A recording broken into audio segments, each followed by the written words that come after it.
The amount of water this dude is going to move could rival Moses opening the sea. From fit to mom, from divorced to sister, from rich to poor, from shy to e-girl. Bro's like a aimbot locking on any target that moves and smells like a girl. He just bought this expensive bag to test his new triple money skill. Therefore, he knocks on the door and this juicy teacher answers, asking what Shen Yuan wants. He says that he's here to give her a gift since she's always been so incredible helping him in class. Girl is taken aback since it's a luxury item, but bro, seeing she's not going to accept it, says it's a knockoff. Of course, knowing his family situation, he wouldn't buy something so expensive. The teacher thinks that maybe it would be rude of her if she doesn't accept it. She says thank you, but then suddenly runs to the kitchen because she forgot something in the stove, and that's when triple the amount that he spent on the bag is deposited on his account. He can't believe that it really worked. If everything he spends on girls is going to triple, he can finally set his family debts by playing into their games but coming out on top. But those thoughts are interrupted when she asks if he wants to eat something. Shen Yuan notices she's struggling to remove her apron. You guys can see in great detail and shadow that the apron is very tight, so my boy gets closer, offering her some help. This angle deserves a reward, but unfortunately, her sister barges in right at that moment, and my boy, who was about to get some motion in her ocean, is caught on a crossfire and has to get out of there running. But now he knows the system works, and he just needs a new target. He sees one of his friends who is destroyed because the girl he likes went to the movie theater with another guy. Bro just thinks this guy is too much of a simp, and then he notices something to the side, two baby dolls walking, and his friend is instantly motivated. And that's when Shen Yuan notices that the girl has 72 attraction points to him, which is undeniably high. He side-eyes the girl and notices that her black-haired friend saying Shen Yuan seems to be broke right now. Better stay away. The girl remembers that she used to be the one who was always pursuing my boy, and goddammit, what is this angle, bro? At this moment, I just want to be reincarnated as an ant if that's what they see all day. But my boy Shen Yuan is more worried with the hearts going down. He needs the girl to have a high heart count so he can farm the 3x money. Therefore, he calls for Manhwa, and in the same second, her friend gets in front of him, asking what he wants. He ignores her and calls Manhwa for an expensive sushi restaurant. Biting Shorts babe is kind of confused and asks if he's being sincere. He says yeah, he's going to take her to a nice place because he got some extra money. And before she can say no, he just exits. While Manhwa is left confused, wasn't Shen Yuan supposed to be broke? Her friend tells her to be careful. He must be playing with her. But why that girl already had some high favorability to my boy? See, he used to be the rich guy in school. Everyone envied my boy. He had the hottest girls, and every single guy hated him because he was not clapping only the third-year girls. He was clapping even the first-year girls. No one was being spared by this menace. Spoiler, because not only they were not spared in the past, they will not be in the future. But you gotta know that right now his family just went bankrupt, and his friends didn't even want to play League of Legends with my G, since he's not paying the gaming center fees. That's when he learned the tough lesson. All those friendships he had were fake, and even this girl who used to be his girlfriend and #1 roster chick, and the next day said that they were now in different parts of their lives, so the relationship was over. Bro was confused. It's been like one day he's broke. What do you mean she wants to end the relationship? But bitch just smiles and says that their relationship was never about love, and now that he's a broke guy, it's better for him to never message her. Bro just sighs, thinking, okay, so that's how it's going to be. He stops her from leaving, and she asks what he wants, to which he replies, give me back those designer bags I bought you. Wanting shouts, saying that that's the minimum she will keep for being with a loser like him. He says, okay, you can keep the bags, but we have to get one last adventure in the bedroom ocean for the whole night. She's angry, blushing, and furious, fuming at our boy when an ugly-ass old dude asks my G if he needs a lift. Yeah, bro, this hoe already got another guy who's trying to humiliate my man, offering a ride for him. He tells the guy that it's fine, he doesn't need it, and then opens the door for wanting, while saying to the guy to take care because she's a very, very good girl. Guys like them have to give their woman the best. That's why he's going to share with him that all fours is her favorite position. She loves wearing nurse and cop uniforms, and her favorite way to finish is, before my bro can tell, pedal to the metal, and the guy storms off, while our G just thinks that he was just trying to help the guy. And it was on that day, when he learned that everyone was fake, that the perfect life system was loaded. And now we are getting into the restaurant that he called Manhwa to come to. Look at how she sits, and look at this angle. The artist is Picasso, and my boy is thirsty like me, but he has to keep it calm, and then he just pretends that he called her to take her to buy a gift for his sister. Manhwa is confused, and strangely enough, her heart starts to drop. Bro sees that and decides to act, saying that he always remembered how she was buying drinks for him. Now she's all cute, and the hearts start going back, and he notices that it's much easier to talk to girls when you know how they are actually reacting to what you're saying. After that, he paid the tab, and the money was tripled. Manhwa was confused. Everyone in the university is saying that this guy is broke, but now he's here paying for everything. Her cheeks are burning, and there's water on her put, and for that reason she's pulling my man, all happy. But that's when he sees his ex with her new old guy. Wanting is confused. She just dumped him, so how does he already have another hot girl? While the old guy is raging, he has to spend so much money to get girls, while this dude is just getting them having no money. He was about to go to another store with Manhwa when the old guy decided to say that this dude shouldn't be here. A broke guy like him has no money to spend at this shop. Then my bro looked at him and said he was just there to buy some stuff for his sister. And from nowhere, Wanting gets close to Manhwa and says to her that Shen Yuan is a broke guy and must be playing with her. Bro's confused and gets in front of her, asking, fooling? When did I fool you? The old guy keeps cursing our boy, telling him to get out of there, and that's when the system gives the mission. You have to humiliate both of those guys and drop even more of their hearts to gain some extra money. That was precisely what he who was needing money to help his family needed, so he pulls Minhwa and says that they are going to have some fun. Turns out the dude is famous at this mall.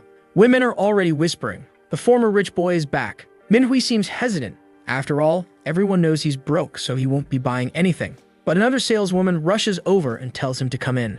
Meanwhile, hinting for the old man to buy her the handbag. The store clerk who has to serve Shen Yuan, she's pissed off. She always wants to serve wealthy customers and leave the broke ones to the others. Already at the cash register, obviously making the cuckold pay for everything. Meanwhile, Minhwa helps our boy pick out a handbag that represents his sister's youthful energy. The saleswoman next to him doesn't care much and just says, "That's quite expensive. It's over 50,000.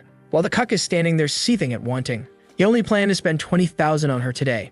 But just these bags alone were already going over 100,000. However, this girl, she plays the double game. She tells him to show how rich and powerful he is, to humiliate Shen Yuan by spending a ton of money on her. The problem? That's way more money than he actually has. His credit card can't even handle it. At that moment, Shen Yuan speaks up, telling the saleswoman he wants both bags that Minhwa picked plus the accessories. The clown couple turns around in shock, and Minhwa is stunned. He's really about to spend that much. The store clerk knows he's the new bankrupt guy and is certain he can't afford it. She starts calculating the total, hands shaking, afraid to even say the number. But before she can, Shen Yuan already handed her the card. Just ring it up. The saleswoman is thrilled. This commission is going to be amazing. Meanwhile, Wanting is standing there fuming, wondering, how the hell is he not bankrupt? And the old man is muttering that he must have borrowed money. But our Jika Chad just smirks and tells him, "Don't focus too much on my purchases. You should be worrying about making Wanting happy. Maybe even buy her another handbag. A wealthy and powerful man like him should be generous. He should spend at least 700,000 in this store. Otherwise, it'd be kind of weird." The bastard flipped the script. Now the two of them are shaking. Wanting turns to the old man, telling him, "Show me your financial power." The problem? The old man took out a huge loan just to rent that luxury car. He's not rich like that, so he's already making a phone call, trying to see if he can even afford this. Obviously, he just walks off pretending he has a very important meeting, while Wanting just glares at him, calling him the worst, and storms off. Both of them leave furious. Shen Yuan, however, he doesn't give a damn about them. He just played around because the system told him to, and because money is always good. Then he hands one of the handbags to Minhwa. She refuses, saying, "It's way too expensive."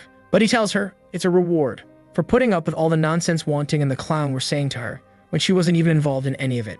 Then he hands her another bag, saying she deserves even more than this. She's a little confused though. She thought it was for his sister, but smooth as ever, he says, "Now that I think about it, I'm not sure if my sister will like it. But you picked it, so I know you like it." The truth, now that he unlocked the revenge system, he just wants to spend as much as possible and get all the money back. Minhwa, however, is afraid to accept it. She doesn't want to look like a gold digger. She starts pushing it back, saying, "I really can't." But he grabs her hands and tells her, "Don't worry, this is only the beginning. There are more gifts coming. And if you don't accept this one, I'm going to be very sad."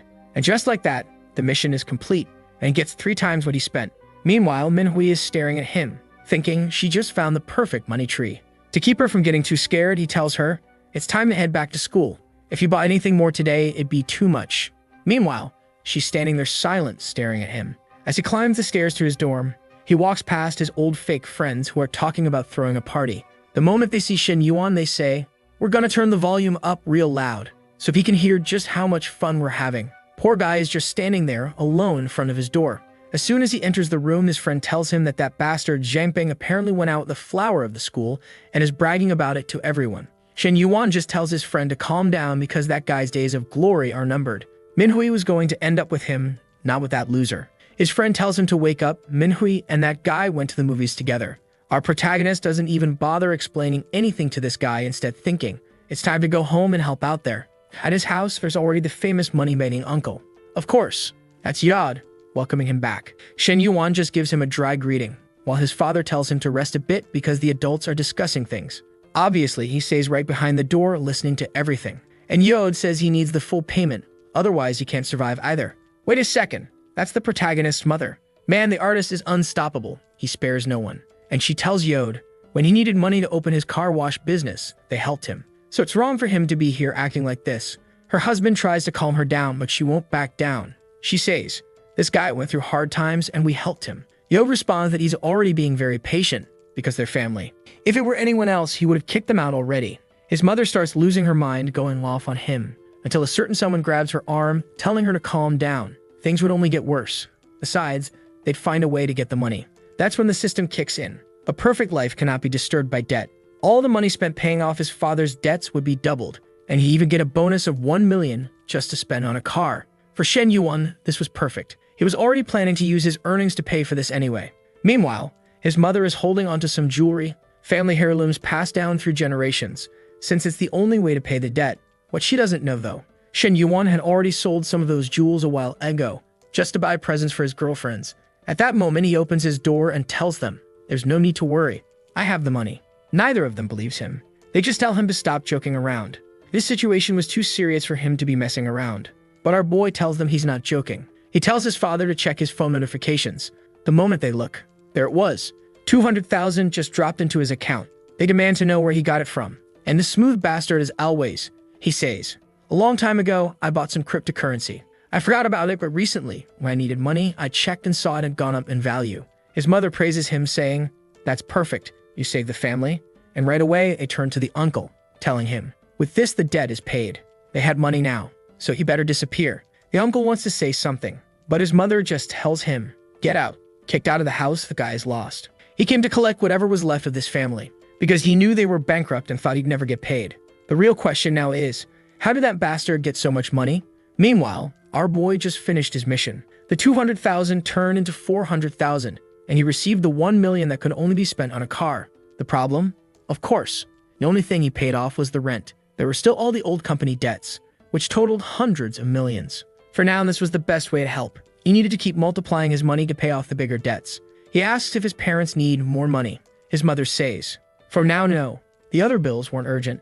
They could manage for a while. But his father, he's not so chill. He asks for at least 50,000 as a loan. Our boy just smiles, thinking, he's just like me when I used to ask for money. He remembers. His father used to be chilling in the mansion, reading a newspaper, while he would come home from school exhausted, asking for spare change. And now, tables have turned. The scene shifts back to the college where he runs into his teacher. This one? Everybody pays extra attention in her class. He walks up and asks, "Are you free tonight?" He wants to invite her to a little dinner, but then he feels the death stare from behind. That's right, Meng's right there. She's not letting this slide. He realizes this woman is his nemesis, and the way she's glaring at him, hands on her hips, he decides to drop it. He just waves goodbye. "Oh wait, I just remembered I have to study. I'll be leaving now." Meng turns to Xiao and says, "See, this guy has bad intentions, even though you're his teacher." Meanwhile, Shen Yuan is thinking, "Man, I'm sweating like crazy. Running around all day submissive like this. Terrible." Back in the day, he was riding around in his Ferrari, hands on the wheel, handling important business. That's when he remembers. He received 1 million, only for buying a car. And right away he calls Manhwa to join him on this adventure. Her friend immediately says, "If you're going back to the dorm for a one-on-one adventure, let me know, so I can leave." This friend really makes life easy for our boy. She's legendary. Manhwa, however, tells her, "Don't say such nonsense. We're not together." But the friend insists. She's so lucky to have found a guy like this. She already knows what's going to happen between them. And just so you know, these censorships, they're not for me, okay? That's just how the story came. The artist is extremely talented, but he has limits on his creative expression on this platform. And now, at the car dealership, our boy arrives with Manhwa, and the salesman immediately greets him. It looks like the simp knows Manhwa and wants to know what she's doing there. She greets him, "Hey, Mr. Kim. This guy went to the same school as her and was always hitting on her, obviously. Not that I blame him." He walks up and wants to know, "Who's the loser standing next to her?" "Shen Yuan. Nice to meet you." Now the guy wants to know which car he's interested in. Shen Yuan says he wants to see the M9. "Man, if I'm not mistaken, that's a BMW." The salesman knows the car costs 600,000, and he's already dreading showing it to this broke kid, because he's sure he won't buy it. At the same time, it might be worth it, since he'd get to stare at Manhwa the whole time. Maybe she finally realized he's an amazing salesman who makes over 10,000 a month. So he gets closer to chat with her, saying, "It's been a while since we talked." But Manhwa, tall as ever, cuts him off. She tells him that unfortunately she has other plans and isn't very interested in talking.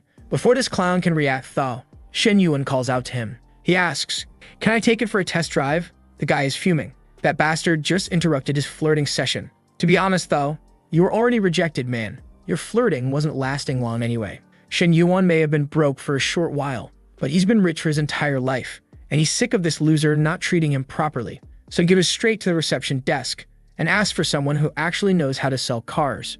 Man, if she didn't show up to sell a car, I'd say she was prepared for other jobs, but let's move on. Her name? Chenna. a top-tier salesperson at the dealership. She walks out asking, "How can I help you?" And our boy, he's standing there stunned. Fifi, the man got flashbanged by her beauty. Meanwhile, the original salesman is panicking. His coworker walks up and asks, "Why'd you leave that kid? You're gonna lose the sale." But the guy just shrugs. There's no way that broke kid is buying an M9. He's just showing off for the girl. Meanwhile, inside the car, Kenneth is explaining everything to Shen Yuan. But our guy, he's not listening to a word. Because, even compared to Manhwa, this girl is dangerous. The problem? He knows that some female salespeople at car dealerships sometimes sleep with customers just to hit their sales targets. So he's not interested. Chenna asks, "So do you like the details of the car?" But he just says, "I don't really care. I just want to know you have one available right now, because I want to drive it home." She's confused. Most guys want to test drive like 36 different cars and spend hours before making a decision. She apologizes, saying, "Right now, we don't have one here. Cody can call another dealership and bring one in this week." Shen Yuan says, "That's fine, but make it as fast as possible." She tells him, "To speed up the process, you need to leave a 50,000 deposit." He tells her, "Don't worry about it." And just like that, she's already walking down the hall. While the clown salesman wants to know how the sale went, she simply says, "It was easy. He bought it." Another salesman overhears and freaks out. "Impossible. You only talked to him for 2 minutes." Meanwhile, Minhui's simp is convinced. That guy's a fraud. As soon as it's time to actually pay, he'll disappear. But Chen Nan doesn't think so. She tells them, "I don't think that's the case. He said he's going to pay everything up front." And at that moment, the clown salesman realizes he really messed up. Meanwhile, Chen Na is already thanking our boy. She tells him, "If you ever need a ride or a favor, just send me a message." But Minhui, she's competitive. She quickly says, "No, he doesn't need your number. Besides, we're taking a taxi back." Kedna realizes she just made the girlfriend mad and gets awkward. Out on the streets, Shen Yuan asks Minhui if she wants to grab something to eat. But he notices she's a little annoyed, and he's sure she's jealous. He tells her to let it go. That was just a customer-saleswoman relationship. But Minhui says, "I'm not so sure about that.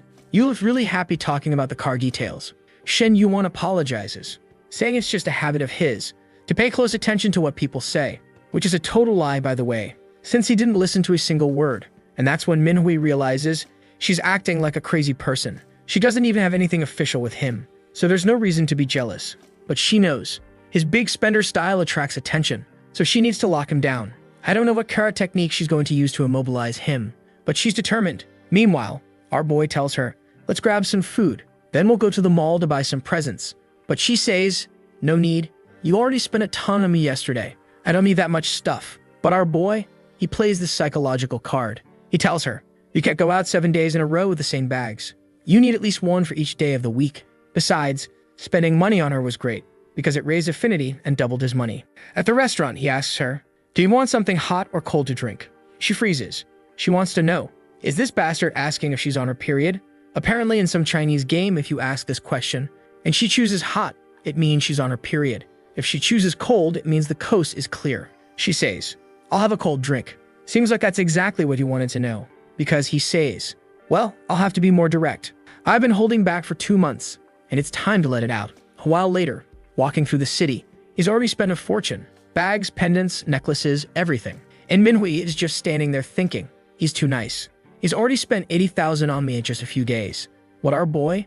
He's already got 2 million in his account. Since he spent all that money on the car, and she liked it, he got 1.6 million back. And he's straight to the point. He tells her, maybe tonight isn't a good night to go back to the dorm. And if he's ready to play, she's ready to score.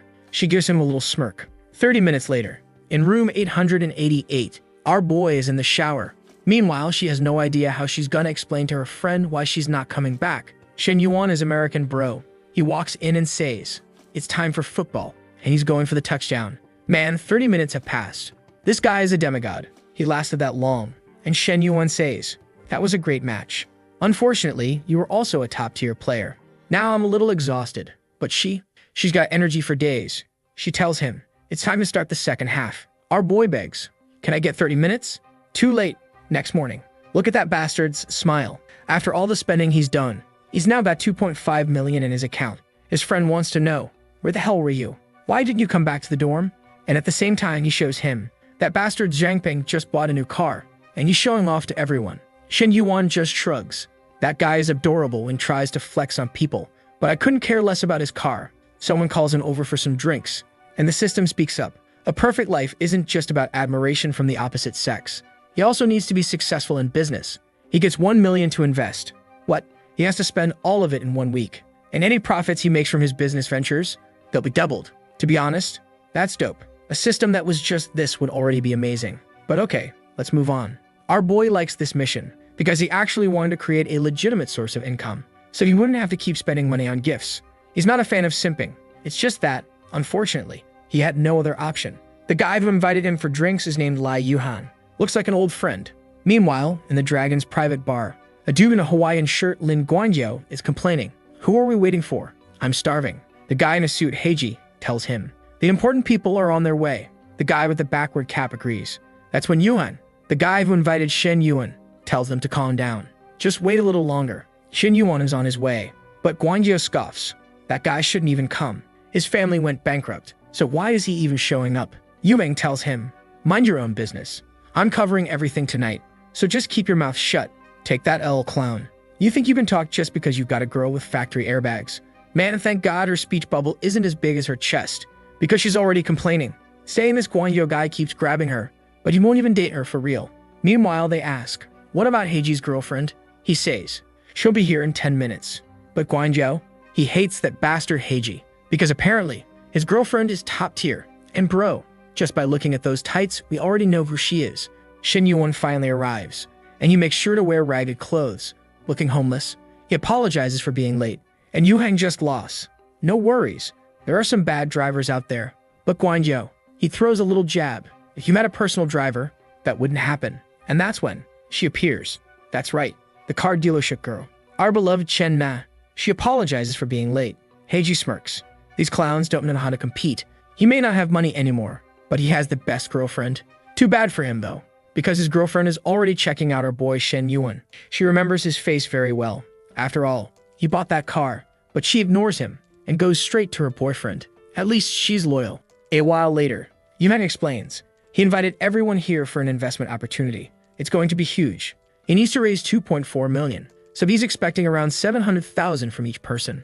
Awkwardly, he asks, so, what do you guys think? You bastard. You're asking for 700,000. Can you at least explain why, you damn scammer? Apparently, his friends already know him, because he always makes bad investments. But since he usually uses his dad's money, nobody really cares. This time though, nobody wants to invest with this lunatic. The room is dead silent, and Yuhang is pissed. When he covers most of an investment, everyone wants to join in. But now that it's an equal share, they're all backing out. And he asks, why is it so quiet? Nobody has anything to say. Guangyou speaks up. I'm not investing right now. I'm focusing on saving money. I want to play it safe. Everyone else says the same thing. They can't afford to lose money. Taking a risk is too dangerous. The basketball jersey guys in the corner, they're pissed that he's offering such a bad deal. Meanwhile, Yuhang knows. This time, his money-making plan is solid. Too bad nobody trusts him. Guangyou then says, but if you want to borrow money, that's a different story. Of course, scumbag. Because if the investment works out, you still win. If things go south, you just get your money back. Damn, even I want to do this. Just kidding. I don't have money for that. Shen Yuan is standing there wondering why Yuhang still deals with these guys. They're just a bunch of parasites. So he asks, what do I get if I invest at 700,000? The room goes silent. Guangyou turns to him. Stop making things up. Everyone knows your family is broke. The guy in the cap even puts his hand on his shoulder. Dude, just go to the bathroom and wash your face. You must be drunk without even drinking. Heiji tries to explain. In business, things are complicated. You're young, so you don't understand. But that 700,000, it could disappear. While everyone is doubting our boy, in the back of the room, Chen Ne is watching. She remembers that yesterday, he spent 600,000 on a car, without hesitation. So maybe 700,000 isn't crazy for him. But she decides to stay quiet. She barely knows him and doesn't want to get involved. But our boy, he doesn't wait for an answer. He just says, I'd already transferred 700,000. Yuva immediately checks his phone, and his screen lights up like a stadium floodlight. There it is, the transaction notification. He shows it to Guangyou. Take a look. The soul nearly leaves his body. He starts trembling. Meanwhile, the towering Chen No wants to know, why is everyone's face changing? Even the viewers are noticing. Now the whole room gets up, demanding Guangyou explain what just happened. Even Heiji is curious now. But Guangyou refuses to add to Shen Yuan's hype. He just tells them, figure it out yourselves. But deep inside, he wants to know why the hell that bastard pulled out that kind of money. That's when Zhao Zheng, the cap guy, walks over. He sees everyone acting weird and asks, "What's going on?" Next frame, he's already leaving saying, "Oh, I just remember I have something to do at home." One by one, everyone starts leaving. See you next time. Heiji is confused.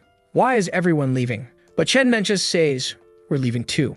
And she's already outside. Her boyfriend tells her, "There was no reason for you to leave." He doesn't even know if the guy really transferred the money. And that's when she reveals. Yesterday he came to the dealership and bought a car in cash. Suddenly the boyfriend is angry.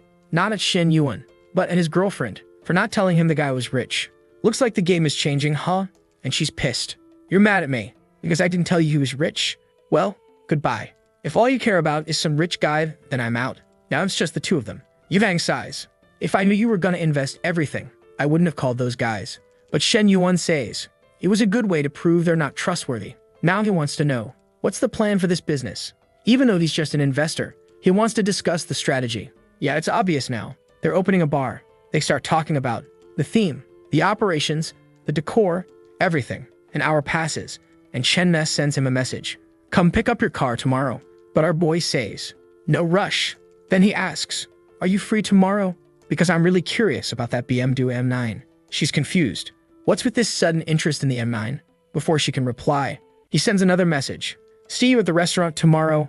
Next day, she's at the meeting spot, wearing her work uniform, which honestly looks more like a costume. Shen Yuan hasn't arrived yet, and she's been waiting for a while, with some random guy next to her. That's when a chubby, bald dude walks by. He recognizes her immediately and heads straight for her. He's never had a chance to hit on her before, but this is the perfect opportunity. His friends outside are watching, wondering if he'll actually pull it off. But most of them say, "No way. Chenna isn't that type of woman. She's serious."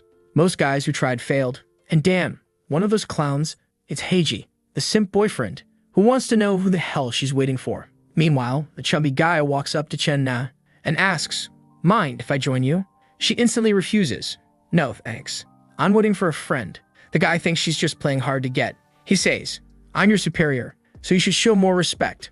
We're eating together today." But she tells him, "Step back. It'd be better if we didn't have any relationship at all." And then, this bastard goes straight to the point. "Don't worry. If the problem is my family, I'll get a divorce." Damn, this woman must be something else. Meanwhile, Heiji is watching from a distance. He wasn't with his friends. He just overheard the conversation. And now that he sees the chubby guy talking to her, he storms over their table and flips out. "You traitors. You've been deceiving me behind my back." Before the chubby boss can say anything, Heiji throws a punch right to his face. The boss stands up, furious, and a full-on brawl breaks out. Meanwhile, Shen Yuan finally arrives, looking completely confused. As soon as our boy arrived, he immediately understood what was going on, and he just thanks the chubby guy for sitting next to her and taking Heiji's punch for him. With that, he grabs Chenna's little hands and says, "It's better if we go somewhere a little more private." Inside the car, she tells him she was with Heiji for 2 weeks, but she already realized he's not a good person. Shen Yuan tells her, "Well, at least everything's settled now." But she shakes her head. No, that's not the case. Heiji punched her boss in the face, so now she's definitely going to be treated worse at work. He tells her, "Just quit that horrible job and find a better place." But she explains, "In my profession, it's not easy to just switch dealerships. Not to mention, I've built a client base over the years and I'd lose all of them." The truth is, she's tired of working as a saleswoman. She wants to own a simple store, where she can work when she feels good and close when she's tired. The problem? Even opening a small cafe costs 400,000, and she knows she'll never save up that much. Our boy, who needs to invest money, sees the perfect opportunity. So he asks, if an investor showed up, would you be willing to open one? Because from the 1 million he has for investments, he still has 300,000 left. If you put in 100,000, that'd be enough to make it happen. She pauses. "If that were possible, I'd quit my job immediately." Our boy smiles. "Then you can resign tomorrow and work for me." Boom. A little heart symbol pops up. 64 affinity. She's red as a tomato. While he's thinking, another money tree just appeared out of nowhere. Flustered, she tells him, "Stop joking." But he tells her, "I'm serious. So, do you want to work for me or not? If you manage the cafe, you'll get 12,000 a month plus some bonuses. And as an incentive, if the cafe does well in the first 2 months, I'll give you a 200,000 car." Damn, this guy is spending all his bonuses. At least he's smart about it. She has no idea why someone would invest so much money out of nowhere, unless he's trying to keep her all to himself. However, she's a respectable woman and thinks she can't put herself in a situation where she'd be dependent on him. Even more so considering she'd be the third in the relationship, so she says thanks but no thanks. Shen Yuan understands why she's refusing and tells her not to worry. He was already planning on spending some money on an investment, and besides, their relationship would just be boss and employee. She says she understands but needs some time to think. Then he gets a message from Manhwa saying she's in the mood for some iced tea. Now I already know what that means, and he's impressed that this girl has infinite energy. So he says yes, they can have some tea, but please take it easy. As soon as he returns to little room 808, she gives him a happy hug. But right then, she smells another woman's scent. He says that's impossible, but he knows that since he spent that time in the car with that woman, her perfume lingered on him. Oh man, the fun's over. She pushed him away. But he lies, saying he didn't feel a thing, and just hugs her back, saying his eyes are only for her. He explains he was just there dealing with the car paperwork and ended up near those girls who were selling, and the perfume stuck to him, but nothing happened. Manhwa says she understands, but if he's going to see any other woman in any situation, he better tell her. He says he got it, but honestly, the guy doesn't care about that. His goal is to grow multiple money trees, especially since he needs to spend a lot. And with that, the soccer match was about to start. Ball on the field, and it's a goal, man, it's over. 2 hours later. 2 hours? This guy has transcended man, Doctor Strange style, and is manipulating time and space to last that long. His little heart is already at 90, bro. And just like our boy Shen Yuan from the other story, this Shen Yuan also gets something when his affection reaches 90. A lottery ticket worth 1 million, a voucher to spend 1 million, and a new skill called Ruthless. A spending ticket worth 1 million, and a new skill called Ruthless. The money was more than welcome since he still had millions of family debts to pay. But what really caught his interest was this Ruthless skill. The description said, with this skill, he'd be able to master anything. So if he walks out into the hallway to activate it, a peculiar glow appears. He thought it would make him ruthless in combat, but actually, it made him ruthless in other activities, and now he's heading back to the field. Ruthless mode activated. Poor Manhwa was the first victim of the new skill. Meanwhile, Chen Nan is talking to a friend about a guy who offered her 300,000 to open a store. Her friend warns her, be careful. It's rare for a guy to invest that much money. You might be getting scammed. But Chen Na confidently replies, no, I'm sure he has money. I saw him spend almost 1.5 million in 2 days. Besides, at least he's cute. Unlike the old men at the car dealership, her friend finds it hard to believe. You found a guy who's young and handsome, and he wants to invest 300,000 in you. If that's the case, you should definitely accept. But Chen Na sighs, there's one problem. He's 5 years younger than me. It just feels weird. Apparently, there's a Chinese saying, if a woman marries a man 3 years younger, she's holding onto a gold bar. So if he's 5 or 6 years younger, she's holding 2 gold bars. Who comes up with these sayings? She tries to refuse. The boy already has a girlfriend. But her friend, like all female friends in these stories, either the worst or the best. She just lost. A girlfriend isn't a wife. With those conditions, you have to steal him away. Poor Chen Nan is shocked. Her friend tells her, relax, I'm just joking. But seriously, don't miss this opportunity. With that, she says goodbye. Meanwhile, Chen Na is now imagining Shen Yuan by her window. 40 minutes later, Manhwa is shaken. She tells him, there's something different about you. But she's too embarrassed to explain. So he calls for another match. But she tells him, impossible. Enough, I'm done. But since she didn't show mercy earlier, now it's his turn. He tells her, if you can't keep up, you just need more practice. Next day, after Manhwa goes back to school, Shen Yuan wakes up and checks his lottery ticket, the members match. He won 6.8 million. He immediately jumps up, desperate to run home and tell his parents. By the way, we still haven't seen his sister. Huh, doesn't he have a sister? She'll show up eventually. I know he's a menace. A few moments later, he rushes home, calling for his mother. She yells, stop shouting like a lunatic. You're waking up the neighbors. But he already pulled his dad over too. I have good news for both of you. He shows them the ticket. I just won 6 million. His mother, of course, responds, is school messing with your head? Are you going crazy? But he tells them, just look at the numbers and check the phone. His father checks the winning numbers and nearly has a heart attack. His mother has a full-on collapse. He tells them, even after paying the 20% tax, I'll still have 5 million. With that, they can start paying off the debts. Life is finally going to get better. He'll just take a small portion for investments because he still needs to make money. His father tells him, that's fine. All I want is for you to not lose it all. Shen Yuan tells them, I'll take 1 million for myself and leave 4 million for you. I thought they'd be super happy or shocked, but they just calmly thank him. Meanwhile, at the car dealership, the chubby boss who got beaten up asks Chen Na, what the hell is this on my face?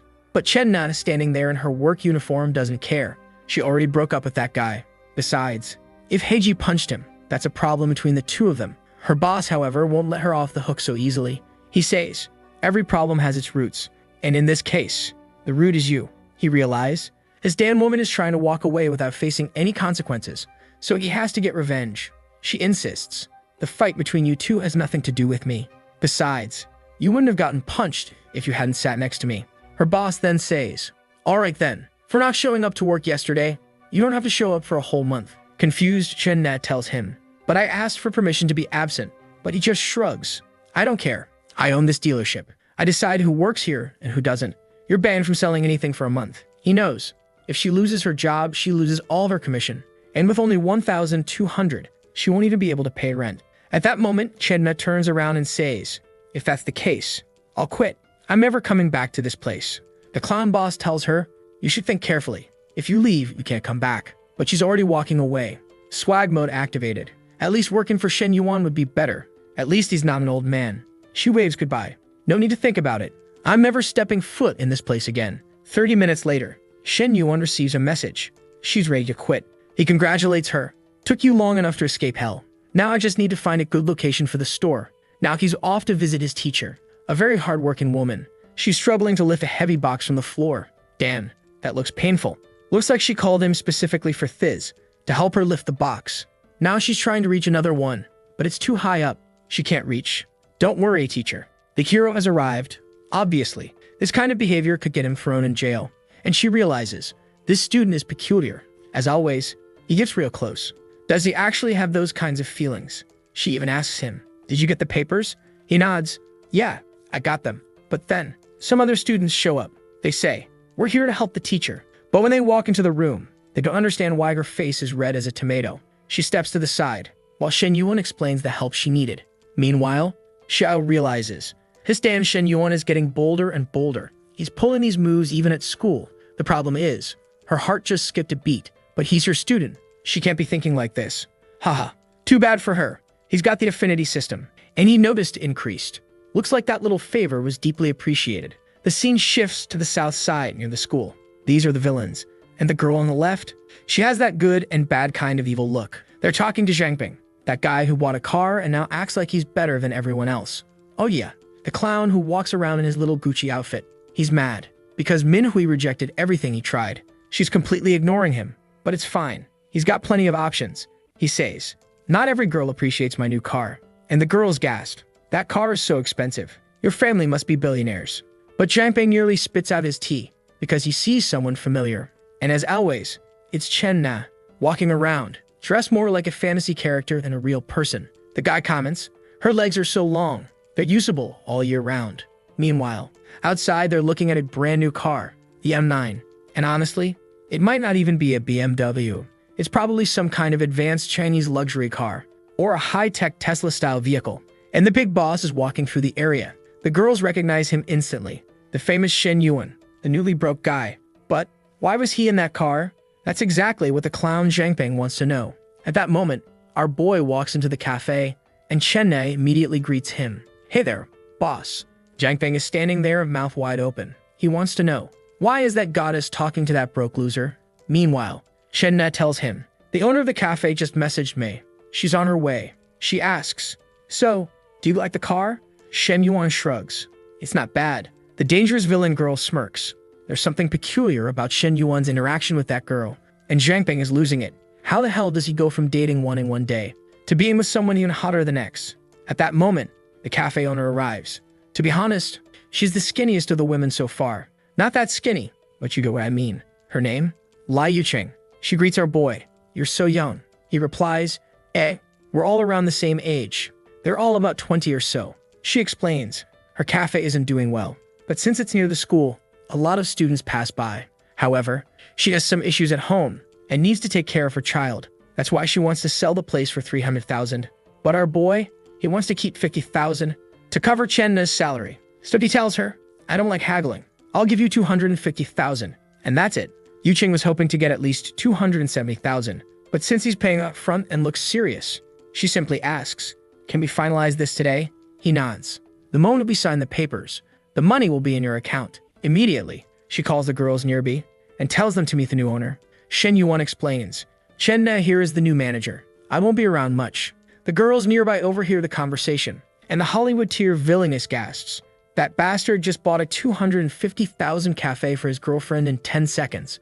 Meanwhile, Zhang Bang's about to explode with rage. Just then, Yu Cheng gets a call. She stands up. I need to take this. And at that moment, Chen Nei sees the name on the phone. Her face freezes. Because it's him. The man who fired her from the dealership. That scumbag owns half the world, huh? Shen Yuan is pissed. That bastard has a hot wife at home. And still flirts with all the girls at work. Truly a despicable man. Shen Yuan wants to tell Yu Cheng what kind of man her husband is. But she doesn't want to ruin their relationship. He warns her. It's better if you don't get too involved. She asks.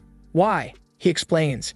You're about to let a 40-year-old man with too much money loose and without a family. That's dangerous. You never know what he'll do. She pauses and thanks him for the advice. She hadn't thought about it like that. And he was right. That guy might actually become a problem. Meanwhile, Shen Yuan transfers the 50,000 salary and tells her, I'm looking forward to seeing how the first week goes. With that, our boy had officially spent his first million and became a junior investor. Man, I want to be a junior investor too. What is this, bro? But the system is unstoppable. Now, he gets 10 million to invest and expand industries. Once he spends it all, the profits from these new businesses will be tripled. And on top of that, once he spends the 10 million, he'll receive a mystery industry. A little while later, Yu Cheng comes back to thank him. She tells him, I'm heading out. It was nice doing business with you. Our boy shakes her hand, and his mind goes, damn, her hands are so soft. It's like she doesn't even have bones. Now he's already imagining how a football match would go with her. He tells her, it was nice working with you. I'm looking forward to seeing you again. 30 minutes later, he's taken Chen Na to a restaurant. Of course, just to eat, right? She tells him, this place is really expensive. Do you come here often? Our boy shakes his head. Nah, but today's a day to celebrate. He finds himself staring at her, thinking, she's irresistible. This guy is unstoppable. He goes for the attack. Why are you sitting so far away? You could sit a little closer. Our boy is a magician, because she was on the other side of the table, and now she's right next to him. 3-meter arms like Majin Buu. And our boy is thinking, I just spent 300,000 to open this cafe for her, and I'm paying her 12,000 a month. I need to get some extra profit out of this. Meanwhile, Chen Na is thinking, there's no such thing as love or generosity without reason in this world. So why does he really want to open this cafe? Does he actually want to make money from it? That wouldn't make sense, considering everything he buys. Meanwhile, Shen Yuan, the hardworking man, has both hands on the watermelons, and Chen Na, she realizes, that's all she really has to offer. She tells him to back off. The waitresses could walk in at any moment, but he explains, the food here doesn't come out that fast. It'll take a while. 10 minutes later, a woman at the door says, they're getting everything ready. Ken Na, flustered, quickly replies, Jay, just bring it over. Our boy smirks. This place serves some amazing food. Well, yeah, he was rich his entire life. He already knows everything about this town. And Chen Na thinks to herself, he's handsome, and he definitely has money. But the problem is, he's a shameless bastard, especially since she already knows he has another gorgeous woman by his side. So why does he act like this? It was honestly embarrassing. But now, it was too late to think about it. At the checkout, as always, our boy pays calmly. After all, the money will be doubled. Meanwhile, Chen Na realizes what he just spent on this dinner is the same amount she'd make from selling a luxury car. As they step outside, she tells him, I want to go back to the cafe. I need to talk to the owner. But he tells her, it's too late for that. She's probably closing up shop. You'll just be bothering her. She sighs. Yeah, I guess you're right. Then just take me home. Oh boy, we already know what's about to happen. They arrive at her apartment complex. She waves goodbye, but our boy says, I'm really thirsty. That walk made me crave a drink of water. She's not naive though. She tells him, that water you're talking about, it's not appropriate. Our boy, confused, asks, what? Is there a guy in your house? She rolls her eyes. Obviously not.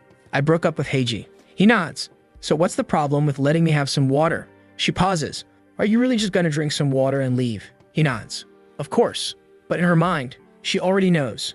That's not going to happen. Inside the apartment, the football field is set up, and the goal is wide open. Meanwhile, Heiji is downstairs, holding flowers. Oh buddy, don't do this. You already lost. He knocks on the door, but instead of a response, he hears a peculiar sound. His expression freezes. He starts banging on the door. Who the hell is in there? Inside, our boy is furious. That bastard dumped her. So why is he here interrupting the game? Ken Ma tells him, wait, there's someone at the door. But Shen Yuan smirks. I've got good ears. That's the neighbor's door. And just like that, he carries her away. Meanwhile, on the other side, Heiji is devastated. He heard everything. He collapses to the floor. She was devoured. I have no chance anymore. After a few more matches, it's now the next morning. She wakes up first and heads to the kitchen to cook. What a kind woman. Our boy wakes up to the smell and loves it. Waking up in a woman's house is so much better than waking up in a hotel. And Fen, the system speaks. A perfect life requires a home. If a man wants to take care of himself and take care of the women who visit, he must own property. This system is even worse than him. So, he must buy a 100 square meter home for Chenna within the next 24 hours. The good news? Every money he spends will be doubled, and he'll receive a mystery property as a bonus. For him, it's perfect as always. Now he wants a house with a pool, so he can have all of them swimming while he relaxes. Kidne calls him over for breakfast, but our boy is already thinking, what reward will he get when she reaches 90 affinity? So, he gives her a hug. She jumps in surprise. Then he whispers, as a gift for last night, I'll buy you a house. She freezes. She thought that after everything last night, he wouldn't be buying her anything else. She assumed he already got what he wanted. He kisses her cheek. What's wrong? Why aren't you responding? She sighs. Money doesn't grow on trees, you know. But for our boy, it kind of does. His money literally comes out of nowhere. He pulls her in for a tight hug. There's nothing wrong with buying a house for my woman. He's also a little worried. Last night was way too noisy. The neighbors definitely heard. So, they need to move. Kenna then tells him, a friend wanted to meet me at the cafe. She wanted to see the place. And after that, we can go look at houses. But Shen Yuan shakes his head. No way. House shopping takes time. There's paperwork and everything. I want to spend the whole day looking. So, she immediately messages her friend, telling her she'll see her at night instead. Meanwhile, her friend Kanchin is wearing a red cap. She's with another girl, Menglu, a tall, purple-haired fitness trainer. Menglu is confused. Kanchin says, maybe the cafe deal didn't work out. No way a guy just spends 300,000 like that. But Menglu disagrees. Chen No wouldn't lie about something like that. Then, Kanchin gets a message. She reads it out loud and screams. He's BYing her a Hewis in the rearview mirror. Menglu almost faints. There's a huge difference between a guy who buys bags and a guy who buys houses. She immediately decides, I need to take advantage of this too. She tells Kanchin, ask her where they're looking at houses. We should go check it out. Kanchin nods. All right, I'll ask her. 40 minutes later, they arrive at the TNG real estate district. As soon as they get there, Kenne is shocked because even the most basic houses here cost millions. And just like that, Kanchin spots them. She walks up. It's been so long since we last met. She reaches out her hand. I missed you.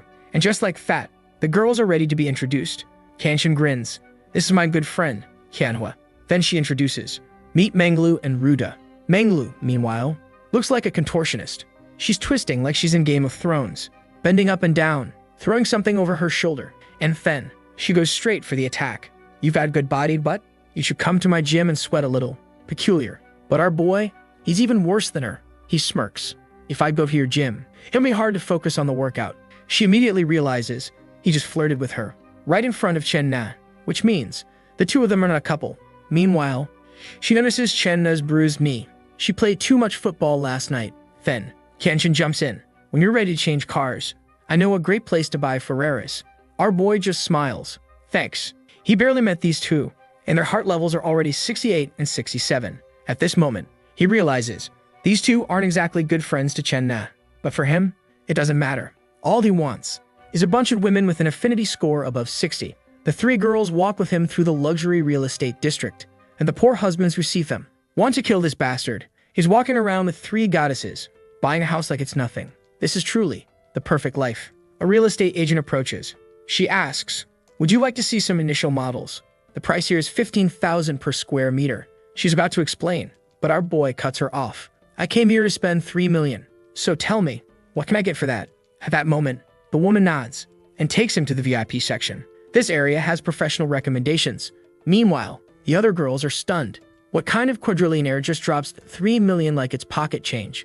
And of course, this just makes Menglu even more determined. A little later, they're sitting on a luxury couch. The agent recommends a 165 square meter home for 2.9 million. Kinna grabs his arm. Don't buy this. This is way too expensive. But as always, he's got his hands on what really matters. He reassures her. Don't worry. All I want is a comfortable home. The other girls are jealous. Here's Chen Na, trying to make him spend less. And there he is, loyal to the cause. A true man. But he knows, if he doesn't negotiate, everyone will think he's a fool. After all, this is China. If you don't bargain until the end, it's not even about being rich or poor. It's about not being an idiot. Why aren't you haggling? Are you stupid? So at that moment, he tells the manager, let's talk discounts. He knows. She has the power to negotiate. She asks, are you really ready to make a decision today? If that's the case, I can ask for an amazing deal. But he shakes his head. Instead of a discount, I want extra parking spaces. Because at this rate, he's going to be investing a lot into this home.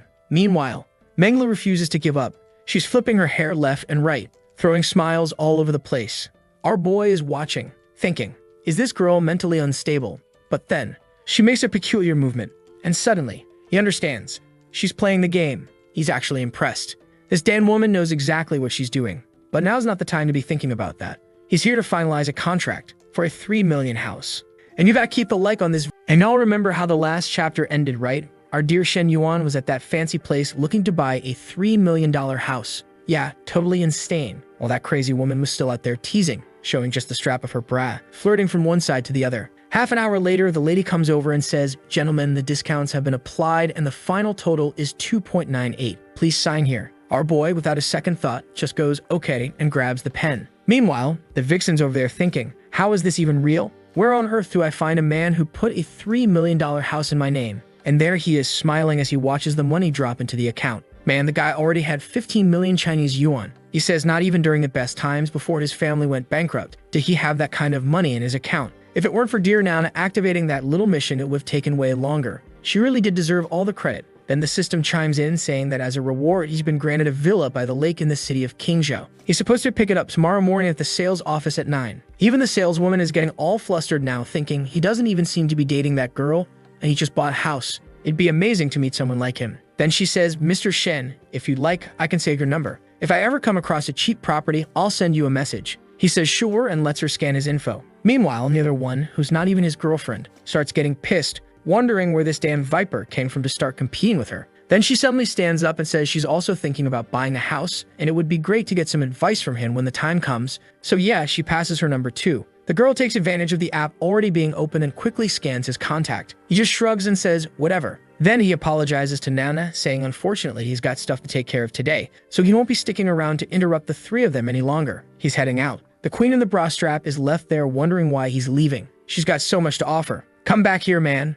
Meanwhile, Nana's calling the other two to grab something to eat and chill for a bit. The fool over there just kind of goes along with it. Half an hour later, over at the school cafe, there's already another one throwing a fit, huh? That's exactly why I love stories like this. There's always something entertaining going on. Looks like people are whispering about her, gossiping or something. Meanwhile, on the phone, she's telling someone that she's getting the materials ready and will send all the info tomorrow. Just then, our guy walks by and hears her saying she's got something planned for tonight, so she won't be free. He sits down and asks the teacher what's going on. She explains that the school is planning to launch a startup initiative for the students. He asks why, and she says it's because the school wants to support entrepreneurial students, put up some money, build a space, give some guidance, that kind of thing. The problem is they don't have many partnerships and people outside are too eager to invest. He wants to know what the school is offering to anyone who backs it. And she says, well, obviously, the school offers the talent of the students, since they basically be joining the companies, and the ones who graduate from there are usually top quality students. But our guy doesn't hold back. He straight up calls out that their school isn't actually all that great, you know.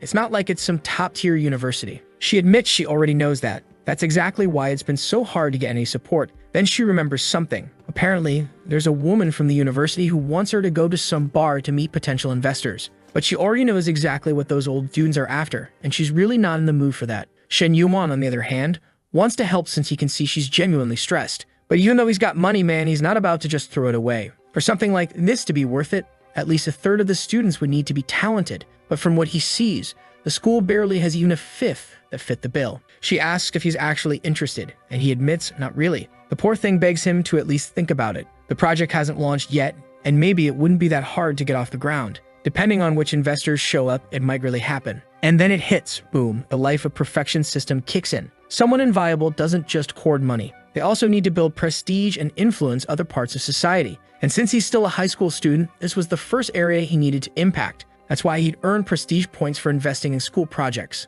And for every 500 points, he'd get the chance to unlock a new talent, attribute, or something like that. These points were based on reputation, basically how people saw him around there. Obviously, the investment just got way more interesting. He doesn't need to worry about making money from it, just building up prestige. So it's more like spend cash, get points. And thinking about how many girls he could profit from, he figures, yeah, either way, this is gonna be worth it. He'll get to spend. Then he asks, so teacher, if someone decides to invest, who gets to pick the students? The company or the school? She explains that technically it's supposed to be the school, but since there aren't any investors yet, that could be up for negotiation. So she says if he's the one investing, he could be the one doing the selecting. And just like that, boom. One of the girls tries to pull a classic casting couch test on the spot. She tells him to stop joking around. She knows his family went bankrupt. How's someone who can't even afford tuition supposed to fund anything? But man, he just whips out his phone and tells her to count how many zeros are in his bank account. The moment she sees those 9 digits, 15 million, she demands to know how he got that kind of cash. He explains that back when his family was still doing well, he bought a bunch of cryptocurrency.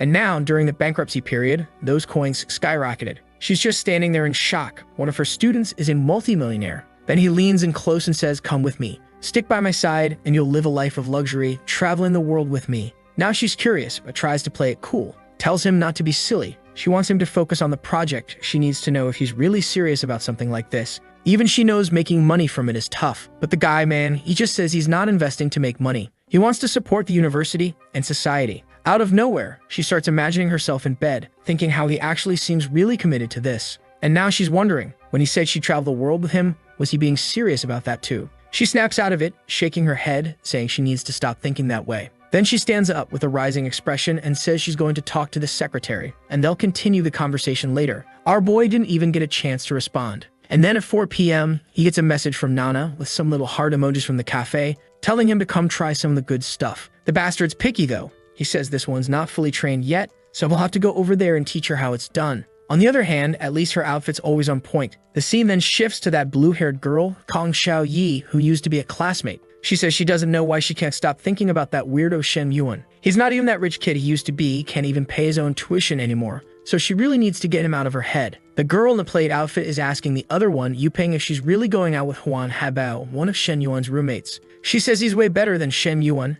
At least when they go out, he actually pays for meals. With Shen Yuan, on the other hand, all she ever did was lose money. Then she tells her to keep her voice down. He's literally walking up right now. Our boy's just there, climbing the stairs, minding his own business. And of course, these lovely ladies are already assuming he's off to some part-time gig. They're so damn spiteful they actually want to follow him just to find out where he works, so they can have a good laugh at his expense. One of them sways her hips and calls out to him, asking where he's headed. If he's working somewhere selling stuff, they say they'll even come by and buy something. Just let them know. Shen Yuan standing there confused, like, what are these lunatics even talking about? But if they want to play this little game, he's down to have some fun. So he tells them he's working at a coffee shop, and if they want, they can tag along and he'll make something for them himself. Cut to the cafe. Nana and the bra-strap queen finally remembered her name. Menglu are chatting. The mean girls show up already starstruck by the other women like, damn, who are these long-legged beauties? That's what they actually said. And the two ladies lean in as Shen Yuan walks up, saying he missed them and that he's finally back. Menglu is clearly jealous, asking if those 3 high school girls were the things he needed to deal with. Our boy says he found them out on the street and just wanted to treat them to a cup of coffee. The other 2 girls glance around, clearly rattled. They're stunned when they hear the women calling Shen Yuan boss.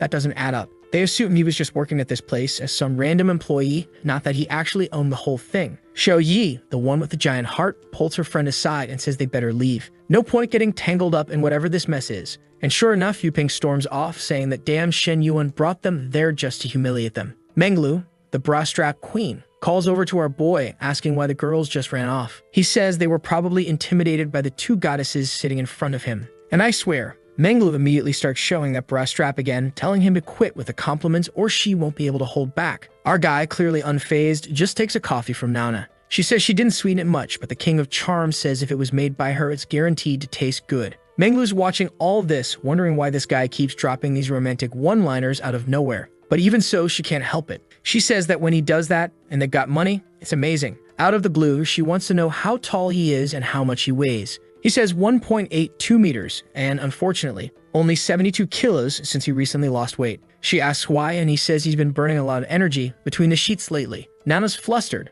wondering why he says stuff like that. And weirdly enough, Menglu couldn't care less. She says she totally gets it. But then she pulls out her phone and says based on her math, he needs to gain at least another 10 kilos of muscle. 10 kilos? Girl? That's no small number. He replies that clearly she just wants him to join her gym. She confirms, yep, that's exactly what she meant. They keep chatting, and a little while later, she says she's gotta head out. Of course, she leaves tossing her skirt and winking at our boy. He's just standing there stunned by how bold she is, pulling that stunt right in front of her own friend. Eventually, karma's gonna catch up with her. Then out of nowhere, he grabs Nana's arm and says it's time to get some exercise. Poor girl wants to know what kind of exercise he means. He just says it's the kind that burns a lot of energy. She says maybe that wasn't the best time. Another employee was there and the girl had just stepped out. But the rascal just replies that the more trouble, the better it gets. And with that, the SSR swordsman launched his attack on the demon's cavern. The poor employee nearby was hearing everything, eyes wide open, wondering why on earth her boss was being so bold. Right at that moment, Menglu comes back saying she forgot her purse. The girl tries to say it's not a good time, but Menglu tells her to just let her in already. As she heads over to grab the purse, she hears her friend yelling, telling him to slow down. She's stunned by how daring the two of them are. 10 minutes later, arms crossed. She wants to know how he even has that kind of stamina. Then she licks her lips and shouts that next time she'll have a proper talk with both of them. Nana is completely embarrassed, saying she never imagined she'd go through something like this. Meanwhile, Shen Yuan's wondering whether the cursed pay-per-view girls seriously stayed there eavesdropping for the full 10 minutes. The scene then cuts to Secretary Liu, who's asking about this whole thing with the student Shen Yuan wanting to invest in a startup project. Li Xiao insists she's not lying and the guy wants to know if the kid actually has enough money. She says she didn't believe it at first either, but he showed her a bank account with over 10 million. Now the man's a bit shaken and wants to know if Shen Yuan can actually spend it. Maybe it's his parents' money or something like that. She replies that it seems to be entirely his, free to use however he wants. So the director immediately tells her to fully cooperate with him. Also, it'd be good if this Shen Yuan could come visit him at the office. He wants to speak with him face to face. Li Xiao asks the director to be a little more polite. After all, the boy isn't just a student anymore, he's also an investor. But he just tells her not to worry and follow instructions. Privately, he's thinking that they can't just let this kid run wild. He needs to be kept humble. Right in the middle of the SSR swordsman's fight, Shen Yuan gets a call from the teacher. As soon as she explains that the director's demanding a meeting, he's clearly not thrilled. He's putting money into this, so why are they trying to order him around? He tells her to put the call on speaker and asks if the director can hear him. Unfortunately, he says he's a busy man with multiple projects in the works, and his time is valuable. But if the director wants to talk, he can get his number from Miss Xiao and send a message. And just like that, he hangs up. The director is left speechless while Xiao's turning red, shocked that he said something like that straight to the director. Naturally, the man is not pleased and says he doesn't want this filthy money anymore. Too bad the cursed project is urgent and they need results quickly. So he tells Xiao it's fine, invite the kid to dinner. They need his money. When she lets Shen Yuan know, he realizes right away their tune changed real quick, which means they must be desperate for his investment, giving him the upper hand in this deal. Finally, the battle ends and Nana gets up, saying that since he has dinner plans, they should make the most of the rest of the day. The rascal thinks to himself that she really is an amazing woman, always so thoughtful. Right then, he gets a call inviting him to take a walk at the school's athletic field. He says that doesn't sound very exciting. He'd rather go out and have something cold to drink. He's talking with Manhwa, and she says she's not feeling very well, but if he really wants to, it's not impossible. But our guy's a gentleman. He says her health comes first. He'll come pick her up at the dorm so they can walk together. When he arrives, she throws herself into his arms and he tells her she needs to be more careful and take good care of herself. She gives him a little kiss on the cheek and says he's so kind. But then, bam, the killer question drops. She wants to know what exactly the relationship is between the two of them. She's convinced they've already done everything a couple's supposed to do, right? Shen Yuan knows this is a dangerously loaded question. The problem is, the mood is high and he doesn't want to lose the moment. So playing along, he says of course they're a couple. She asks if that's really true and he pulls her into a hug, saying obviously yes. She then wants to know if that means she's officially his girlfriend. He kind of dodges the question while thinking he's gonna have a girlfriend, a darling, a beloved, a sweetheart, a babe, just stacking up titles. But she's all smiles and says that if that's the case, he's about to receive a big reward. He tells her to stop thinking like that and instead asks if she wants a car or a house to celebrate the start of their relationship. She laughs as if that's way too much. What she really wants is just some makeup and a couple of handbags. He teases her, saying she already has plenty of those. Plus, she spends more time at school than out and about, so a car wouldn't be very practical. And since that's the case, they might as well go look at some houses. She just hugs him and says she doesn't care. She just wants to stay close to him. The next day, he gets a message from Menglu asking if the skinny guy is ready. The rascal jumps on video and asks, "Since when am I skinny?" Also, that camera angle was awful. But that troublemaker throws it back at him, asking what he thought of the angle. She's in her workout outfit, saying that soon she's gonna be part of the family. Right at that moment, guess who shows up? Jo Wanting. You remember her, the one who rejected our boy at the very beginning? She asks Menglu why she's so happy. Menglu brushes it off, saying it's nothing, just a funny friend. While they're sitting at the table, Wanting says class hasn't started yet, so she wants to know who this funny guy is. Menglu casually shares that a friend of hers just got a $3 million apartment for him. Right away, Wanting's stunned. She wants to know who this billionaire is, because if he's handing out places like that, he's got to be seriously loaded. Naturally, her first thought is that he must be some old sugar daddy and being around him must be awful. Then again, if an old guy gave her an apartment, she'd probably go along with it too. She really does need to find a better man. But Menglu clarifies that the real problem is, no, he's a guy who just turned 20. He's even younger than her friend. Wanting immediately assumes he must be hideous, to which Menglu replies, not at all. He's actually handsome. Now Wanting is convinced her friend must be some kind of model, internationally competitive, one of the most beautiful girls out there. But Menglu says she's just as beautiful as Wanting. Each of them has their own charm. Wanting laughs and says, well, that explains it. You've got a charm just as good as the teachers. Right then, Shen Yuan sends a message saying he's off to check out a new apartment. And immediately, Menglu offers to go with him, asking if he wants her company. He says sure, and she tells him to pick her up at the gym. Meanwhile, she's smiling like an idiot staring at her phone. Wanting notices and asks what all the excitement is about. That's when Menglu says that unfortunately, class will have to wait, because the guy they were just talking about invited her to go see the new place with him. And instantly, Wanting realizes, damn, Menglu's stealing the boyfriend her friend just landed. But then again, based on what she's heard so far, yeah, she'd probably do the exact same thing. Right then, a guy from the gym named Han Lehai walks over, asking what the plan for class is today. Menglu just makes a face and dips out. Watching from above, Wanting waits with Lehai and wonders how a guy with a car like an M9 managed to snag Menglu. There were dudes with way nicer cars who never stood a chance. She tells Lehai he has no idea. Apparently, the guy in that car just bought a $3 million apartment for one of her friends. Lehai's stunned, asking who the hell this billionaire is. And when the door opens, bam, Wanting sees the legendary Shen Yuan. She can't believe the bastard Menglu's been talking about all this time is him. Yep, the same guy she ditched just 2 weeks ago. The girl's practically having a sicko meltdown, hand on her head, totally losing it. She glances at her phone. There's a message from that older guy she's been seeing, inviting her to spend the night at his place. She hates that guy because he's always way too blunt. But now that she's tangled up in this whole Shen Yuan situation again, she just replies, fine, and calls him an idiot. The guy, clearly confused, asks if it's really her. She shoots back, no, it's my mom, obviously. Poor guy's getting roasted at work, and now she's blushing hard. You already know what's going through her head, right? She's wondering if there's any chance of getting Shen Yuan back. The problem is, his coach is now in the game and she seems to have some serious backup. Would it be too much if she tried to join that family? Meanwhile, in the car, Menglu compliments his fancy ride, saying with all that space, you could do all sorts of things. Long trips, for example. She's clearly trying to plant some spicy ideas in his head, but he responds, saying a trip through the forest would actually be pretty nice. Poor girl realizes he didn't quite pick up the hint and says he doesn't really know how to play along. He asks if she's trying to play tennis or something. She laughs. It's probably meant as a euphemism or innuendo or whatever, but yeah, kind of hard to tell. Balls, rackets, nets, who knows? 30 minutes later, they arrive. He heads to reception and says he's Shen Yuan there to pick up the property. The woman asks if he wants to check out the house first before signing, but he just tells her, nah, give me the contract. We'll look at the place later. Once it's all signed, the saleswoman is in the backseat of the car staring at the woman next to him. She's sure that's not his girlfriend, but she can tell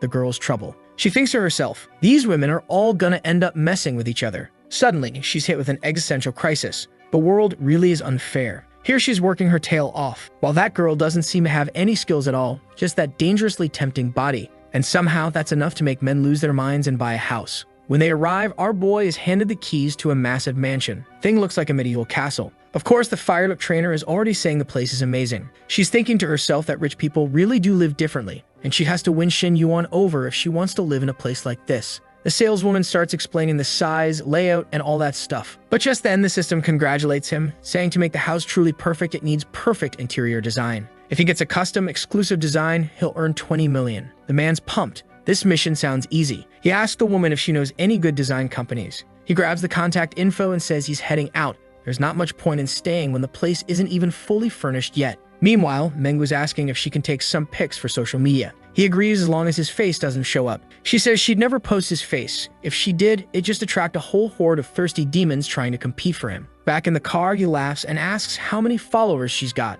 She says 50,000. He asks if they're mostly foreigners, and she says no, it's mostly local people who know her from around town. She then asks to be dropped off back at the gym, but he tells her they're heading to play basketball now. And there it is, this guy stole my metaphor trick to talk about scoring. She says no way, but he reminds her that he got her friend all sore yesterday. Our guy floors it and tells her she shouldn't even bring up yesterday, especially after she stayed 10 whole minutes listening in. Now it's time to pay the price. Even so, she still says she's not in the mood. But obviously, the sly girl is saying no just to play hard to get. She knows that if she makes it too easy, he'll start seeing her as cheap, and the more she drags it out, the more she'll be able to win him over. In her head, she's already imagining herself reeling him in, setting up a new trap every day, keeping him hooked and always wanting more. She steps out of the car, thanks him, and says he can come train anytime he wants. He replies that maybe, but if he does come back, it'll be to play basketball. She walks into the gym, all smiles, only to bump right into the manager, Gao Mingbo. He wants to know what she's been up to. He heard she skipped a class today, and that's clearly a breach of contract.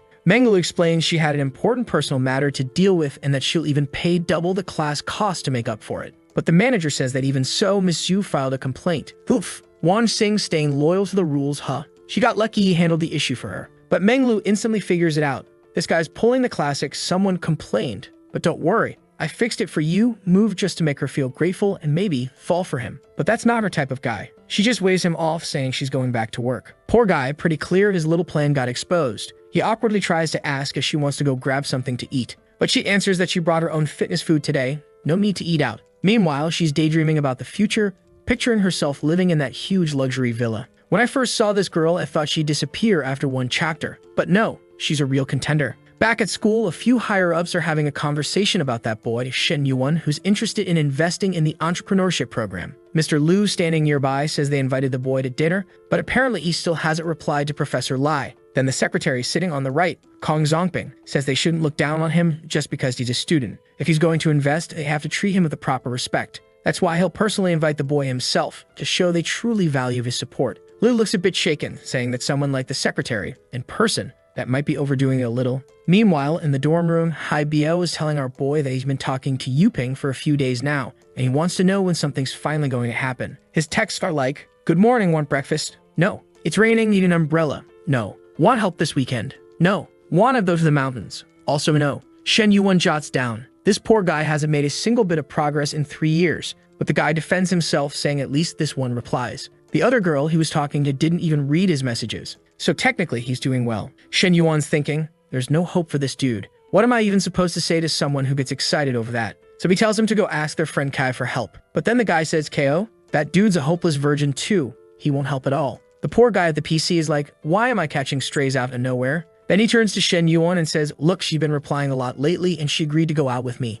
What do you think? Shen Yuan tells him, good luck. Sounds like you're on the right track. Huang lights up, saying if Shen Yuan approves, then it's a done deal. Right at that moment, there's a knock at the door. When they open it, it's the school directors and Lai Xiao's with them. Everyone wants to know, where is Shen Yuan? His roommates immediately assume he's in trouble. Man, people at this university are nosy. Outside, there's already a crowd gathering, trying to figure out what's going on. One guy asks the Guxi-wearing kid if he knows anything. He says he heard Shen Yuan's money was all shady, probably the cops coming to arrest him. So the friend steps out of the room and tells the loudmouth to stop spreading nonsense. Lei Xiao then turns to our boy and says that Kong from the committee wants to speak with him. Shen Yuan greets him politely, and the older man introduces himself, asking if he's available for dinner tonight. Seeing that the guy came all the way there personally, our boy agrees. The man thanks him and says they'll have a good chance to talk in detail about the entrepreneurship project. Looks like they're heading out already, and folks around campus are kinda confused. Why is this big shot personally inviting the kid to dinner? Shen Yuan's friends are just whispering in his ear, teasing him, while the salty guy in the room is fuming with jealousy.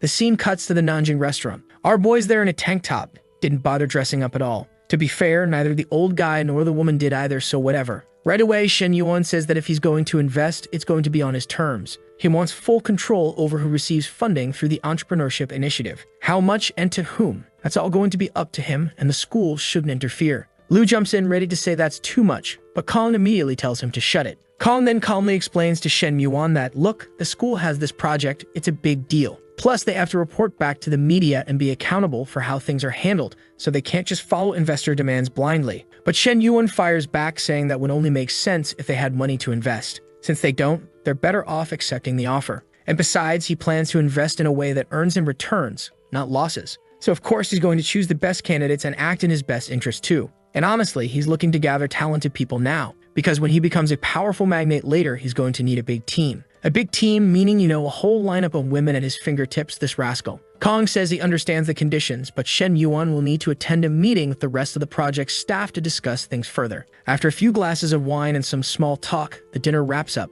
On the way home, look who's riding in the car with him. She compliments the space in his luxury car, saying it's really roomy. He's about to respond when she suddenly gets a call. Apparently someone named Lai Ming, who if memory serves is her sister, had a problem and won't be able to help her with something anymore. Lai Xiao says it's fine and hangs up. Seems like she's moving out, and Xiaoman asks why. She explains that the lease on the apartment she shares with her sister ran out and the landlord doesn't want to renew, so now they have to find a new place. Right away, our guy offers to help with the move. She can use his car, it's big. But she says that wouldn't be right. She's already asked too much of him, and besides, his car is brand new. He just says, cars are made to be used, and besides, you're a teacher. I'm just a student trying to be supportive. She kind of gives in, realizing he's not going to take no for an answer, and now she's starting to blush. She even admits that, setting aside the fact that he's a student, he really is attractive. Then she remembers the handbag he gave her. But now, considering his financial situation clearly isn't bad anymore, maybe it was the real deal after all. She asks if he remembers that bag he gave her, and he says, yeah.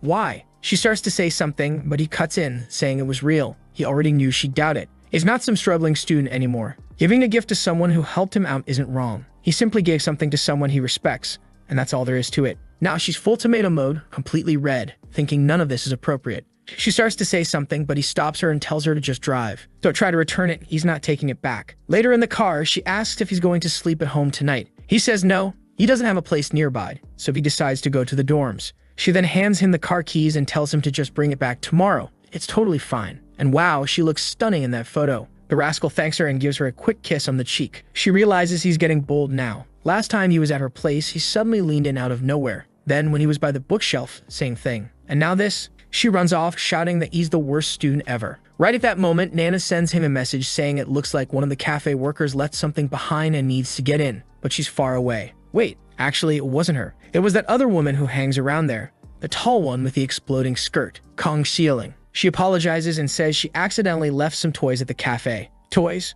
What kind of toys, girl? Anyway, our boy heads over and says no problem. He'll open it for her. She walks in and starts looking around, saying it's something of her kids. Okay, I thought this was about. Never mind. Our guy's just standing there, casually observing all the high-quality assets in the room. He asks how old her kid is, and she says 3.5. A real handful, apparently. But he notices she grabs a bottle of wine, so now her whole story isn't really adding up. She turns back around and says she's got everything. He asks why she's looking around like that. Oh, right. He bought the cafe from her. She's feeling nostalgic being there again. Our boy immediately picks up on it. Whatever's going on in her life, it's clearly not great. She came all the way back just to pick up a bottle of wine. Yeah, something's off. So he tells her that if she ever wants to come by and visit, she's welcome to. She replies that she'd rather not stop by too often. That's when he invites her to have a drink, figuring she was already planning on drinking alone anyway. And she doesn't hesitate even a second. She asks if he's sure, and he just says, yeah. As he pours the wine, he asks if it's a family issue. Why she seems so down. She says he noticed pretty fast.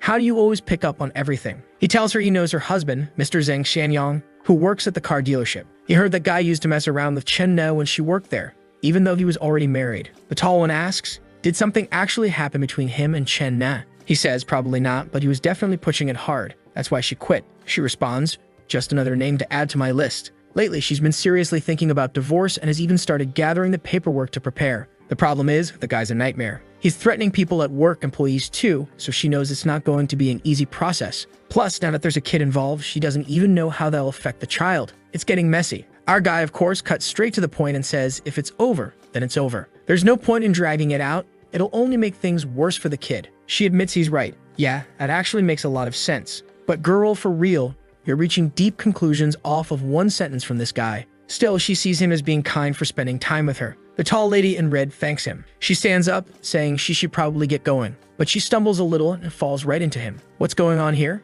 She apologizes quickly, then leans in to give him a kiss goodbye, and runs off. Our guy's left standing there, completely confused. Outside, she's thinking to herself that she must be going crazy. She had some wine and totally lost control. All these years she's behaved properly, and now she goes and acts like that out of nowhere. He calls Nana and says that after helping her friend, he ended up too far from home and will have to sleep over at her place tonight. Nana says she can just book him a place to stay, but he tells her, nope, I'm going to your place. It's better that way. He tells her there's no need to spend money on that, and she doesn't have to worry, he's just coming over for a little hug. But when he gets there, oh man, look how she greets him. Our boy's already stumbling a bit, clearly tipsy, and tells her he'd just come from a dinner with some people from the school. She tells him to sit down and relax for a bit, that she'll make him some tea. But he's already gone in for a hug and tells her there's no need to worry. She wants to know what that's about, and he says it's just a quick hug. She remembers, first time he said it was just water. Next time it was exercise. Now it's this hug thing. The guy always has some kind of excuse, but looks like tonight he won't be scoring. She's already set the bed up with some space between them, lies down and turns her back. Staring at her, he wonders why. He thought she already accepted him deep down. But this guy, he's slick. He lies down and says he's freezing. To be fair, the room is cold and he drank enough that his body can't warm up. She says she'll turn the heater on, but he says that's too complicated. Why all this tech when he could just get closer to her? That would be enough. She starts to say something, but he cuts her off, saying the cold is gone now. Yeah, pretty clear the bastard scored again. Next morning, she wakes up saying she washed his clothes and already headed out to work. At the same time, he wakes up to her message and to explosive calls from none other than Menglu. Again, wanting to know where her skinny guy is at the gym. Yemeni's getting annoyed with himself now. This girl's friends with Nana, he thinks. He can't even start his day seeing stuff like this. Then the girl pops up holding 2 basketballs, wanting to know why his phone's so far away. He opens his eyes slowly as she asks, "What? Are you afraid I'm gonna eat you or something?" And man, his phone just keeps going off. Now he's getting a call from Xiao. When he says he's got something to deal with, Menglu says she'll hang up and gives him a playful wave. Once he picks up, Xiao tells him his project got approved. He tells her all students involved will need to submit a photo, their height and weight. She wants to know why. He says an entrepreneur needs to have good physical condition and looks. It's the only way he can judge their discipline and how well they take care of themselves. She finds it a little strange, but since he's the one investing in making the request, they'll go along with it. And it seems everything's already arranged for him to meet the first batch of students a little later. He says that's fine. Then she adds that she and her sister are moving tomorrow and asks if he'll be free. He says yes, and half an hour later, he's heading out for breakfast. But another call. It's Menglu again. This girl just won't leave him alone. As soon as he picks up, she says, "You said you were going out, but you're still home." He replies he's busy. He has to review some villa designs and company stuff. She teases, asking if he's looking for a little problem to keep beside him. He laughs, realizing she knows he's the actual problem here. Since she does give him some solid emotional support, he says if she wants to stick around, that's fine. She sends a super high-res selfie and tells him she's waiting at the gym. Sometime later, our boy is standing there waiting for her. And then we get that classic Manhwa scene, right? Some older guy pulls up, saying his car's pretty nice, but his car is better. He tells Shen Yuan that if he wants to pull quality women, he's got to go high-end. But for a student, he guesses it's not that bad. Shen Yuan just thanks him. Then the tall one arrives. Yep, Menglu shows up. The rich guy says, so Menglu finally appeared, and asks what she wants to eat today. She thanks Mr. Fan, yeah, that's literally his name, and says unfortunately, she already made other plans and sent him a message. The guy offers to tag along, but Shen Yuan cuts in and says, sorry, my car's way too cheap to carry someone as rich as you. She walks in, waves goodbye to the guy, and tells Shen Yuan to hurry up and follow. Now the dude's sulking, wanting to know why she accepted a ride from that guy. Sure, he's rich, but most of that money comes from his parents. That's exactly why she prefers Shen Yuan. In the car, she starts explaining to our boy that Mr. Fan is really wealthy, got a $2 million car from his parents, blah blah blah. Shen Yuan just looks at her and says, okay, and why are you telling me this? She gets a little awkward, asking why he's being so cold today. Normally, he's not like that. He asks, what exactly did you expect me to say? She turns away, now even more annoyed. Our boy knows exactly what's up. This girl invited the other guy just to stir things up, to create a little competition, so they could realize other men were chasing her too. Yeah, well, he's not falling for that game. He even says that if she wants him to be more active, he could really use some exercise. She gets mad, starts shaking him and calling him a perv. He replies, what? A little basketball never hurt anyone. She snaps back that right after she left the cafe the other day, he ran straight upstairs. So yeah, she already knows exactly what kind of game he's talking about. Shen Yuan realizes she's going to hold on to that moment for the rest of her life. Then she switches the subject and asks why her life is always so peaceful, like how she always has time to follow him around. She answers her own question. She's not actually free. She's just choosing to put other things aside to be there with him. He apologizes and she says she won't accept it, not unless it comes with dinner at a really nice restaurant. And now he's pushing it even further, saying he's got something she can really enjoy. Thank God the scene changes. Now he's talking to the folks from the furniture company. The woman starts showing some slides, European style this, modern that, a whole bunch of styles. Menglu says it all looks pretty good and wants to know how much he's planning to spend. Playing dumb, he says not much this time, just about 20 million. Immediately, the girl flinches like she's been shocked, eyes wide. Here comes the queen of the bra strap, and now she's also queen of the skirt, lifting and dropping both at once. What a menace. For him to be spending that much, he's got to have at least 100 million to his name. Shen Yuan stands up and says, just go the classic Chinese style. That's it. The woman thanks him and says that Mr. Huang would like to meet him, wants to be friends. But our guy says the contract isn't even finalized yet, so maybe it's a bit early for dinner. She apologizes and explains the boss just wants to be friendly, but he's already saying goodbye. Even so, she's left there looking smitten. I mean, 20 million is enough to fund the whole company. Jeez. But when she steps into the next room, she says Mr. Chen agreed to do dinner later on. Baldy, Mr. Wan Renmin, says it's important they build a good relationship with this kid. He asks if Shen Yuan will be going alone. The woman says he'll probably bring a girl, though the one with him didn't seem like a wife. The man says it doesn't matter if she's a girlfriend or not. Just get the legendary Sugsui to keep him company. Back in the car, the girl says the AC is way too hot, but he says he feels perfectly fine. She asks what he plans to do afterward, and he says it doesn't matter. He's dropping her off at work. She, however, replies, not today. She's planning to tag along with him, eating for free wherever he goes. Our boy says if she's gonna follow him all day, then she has to stick around for the night too. Now she's getting all kinds of wild thoughts, but just mutters that he's a perv. Still, she refuses to get out of the car. No way she's going back to work. Next chapter, her friend's calling, wanting to know what she's up to. Menglu says she's just in the car. The poor girl assumes she's in Mr. Fan's car, the one they left behind. But Menglu, being honest, says nope, she's in Shen Yuan's car. Immediately, her friend wants to know, wait, did you guys do it? She says no, they didn't do anything. She just went to take a look at some renovation plans for a house he bought and a few furniture designs, stuff like that. But the moment she mentions how much he spent, her friend's shocked, saying it doesn't make any sense for him to be throwing around that kind of money. Seriously, the cursed Shen-ai was one lucky girl. She found a gold mine, and now her friend's swimming in it too.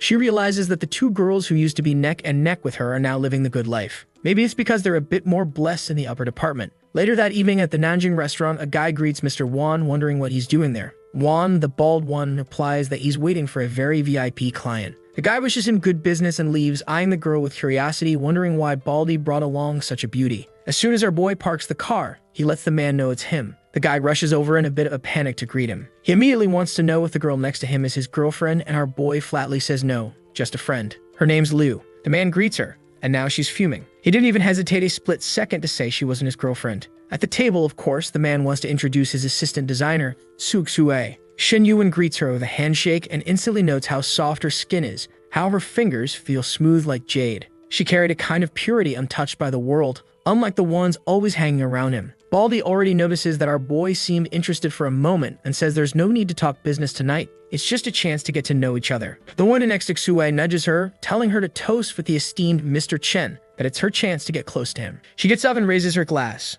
A toast to you. Our boy thanks her casually. Menglu wants to drink too, but he tells her not today, since she'll be the one driving them back. She's not happy about it, but oddly, she's celebrating inside, because in a way it makes it feel like they're in a relationship. Strangely, Xue stumbles over with her glass, awkwardly saying she wants to toast with him too. He calmly replies that she can have tea if she's not into alcohol. Baldy quickly steps in, apologizing, saying she doesn't really drink, but explains she's from the South. She hasn't graduated college yet, but since they're close in age, they should be able to communicate well. He tells her add Shen Yuan on social media and start building a connection with such a talented young man. Menglu immediately sees through it. This old man brought this girl to evaluate the business world from another angle. Clearly, this pure-looking girl was being thrown at Shen Yuan like an offering. It was no different from a high-end pimp operation. Then a guy in a green jacket walks over, saying he wants to send over a drink for the gentleman. Baldy calls our boy over and introduces the guy as Lin Gunjiao, his grandson. He also introduces Shen Yuan to him, saying he's an incredibly gifted young man for his age.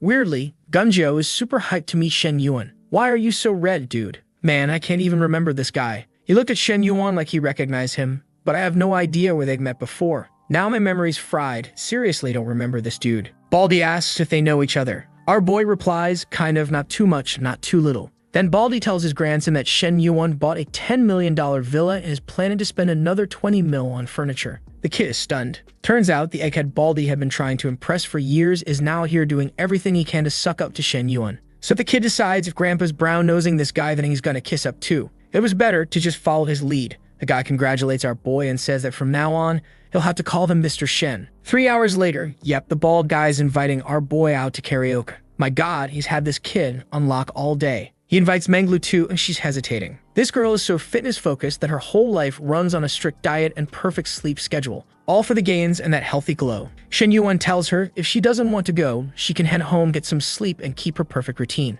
But the moment she glances at the competitor sitting across from her, she knows. If she doesn't go, that little viper is going to throw herself at him, and their night could end up getting very cozy, which for her would be very bad. God help her, she's imagining the worst already, like he's gonna put a baby in that girl tonight. She jumps up, a little panics, saying she's definitely going. No way she's missing out on this. So off they go to karaoke. Chewie is just eyeing our boy the whole time. She looks like she wants to offer him something, maybe a drink or whatever, but he tells her he's good. He's had more than enough today, and just wants to chill. Besides, he's already noticed that she's not really used to places like this, so there's no need for her to push herself. She lowers her head, looking a little embarrassed, and thanks President Chen. He tells her to keep her chin up. A girl of her age working at such a big company is pretty impressive.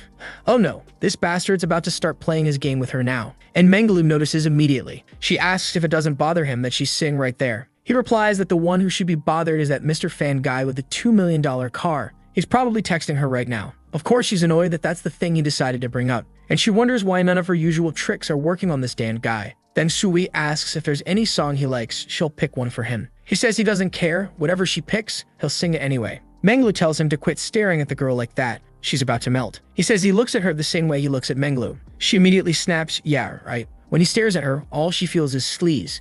No emotion. He replies that's her fault for the way she keeps throwing herself at him. Besides, doesn't matter. The result's always the same. She raises an eyebrow. And what is the result? He looks her in the eye. The bed. Right then, her little heart ticks up another point. This girl is into it. He's rich and handsome, so she lets it slide. At least he's honest. If he were ugly and broke, well, she doesn't even want to say what she'd be calling him. He grabs the mic, and she tells him to tone it down a bit. Then Baldy walks in, handing him the mic, telling him to sing something. And boom, scene cuts to outside. Damn it, I wanted to hear the boys sing something bold. Now the old man's still buttering him up, shaking his hand, saying he never imagined he'd make a lifelong friend at this age. Our boy thanks him and says that because of their design team, he'll definitely give priority to their company. Then the woman grabs Sui and says they're heading out, waving goodbye. Our boy asks if she'll be alright, and the woman says not to worry. She'll make sure Sui gets home safe. That leaves just him and Menglu. She asks if he wants her to call a car for him. He tells her not to worry. He'll just find a hotel nearby and crash there. She finds it a little odd.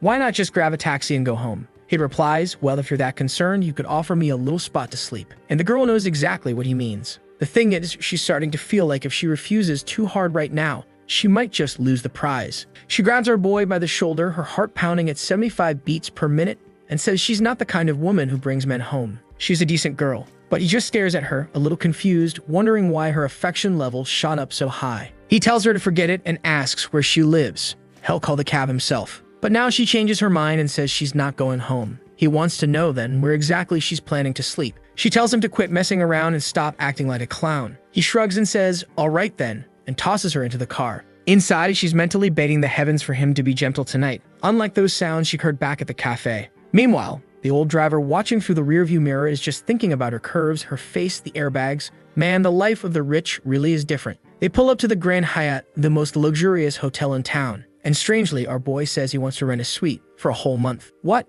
Even Menglu's confused. Why so long? She asks. It's just one night. He ignores her. The lady at the desk says it's 110,000. He swipes the card without a second thought. Of course, now that her affection is over 60, everything he spends gets tripled in return. So it's time to start throwing money around. Upstairs in the hotel room, she looks out at the view and says it's incredible. She's feeling a little guilty about stealing him from Mana, but something tells her that something good is coming from this guy. Not sure what exactly she's imagining, but our boy's already moving in on her neck, asking if it's time to play some golf. Good grief. The artist is bringing all his skills tonight. She tells him it'd be better if he went and took a shower first. He says no, they'll shower later. She points out the curtains are wide open. He says not to worry. From this glass, you can only see out, not in. And with that, after 10 whole chapters, our boy finally invades the bomb site. Next morning, he wakes up. It's past noon. The night was long. He didn't expect Menglu, who trains daily at the gym, to end up this worn out. The moment he touches her, she snaps, asking if he's crazy. They didn't sleep until 4 in the morning. He should be resting. Meanwhile, she's wondering how someone like her, who trains every single day, got completely destroyed by a skinny guy. What am I even reading? Help. Our boy answers, saying he treated her gently.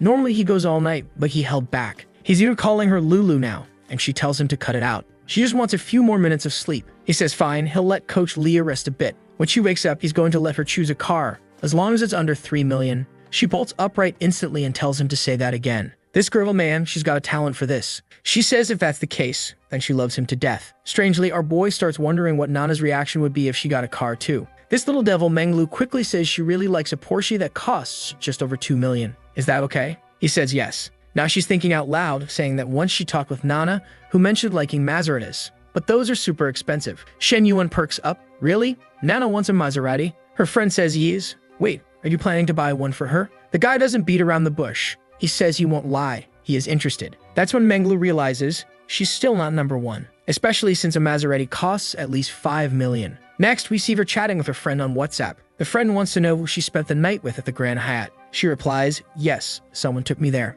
And strangely, she sends that cat emoji, the one with its mouth on a sandwich. Yeah, the one you're thinking about. The friend asks what she did, and she replies, obviously, I did Shen Yuan. My heart got soft and I went with it. Her friend realizes that this Dan Menglu is being dramatic, acting like Shen Yuan pushed her into it. But deep down, she knows Menglu wanted it from the start. Now that she sees another one of her friends climbing aboard that luxury yacht, she can't help but wonder, how is she the unlucky one in the group? Meanwhile, Shen Yuan's getting dressed, telling her to go find the car, send him the details, and he'll transfer the money. Their bond has already reached item 16. He looks at it and knows. A 90-point reward is just around the corner. In the car, on speakerphone, Mana says she's learned to make some really good coffee and asks when he's coming to try it. He makes excuses, says he can't come today, but soon he's planning to buy her a car as compensation. She, of course, tries to turn it down, says he's already given her a house, a job, all of that. It's not necessary. But he simply replies, there's nothing wrong with spending on the woman I love, is there? Would she really say no to a gift? She seems to accept, though she says she wants something in a lower category,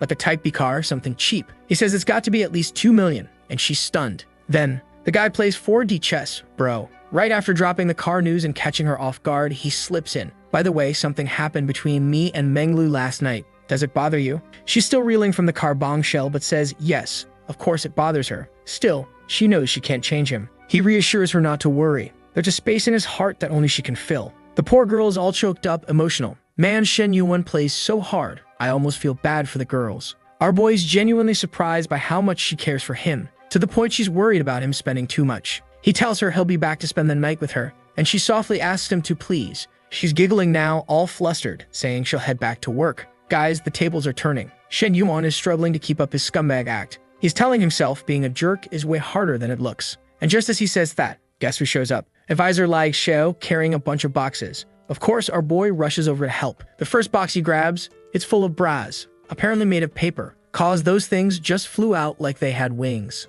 Now his brain's gone flying too. He's standing there thinking, if this were real, oh man. She tells him to stop staring and helps gather things off the ground. Her sister loads up the car and says one trip won't be enough, so they'll have to make a few runs. Lai Xiao gives him the address, and on the way she apologizes for her sister, says she's a bit rude and doesn't seem to like him. He tells her not to worry. Honestly, she seemed less cold than last time. Then Lai Xiao explains. Her sister was in a long-distance relationship for years, but one Christmas, she made a surprise visit and caught him cheating. Ever since, she gave up on men completely. Shen Yuan says that guy's absolute trash. What kind of man does something like that? Right then, Lai Xiao asks, what kind of man is he? And strangely, he answers, I'm a pure man from the Great Lands. What? Why did he say that? No idea. Even weirder. She reacts like, oh, okay, cool. He asks what she thinks of him. Out of nowhere, she turns bright red, lean forward. Girl, what are you doing? Got an itch on your back? Looks like she just now processed what he said and asked him to repeat it. He says he was joking, wants to know why she's so flustered. She's sitting there all awkward. This woman's a bit strange too, huh? Later, after they've brought all the boxes up, she offers him some water and food. And here it comes. He says he'd rather she showed her appreciation a different way. She's leaning into him clearly and obviously he goes in and kisses her. Dear Lord, now he's going full book of revelations, biting her neck. And her sister's already at the door, telling them to open up because she forgot her key. Lai Xiao is asking our guy to let go before her sister sees what's going on. As soon as she opens the door, she immediately wants to know why her face is so red. Did she have a heart attack or something? Xiao, all flustered, says no, she just needs to rest. Going up and down stairs is tiring. Meanwhile, she's just relieved her sister doesn't seem suspicious. Right after, she cuts the mood by bringing up school stuff, reminding him about the project he's investing in and saying she'll contact him about it later. He thanks her at the door, says he won't be a bother anymore and leaves. Of course he wanted to stay longer, but with that Dan lambing around, there's no chance. As soon as he leaves, the sister asks what she thinks of Shen Yuan. Xiao looks a little awkward, and the sister tells her to stop pretending. Anyone could see the way he looked at her. That definitely wasn't just a student-teacher thing. Xiao lets some details slip, saying she doesn't really know how to explain it. Right then, the sister says it's obvious she's catching feelings. But surprisingly, the sister's kind of supportive. She says that, aside from the fact that he's still a student, he actually seems like a decent guy. Still, she warns that he doesn't seem like someone you can really count on. Xiao says she's not against him, and the sister replies that it's her life. She's not going to interfere, but she should keep her eyes open, because that boy doesn't exactly scream dependable. And that little sideways glance she gives. Now I don't even know if it's the sister or Xiao who's catching feelings. Man, I'm lost. An hour later, over at the campus cafe, the dude tried to put blush on her stomach, and the poor girl looks like she got punched. She's calling for Shen Yuan, and her name is Fu Yingzi. She handles the broadcasting stuff at the university. Our boy shows up apologizing for taking so long and says her voice sounded different from when they first spoke. She explains that's normal for a voice actress and says she'll be helping him get his office set up and sorting out a few things. He thanks her and says he actually has a few more requests and wants to know if she can help him with everything for the room. She agrees, although a bit unsure, and asks what else he needs help with. Before he can answer, some dude walks in with a bag saying he brought her favorite hot dog. Shen Yuan glances over like, who the hell is this weirdo? And quickly realizes by the guy's look, yep, he thinks he's got romantic competition. Yingzi shuts him down immediately, saying she's on a diet. The guy insists, saying he ran 5 kilometers and stood in line for 20 minutes just to get it for her. But she keeps cursing him out, telling him to leave because she doesn't want his hot dog. Then he asks who Shen Yuan is, and she says it's none of his business. Man, the poor guy left looking completely crushed. I don't even know why he was in this story. Just get humiliated. And look who's standing in the middle of the cafe. Fang Minhui, the legendary one. She already spotted Yingzi with Shen Yuan. Her friend comments that since they've already been on 2 dates, it's pretty clear now that his family isn't actually broke. And with that, Minhui charges in, ready to show just how shameless this girl is. She walks up giving Shen Yuan kisses, clinging to him and asking if he's going to class. He awkwardly replies that no, he's talking about something with Yingzi. But Minhui holds on tight, scolding him for missing too many classes. How was he going to pass anything if he failed all his courses? Yingzi gets up. She knows full well that this girl showed up just to make it look like they were a couple. So she tells Shen Yuan she's got things to take care of and heads out first. He stays there, not really sure what to do, and just waves goodbye. Meanwhile, the students around them are stunned. An unthinkable love triangle, really, because these 2 goddesses were fighting with this one guy.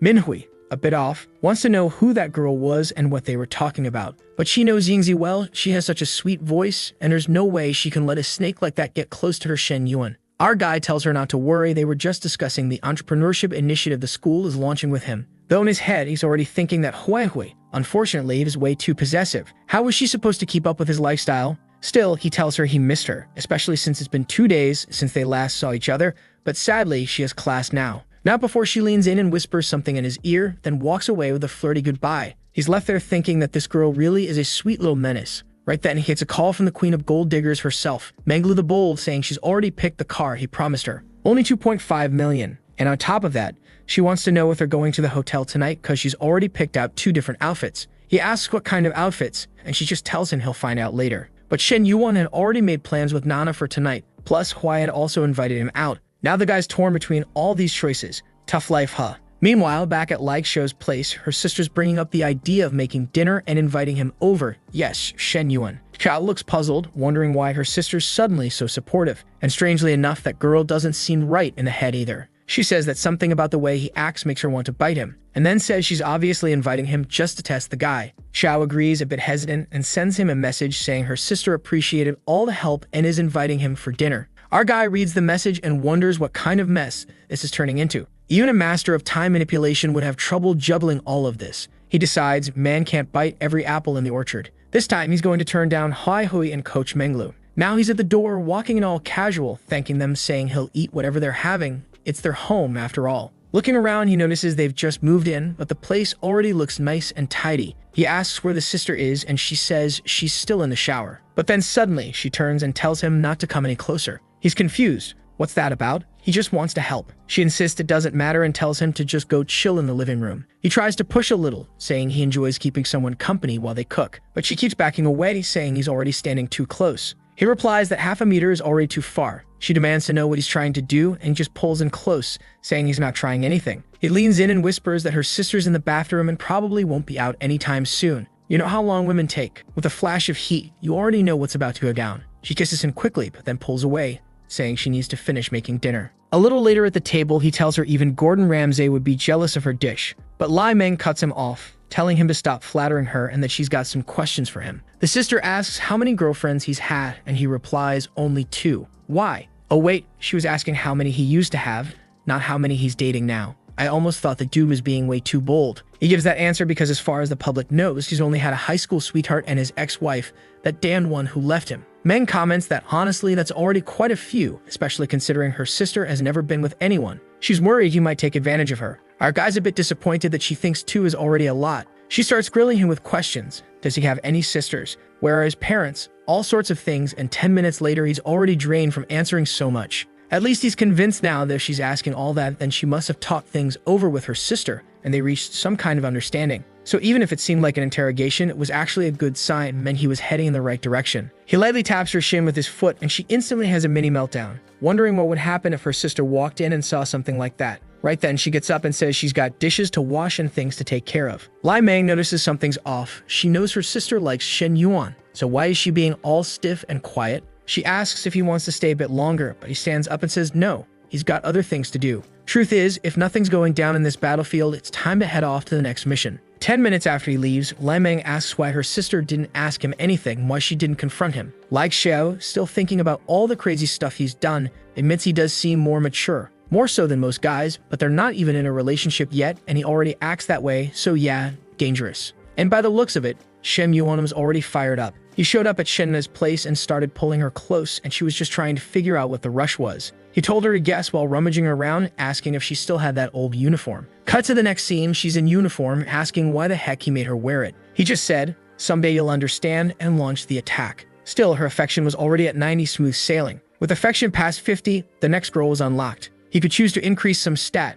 maybe height, not really sure, or get 5 million to spend however he liked, or gain some special skill. But of course the guy's only thinking about that ability everyone would envy, the legendary card, the ultimate buff you couldn't find anywhere else on Earth. Too bad for Nana. She was the first one to feel the effects. What had to happen happened. Nana's lying there, poor girl, saying something felt different this time. He asks what she means and she just says, "I don't know, it's just different." And he's looking at her with sparkly eyes, realizing she must really like him. He couldn't even imagine what the reward would be if someone ever hit 100 affection. But it looked like he got another card. He ended up choosing the basic combat skill. Even in a society full of laws, walking around with so many women, you never know when you'll become a target. On the flip side, he also got a repair ability. Maybe someday someone needs help, and he'll be the right person to show up. My god, the guy's still in bed and already planning his next fight. His eyes are blazing with determination. He's convinced that fixing the world is the better move. Just then, Nana gets a call from her mom. Her dad had a heart attack. They need money, all of that. He asks what happened. She explains, and he asks if she needs to go home.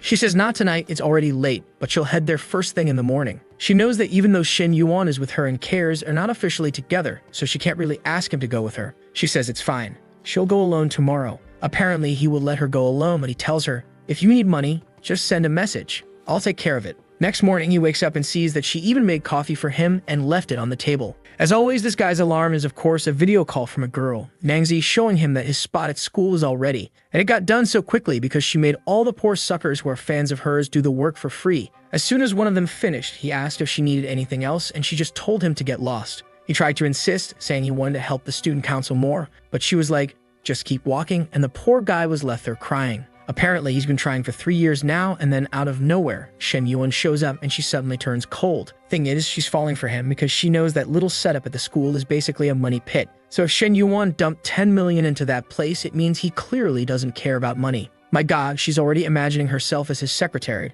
with his hands all over her thighs. There are no normal women in this story, seriously. But yes, she's thinking exactly that. Even if she can't be his girlfriend, she could still be a great secretary. All she has to do is prove how skilled she is. Okay then, if you say so. Cut to Nana arriving at her parents' place, asking where her dad is. He was in the hospital. Why are they at a restaurant? Her mom tells her to come in. It was a setup, of course. She says they didn't want to trick her, but she's already 27 and still doesn't have a boyfriend, so they brought over a young man, a family friend, to help her out. The guy's mom introduces him. His name is Dong Kitao, and invites Nana to drink with them tonight. She says they'll get along great. She casually throws in that her son owns a company with dozens of employees, earns over 10 million a year, has a nice car, a nice house. The guy tells her not to exaggerate, he just customized a BMW Series 5, nothing major. Oh, poor guy, you're facing an impossible opponent. Nana says, well, that's not bad at all. Congrats. And suddenly, the guy pulls out a ring. Thankfully, it wasn't for Nana. He was just giving it to her mom, saying it was a little gift for Auntie. Her mom's thrilled, and the other mom is already on cloud 9, saying he'd make the perfect son-in-law. Her dad starts chatting with the guy, but Nana pulls her mom into the bedroom for a quick talk. Her mom scolds her, saying she shouldn't keep secrets when there are guests in the house.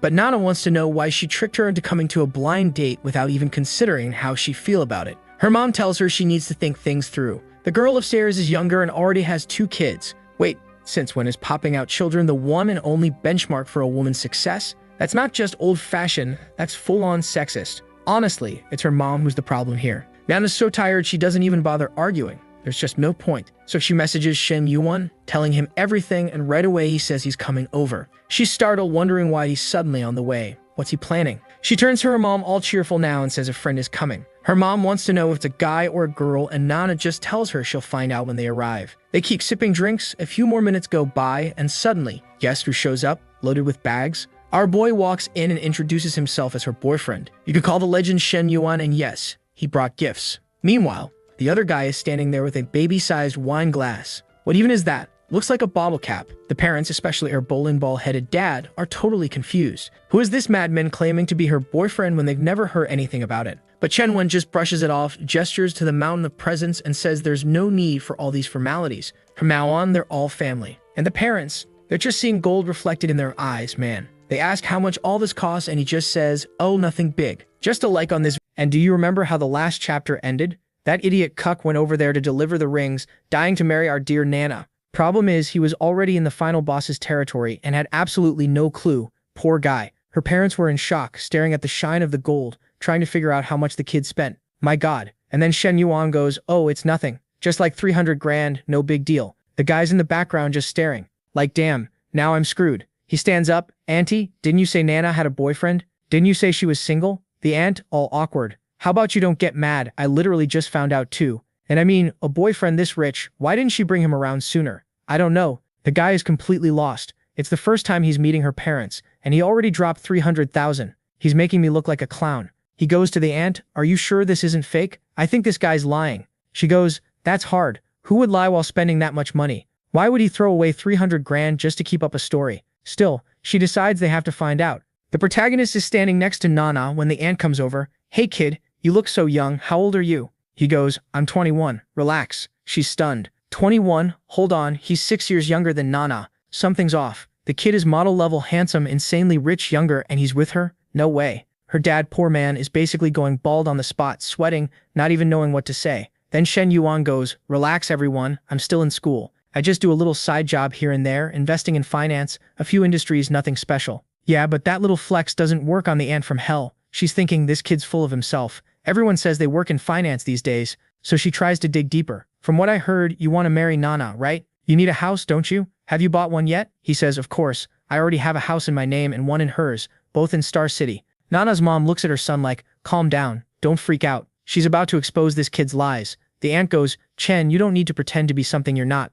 Honesty is the foundation of any relationship, because she knows a house in Star City costs over $1 million. So if he didn't have one, there's no way he'd be buying one for her too, before they're even married. Her parents are totally confused. Is this kid lying to us? But Nana pulls out her phone and tells her to stop making stuff up about him. He bought the house and she even signed the contract. Everything's right there. The aunt hesitates. Your scam is really well done. You even have a contract ready. Shen Yuan goes, Nana, the house will be finished soon, right? I'll transfer $1 million to you to decorate it. If it's not enough, just text me. Obviously, he's doing it just to shut these people up and stop them from thinking he's lying. She tries to say $1 million isn't even that much, but it's too late. The money already hit her account. Her mom and dad are counting the zeros, while the aunt is in the back pushing people aside like, move, I need to see this.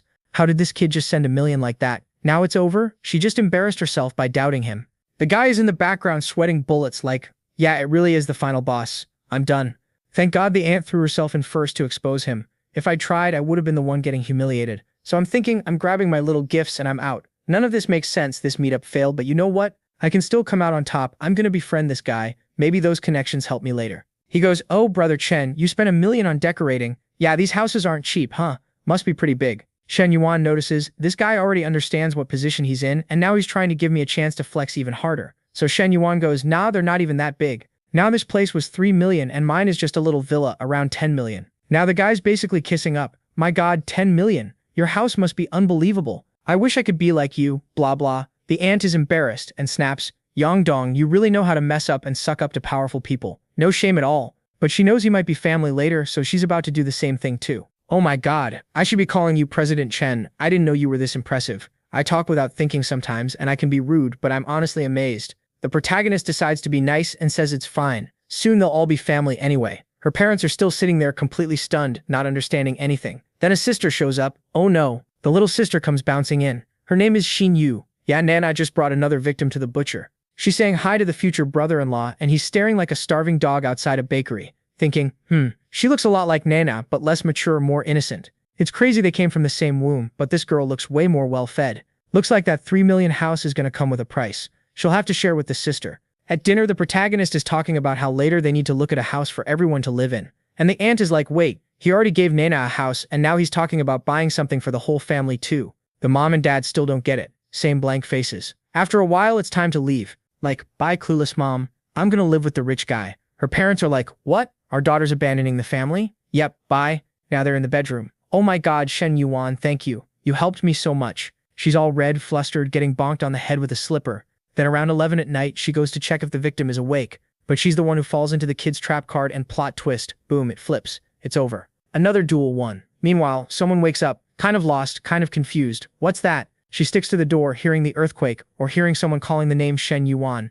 And then the artist calms down like, hey, relax, we're family friends, right? We can't do that. My god. And her sister is there too, saying she never imagined, how do I even say this? She never imagined the impacts were like that. Yeah, there's nothing normal running through this family's veins. She pulls her clothes down and runs off. An hour and a half later, Nan comes back to the room. The time keeps getting longer. Soon it's gonna be 17 hours later. Calm down too, Shen Yuan. Then she notices her sister is randomly stuck there, and she asks, Sinyu, why are you sleeping here, kid? And she goes, Sis, I just want to hug you. Nana says it's fine and tells her to come cuddle, and it kind of clicks. This girl is clinging a lot, and she's grown up a lot too. Next day, they get to the office, and Fo Yinji asks what he thinks about the setup she's decorating, chairs and everything. Sitting there, he thinks she's not only pretty, she actually works properly. She really is perfect as a secretary. She shows him a sheet with the business registrations everyone at the school has been submitting, and asks if he wants to look. He says sure, and immediately checks the first line. Gender, female. Great, now he can look. But he gets annoyed because he realizes she's got a ton of Photoshop on her face. He says it's not even worth looking at the pictures. He'll just read the plans, open a cafe, a pet shop, an internet cafe. Then he sees one idea, open a lingerie shop out in the countryside. Who's the genius that came up with that? But at the same time, he knows if he invests in that, his social credit is going straight into the trash. All the proposals are low quality. He wants to spend 10 million from the system, but he needs something actually worth it. Right now, he has time and energy to spend money on these girls and grind the system. But when he's 80, what's he gonna do? Follow them around on the beach? You can tell someone's life is good when their problem is everyone else's dream. And the second I say that, he hits me with a moral lesson, and I get humbled. He says he doesn't want to end his life as some creepy old man who only knows how to flirt. Both the rural entrepreneurship system and that cafe need to be real solid business experiences. He needs to shape the world and turn these small companies into something big. Build a multi-million-dollar conglomerate? He wants to be the next Elon Musk and make his own Tesla. And that's why he has to be honest. He looks at Yingzi and says, looks like we really overestimated these students.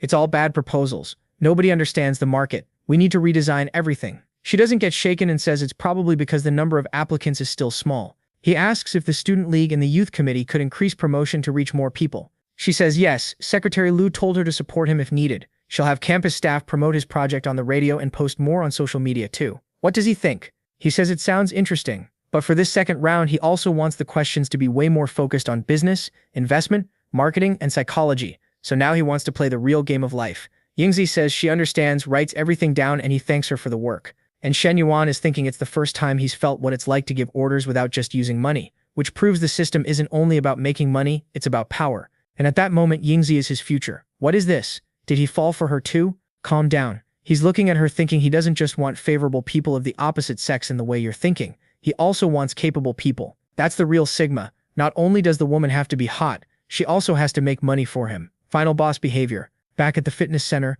look who's there. Meng Lu, drinking water while the boss wants to know why she's been taking so long to get to work every day. She turns around and says, I told you, and I also said I already talked to everyone who had class with me. But he's mad. You better not bring that up. I didn't approve you taking a day off. And Meng Lu goes, Manager, you said if I went on the date, you'd give me a day off. Seriously, have some self-respect. She cooked him. But of course he won't admit it, and says in the end he didn't approve it, and that proves she doesn't deserve the job she has. She has no idea how much money they lose when she cancels classes like that. She turns around and says, you know what? Fine, deduct whatever you want. I'm not working here anymore, starting today. Yeah, now you found out why there's never anything left for the beta. A friend goes, Manager, you really let Meng Lu quit? He says, whatever. She's worked here for years and her clients are all from our gym. There's no way she can make money now. Then the friend points, but look outside. There's a Ferrari pulling up. The manager freaks out. Oh no, she's got a sugar daddy. I just lost her for free. The time she didn't spend learning how to make money, she spent learning how to get money. And she's recording a little video for Shen Yuan saying she got fired and needs comfort. And like gravity itself, our boy falls right into the trap, saying maybe she'd be good as his personal coach. She's smiling on FaceTime, asking if there's some exclusive reward for that. The guy smiles and says she'll have to find out. She sends a half heart, acting like she's got a mental challenge, saying she'll wait for him in the exclusive suite. At the gym, I hope, because we're trying to train here. How is Shen Yuan supposed to max out his health? The kid has to take care of his body too. He only wants to extract, never wants to add. Scene changes to later. He goes to visit and she's mad, not wanting to let him in because he took too long. The protagonist thinks, my god, she wants to play that push and pull game. Fine, bye. The second he says he's leaving, she panics. No, grabs his arm. He smiles and says now she's gonna have to beg because otherwise he's not coming back. Back in the dungeon, the protagonist gets thrown into the cave and hit by 2 fireballs. He says that's not enough and takes 2 more direct hits. He rushes in, knocks the enemy away, smacks her in the back, she drops dizzy on the floor and he gets close, saying, today she's gonna die. I didn't know he had vampire skills. He goes for the neck. The story says the intense fight lasts more than an hour. The enemy is about to give up, but he says if she wants to be his training partner, then she has to endure all the drills. Later, the victim's motionless body gets abandoned after another hour. 2 hours of fighting total. I'm telling you, the time keeps increasing. Soon it's gonna be Dragon Ball, and one fight will last 17 chapters. Shen Yuan is impressed with the talents he's getting from the system. The fights are getting easier and easier. He checks the panel and now he's at 82, growing the bastard. With health at 69 yuan. Wait, is that his money? I'm confused. On top of that, he sees he lost 2 kilos. He's slimming down. He says with a height of 82, he can't weigh 70 kilos. Then he throws the clingy one onto Miss Liu and says tomorrow morning they have to work out. The coach says this kid finishes one workout and is already thinking about the next, like a chubby kid in an ice cream shop. He hasn't even finished the scoop and he's already asking what's next. Shen Yuan goes, are you crazy? I'm talking about real exercise. Damn, she got scolded. The coach stands up and says, so you finally realized you're skinny, huh? But he warns her, if she says that again, the dragon is bringing the fortress down. She apologizes, saying there's no reason for any dragon to bring anything down. She's backing off fast. Then he says he's going to shower, and after that she needs to give him a diet and a workout plan so he can get his body fat percentage right, anaerobic training, all the gym stuff. Also, she has a friend, Jun Yue, who owns a gym. Yeah, it's over. Another victim. I already know what's coming. You know it, I know it. And the evil system detects he intends to work out. A perfect life doesn't depend only on wealth and industry. You also need to improve and transform your own image. The user is now aware of that and has unlocked the fitness panel. Limited mission, in 1 month he has to reach 75 kilos with 12% body fat to earn a body bonus. Then he'll enter a perfect physique state that will be maintained for 2 years. The main guy is there, kind of confused, but then he sees that right now he's at 21% body fat. Yeah, with a full-on 6-pack showing. Wow, the author's kinda dumb. Then he presses a button he hadn't noticed, and a bunch of stuff from other systems he has starts popping up. And the sly guy smiles. It's obvious this system has a lot more to offer. What would take years to learn, he can master in a month. Next day already? Good grief, and the coach is competitive too. She woke up before him, made food, picked out clothes, went and bought him workout gear, left everything ready for him. That's tough to compete with. The others do nothing, and she does everything and then some. The protagonist thanks her, saying she's not bad at all. And she stands there with her hand on her hip and says if he's noticed that, then he'd better stop bothering her so much, like he did last night. He says he has no idea what she's talking about. She laughs and tells him to cut it out. So they get to the gym, and he shows up with his coach. The poor regular guys are all off to the side, shaken, trying to figure out who this coach is, because she's seriously gorgeous. Guys are sneaking looks from behind. Have some respect. And you too, miss. Don't stretch like that right there. Come on. She's adjusting equipment and everyone's trying to hold themselves together. Slow down. Seriously. It's the whole gym. The buff dude, the nerdy guy, the family man. All while she's teaching the moves to Shen Yuan. And the guy on the machine is that dude who I think was the first one to steal his first girlfriend. The one who parked the car in front of the university, remember? And he's like, this Shen Yuan, that little punk, really knows how to enjoy life. And Meng Lu, our girl, says he did fine on day 1. That's how it is. Start slow, no need to rush. He's there talking about it too, saying it's time for the second exercise of the day. My god. And that idiot is furious. After what happened at the mall, Wan Jing doesn't even reply to him anymore. She blocked him and now he doesn't even know where she is, while that damn Shen Yuan has women everywhere. But today he's getting revenge. Alright then, Shen Yuan, you want to date a bunch of women? I'll expose you for having tons of them, and I'll ruin your little act. Let's see you survive that. He's acting all bold, not realizing the one in front of him actually likes competition. He goes up to Shen Yuan and the protagonist turns around. What is it? You need something? The guy says, no, I saw a friend and came to say hi. But the protagonist goes, nope, nothing to talk about, I'm training. And even Meng Lu is giving him that look like, get lost. The guy gets awkward thinking, damn, this kid really doesn't want to talk to me. But he tries to play games. He says, that girl who showed up with you at the mall, she's not coming to train with you.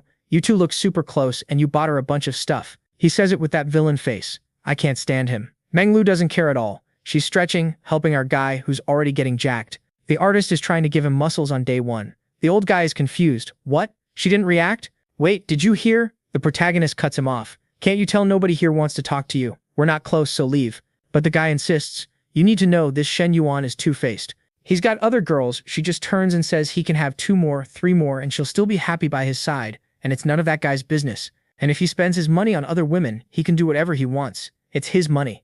All she wants is for him to be happy. Honestly, that's hard to beat. The world is wild, and she knows what she's doing. She's smiling with those pouty lips, thinking she doesn't care if he bought bags for other girls because he bought her a car. And now the guy is about to explode. She already knows she's being cheated on, and this is still a happy relationship. How does that even work? And she's there wiping the protagonist's sweat, telling the guy to stop interrupting their workout. He's fuming, saying their relationship is disgusting and ridiculous. Meanwhile, the protagonist is thinking, this guy messed up coming to talk about that to someone who doesn't care about petty tricks. Next time, do your research before you mess with me. 2 hours of real training later, she's praising him, saying his form is really precise for a first-timer. Tomorrow, they'll have to increase the intensity. He says she just wants to crank it up out of revenge. What is that? She says it's not like that. She just didn't know he already had a decent idea of how to train. Still, 2 hours is 2 hours. This guy is focused. Later, while drying his hair, she's already calling him husband and asking if he's going to the university today. He says yes, she can sleep there, but he has other things to do. Meng Lu says that's fine, she'll go back to her apartment, because this place is so big it feels kind of weird. He asks what she just called him, and she says it again. My brilliant husband. Shen Yuan notices. 88 favorability. He wants to know what happens at 90. So now we're back at the university with Yingzi, and that weird guy next to her stiff as a board. The protagonist walks by while she apologizes for the creep following her. She tells him to back off, but he won't. He's like, no, Yingzi, I just want to see if you need help. It's good to have one more person. My God, I thought this story was set in China. Where are their clothes? Aren't you guys the world's manufacturers? How did nobody think of fabric? Shen Yuan says he doesn't need help and slams the door in another idiot's face. The guy goes, no, Shen Yuan. Yingzi's in there and the doors are closed. What are they going to do? Relax, you're imagining way too much. Inside, the protagonist sits down and asks how things are going. She says promotion at the university has already started, posters on the walls, posts on social media. Shen Yuan says he wants to create another wave of publicity to boost popularity even more. She asks exactly what he wants to do and what collaborations he wants, and in this story, the hardest working girl is dressed like that. Seriously, perfect world. He says in the next stage, they'll contact the entrepreneurship base and make sure every student knows about it. They should post something about someone wanting to invest 10 million in entrepreneurship, in super futuristic young people, blah blah blah. And it looks like he wants to reveal he's behind it all, and Yingji is starting to get it. Maybe he wants to use his name to attract more attention. She doesn't really understand why he wants to put himself out there like that, but her job is to carry out orders. He explains he just wants as many applicants as possible, so they can filter out the best. And his plan obviously isn't just to boost his prestige at school, but also to select top-tier candidates, female candidates, because that's the perfect way to get millions from the system. He asks if what he requested is possible. She says yes. He closes his eyes and says, all right then, it's decided. Now let's talk about what you want from me. Yingzi freezes. Huh? What do you mean? She realizes he's going to be direct. Her plan was to develop a romantic relationship, but he already has a partner, and he doesn't seem interested in the way she hoped. Don't worry, he is. She's awkward holding her clipboard and says she just wants to get a job like a normal job after she graduates. He thinks, this girl is so reserved. If she just said she wants me, things would be way easier. Reserved while wearing basically nothing is a tough combo. He asks, if you want a good salary, what number are we talking? She says 8,000. She's thinking most graduates make 3,000 or 4,000 a month, so double would be perfect. Then the artist angle kicks in to show he's the final boss. He says he'll pay 10,000, but she'll have to work really hard for him. She blushes, confused. Why would he pay that much? He must want something else. While they're talking, outside the guy is like, Yingzi, what are you talking about in there with Shen Yuan? The protagonist stands up. This idiot is really destroying the pride of the men in this country. She says she'll ask him to stop, but Shen Yuan says there's a way to end it. The vampire boy attacks the 55 grams of fabric. He leaves the mark of death, and when the door opens, the guy goes, ah, finally, Yingzi. But she's staring him down, telling him to stop bothering her because she already has a boyfriend. The poor guy starts crying, saying no way, they barely even know each other. She tells him to back off because he's making them uncomfortable. That completely deleted him. Look at what's left for him. He leaves crying, stumbling away. From a distance, the protagonist says coldly, sorry buddy, but that's reality. Power and money are unbeatable. Yingzi tells him to stop acting. It's over, he can take his hand off. He goes, oh sorry, pulls away and says, all right, I'm leaving. I don't think he'll bother you anymore. And he leaves while the nun outfit girl stands there thinking about him. Now he's in his room telling himself she's a decent secretary, but he doesn't think she has talent to run a company. Without real professional skills, no matter how much money you have, you're just a rich idiot. He needs to activate those wisdom modules in the system to improve real skills like business management. So the system gives him a mission: learn business administration. He has to learn the basics first, and if he succeeds, in a month like the fitness thing, he'll get the full talent package from some university downloaded into his head, business and all. The bad part is, he still has to learn the basics. Good thing he remembers someone tough who knows about it. But while he's thinking, he gets a message from another woman, Miss Lin, asking if he's free and wants to go for drinks. He replies, "I'm busy tonight. We'll talk tomorrow." And she's left at the bar looking like an idiot, completely stunned. An hour later, who walks into his place? Manhwa. There she is, the campus goddess, asking if he likes her outfit, and he just says she looks beautiful in anything. Classic dual combat action, 93 points. He notices that once it gets into the low 90s, it really starts rising slowly. He wants to see what happens at 100. He sticks close, telling her they'll go look at a house to buy for her this week, and she hugs him, all happy. Next morning at the university, she didn't even change clothes, so yeah, she's kinda gross. Did all that and showed up the same way, probably still sweaty. The girls are all talking about someone looking for business students, investing 10 million, entrepreneurship, whatever. Her friend wants to spill the plan, but Manhwa says to keep it from everyone. Nobody can know it's Shen Yuan. The friend says she knows, but she's so lucky to have Shen Yuan. Maybe he needs a maid, someone to cook, something like that. Manhwa says it sounds like she's trying to throw herself at Shen Yuan. The friend says yes, but she's so ugly that at most he'd just let her cook, so there's nothing to worry about. Just let her work at his house. She's already declaring she can't compete. Girl, calm down. Meanwhile, what Yingzi is missing in jeans is overflowing in this other girl's shorts. She's all excited. Wow, who is this person investing 10 million?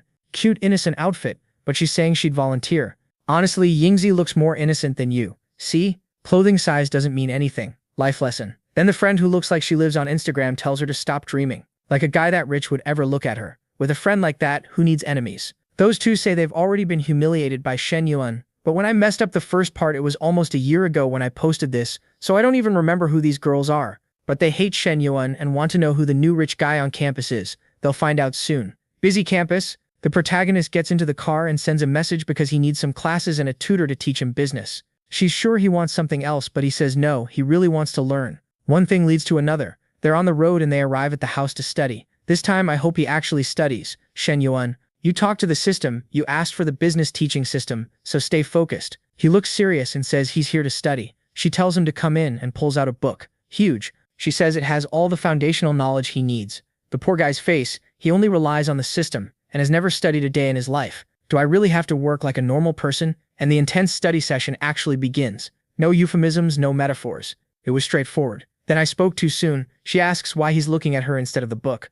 But some time passes, he does study. Then he says, how is he supposed to avoid it when she's way prettier than any book? She tells him to get back to studying. He promised. And he clings on, going straight for it. He came to study, that's true, but he also wants her to be his girlfriend. That's also true. She stands up saying he's talking nonsense, but he stands up too, ready to get back to studying. She tells him to back off because her sister's home, but he says that just makes it better. He might as well make things official with her right now. So their second study session starts, but she's not really into it, thinking he promised one thing and is acting totally different. Turns out he's exactly the same as always. Seriously, he shoved her arm away and said, not now, but at that point it was already too late. Her sister opened the door and just stood there like, what is this in the living room? Huh? What's going on in there? Why is Shen Yuan on top of my sister, and why? Then she stormed off and slammed the door. Obviously Li Xiao wants to know what he did. Now they're screwed, her sister saw everything. He says it's fine, sooner or later she was going to find out anyway. Now they can just tell her once and for all. But Li Xiao says no because she never agreed to be his girlfriend. So how is he supposed to explain any of this to her sister? The main guy tries the mind game approach and asks if she likes him. With 71 little hearts over her head, she doesn't hate him. She's stuck there not knowing what to say. She doesn't want to like him because she's still thinking in that teacher-student mindset. Meanwhile, he notices that since he showed up, he's already gone up 2 points. He isn't even using money, which shows that might actually be the worst route. He's going with pure sincerity. So he tells her it's fine. No matter what happens, he won't give up. He's leaving today, but he still needs to study a lot. Then Li Xiao tells her sister to stop hiding. Her sister opens the door bright red too,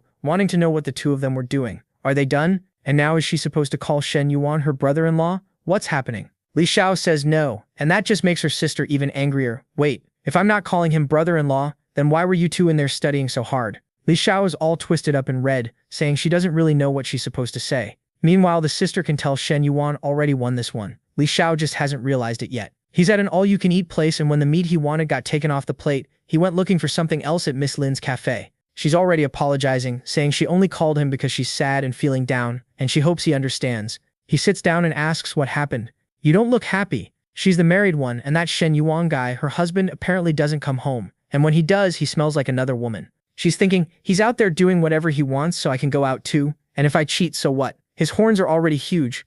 Then she asks, Shen Yuan, is Chen Nai your girlfriend? He says, yeah, you could say that. She asks if Chen Nai knows he came here to drink with her. He says even if she knew, she wouldn't care. Miss Tomato is acting all weird, saying at least that way she won't mess with anyone's feelings. At that point, the difficulty is basically set to very easy. She says she needs a hug. As soon as she leans in, he tells her Battlefield 6 just came out. She says that's interesting, but why is he bringing that up? He tells her, relax, grab the controller.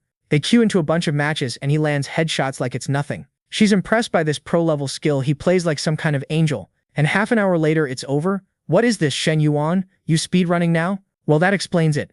After a duo match, she switches to solo. Turns out she's actually a real gamer. And he's surprised because only now do hearts show up for her. 63. The system congratulates him for having 5 girls above 60 points. A perfect life apparently needs multiple options, so he gets 2 efficient learning cards, a redemption skill, and 2 perfect lottery tickets. He's happy. He never imagined the system cared not only about total points, but also about how many players he has.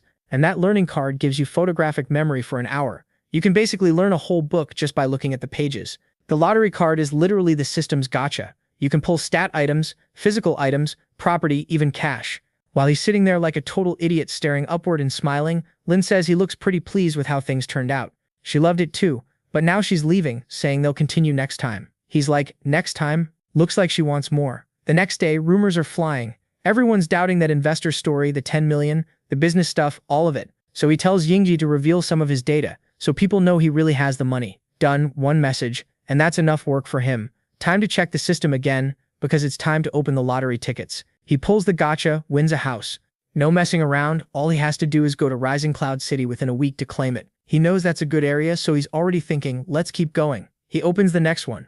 This time he gets an attribute panel modifier. He can modify 2 stats, and he decides to hit weight first because he's kind of skinny. He adds 2 kilos of muscle. This system is basically injecting him with tren. Wait, he used both modifications, so he gained like 5 kilos total. And he figures out the system's pattern. First you gain affection, then you get rewards, and after that you have to reach a certain number of NPCs to trigger a chain effect, meaning he needs to increase the number of NPCs in this lobby. The story even did a recap, never seen that happen. Over the next few days, besides training hard with Meng Lu, he buys an MC-20 for Chen Nai and a G36 for himself. Then we're at the University Entrepreneurship Fair. Everyone's curious. Who's the big investor? Who's the guy everyone's talking about? The one paying 10 million? Those 2 big-headed girls, now I remember, are the same ones from that day at the shop. They want to know why this classmate even came to the event considering how much money his family has. The guy in the Joker suit says he came to learn about other investors. He has a lot to manage. The tall girl in big jeans says she's looking for a company to work for after graduation.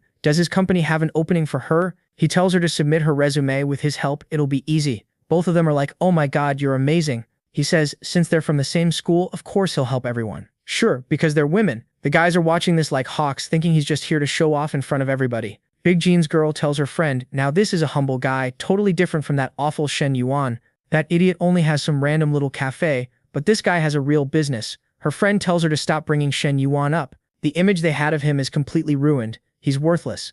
Then Walmart Ichigo invites them to dinner after the fair. She's dying to say yes when suddenly an armored DIL wagon rolls in. Everyone's like, that thing's bulletproof. Who's the boss? The girls turn around already thinking it's the 10 million investor.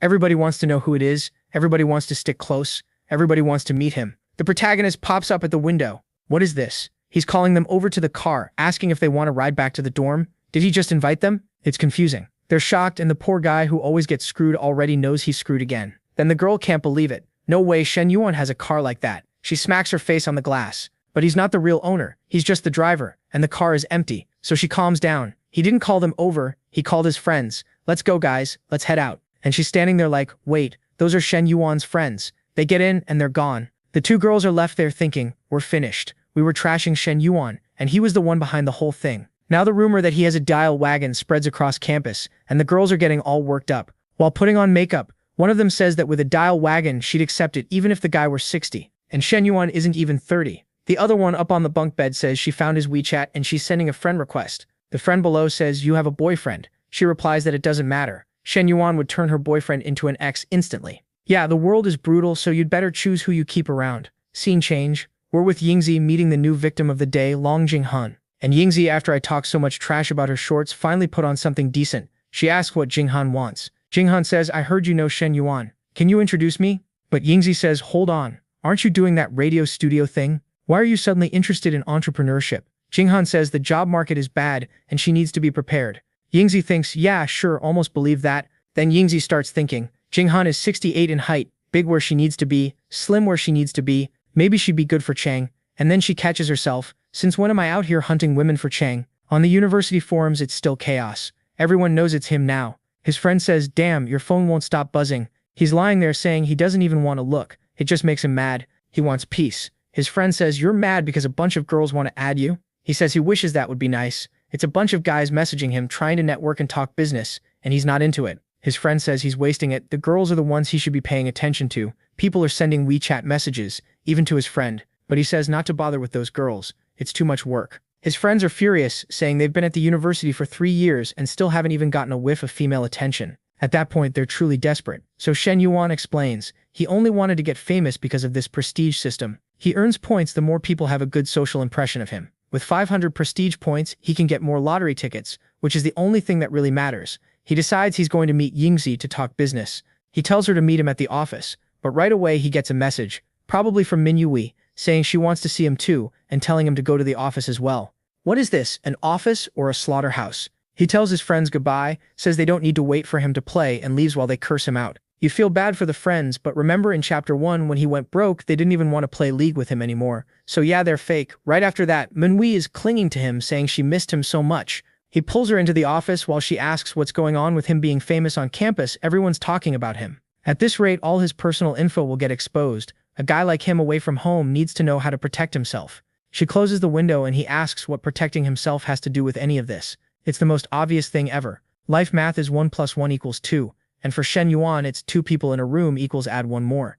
Minhui is basically guiding him through everything. She could make it happen with a mannequin if she had to. While they're dropping onto the PUBG island, someone outside is hearing sounds that seem unusual, and wow, she's obedient.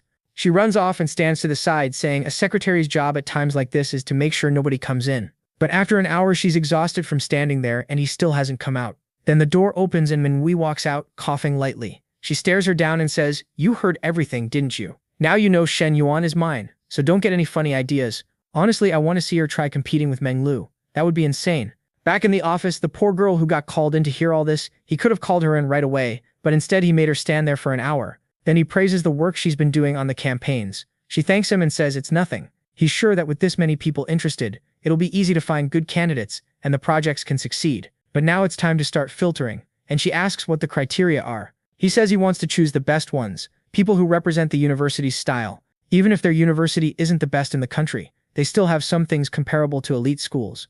Wanji asks, comparable to elite schools, so what advantage do we have? He says obviously the girls at our university are amazing. Yanji's eyes go wide. Wait, he's investing all this money just to find the prettiest girls on campus? So she really was doing the job when she thought about Zheng Han. She asks, Shen Yuan, do you think this is appropriate? He says, we're offering entrepreneurship scholarships to students. It's a huge chance to change their destiny and their future. If I'm helping that many people, why can't I pick the ones that look good to me? She says, got it. Fine, I'll do it. While thinking he's a hypocrite who doesn't even try to hide it, he asks if she finished creating the test exam he requested, and she says yes. And she realizes this boss is a total creep. He made the exam so he can reject certain people and pick the hot ones, while pretending there's a legitimate reason. Then she suddenly says, hey boss, what if we leak the answers to the girls you want to win? He says that's a smart strategy. She starts seeing herself like the woman who finds concubines for the emperor. In her head, on the left side there's a voice yelling that she's studying just to do this, and it's ridiculous. On the right side there's a voice saying the girls would suffer at university at the hands of other guys, so it's better to be with Shen Yuan.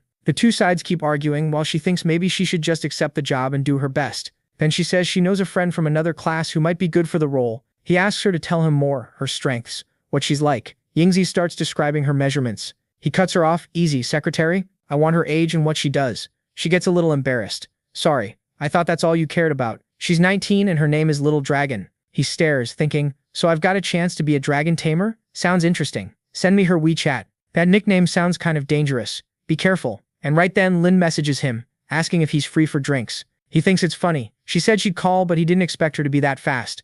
He even asks if she only wants drinks. Then he says it's fine. At 9 o'clock they'll drink it all. The fact that he replied instantly makes her go full tomato. And she's at home all slumped over saying she feels like a teenager again. Like, okay, your husband is cheating on you. But, have you ever thought about ending the relationship? That's an option, you know? You don't have to stay stuck there forever. When the main guy walks up to his car, it's covered in letters stuck all over it. Everyone wants to be his friend. Damn, there's already a whole little gang there calling out for Shen Yuan. My friends want to go to the mall. Can you give us a ride? Bro, the protagonist is looking way too Chad and he's like, I've got stuff to do and there's no room in the car. Rolls the window up and drives off. The jealous guys are watching from far away. Tallest, best looking, richest, youngest with the most girls. This world is brutal, huh? The guy on the right goes, honestly, if I were a woman too, I'd pick Shen Yuan. You can't even complain. The other guy goes, dude, you're a man. Are you serious? And he's like, so what if I'm a man? If I get financial freedom, I can have women too. The friend turns all red, saying it's not a bad idea. These guys are basically thinking about playing the game backwards, so they can win in real life. Genius level stuff for real. Einstein and Plato having a chat.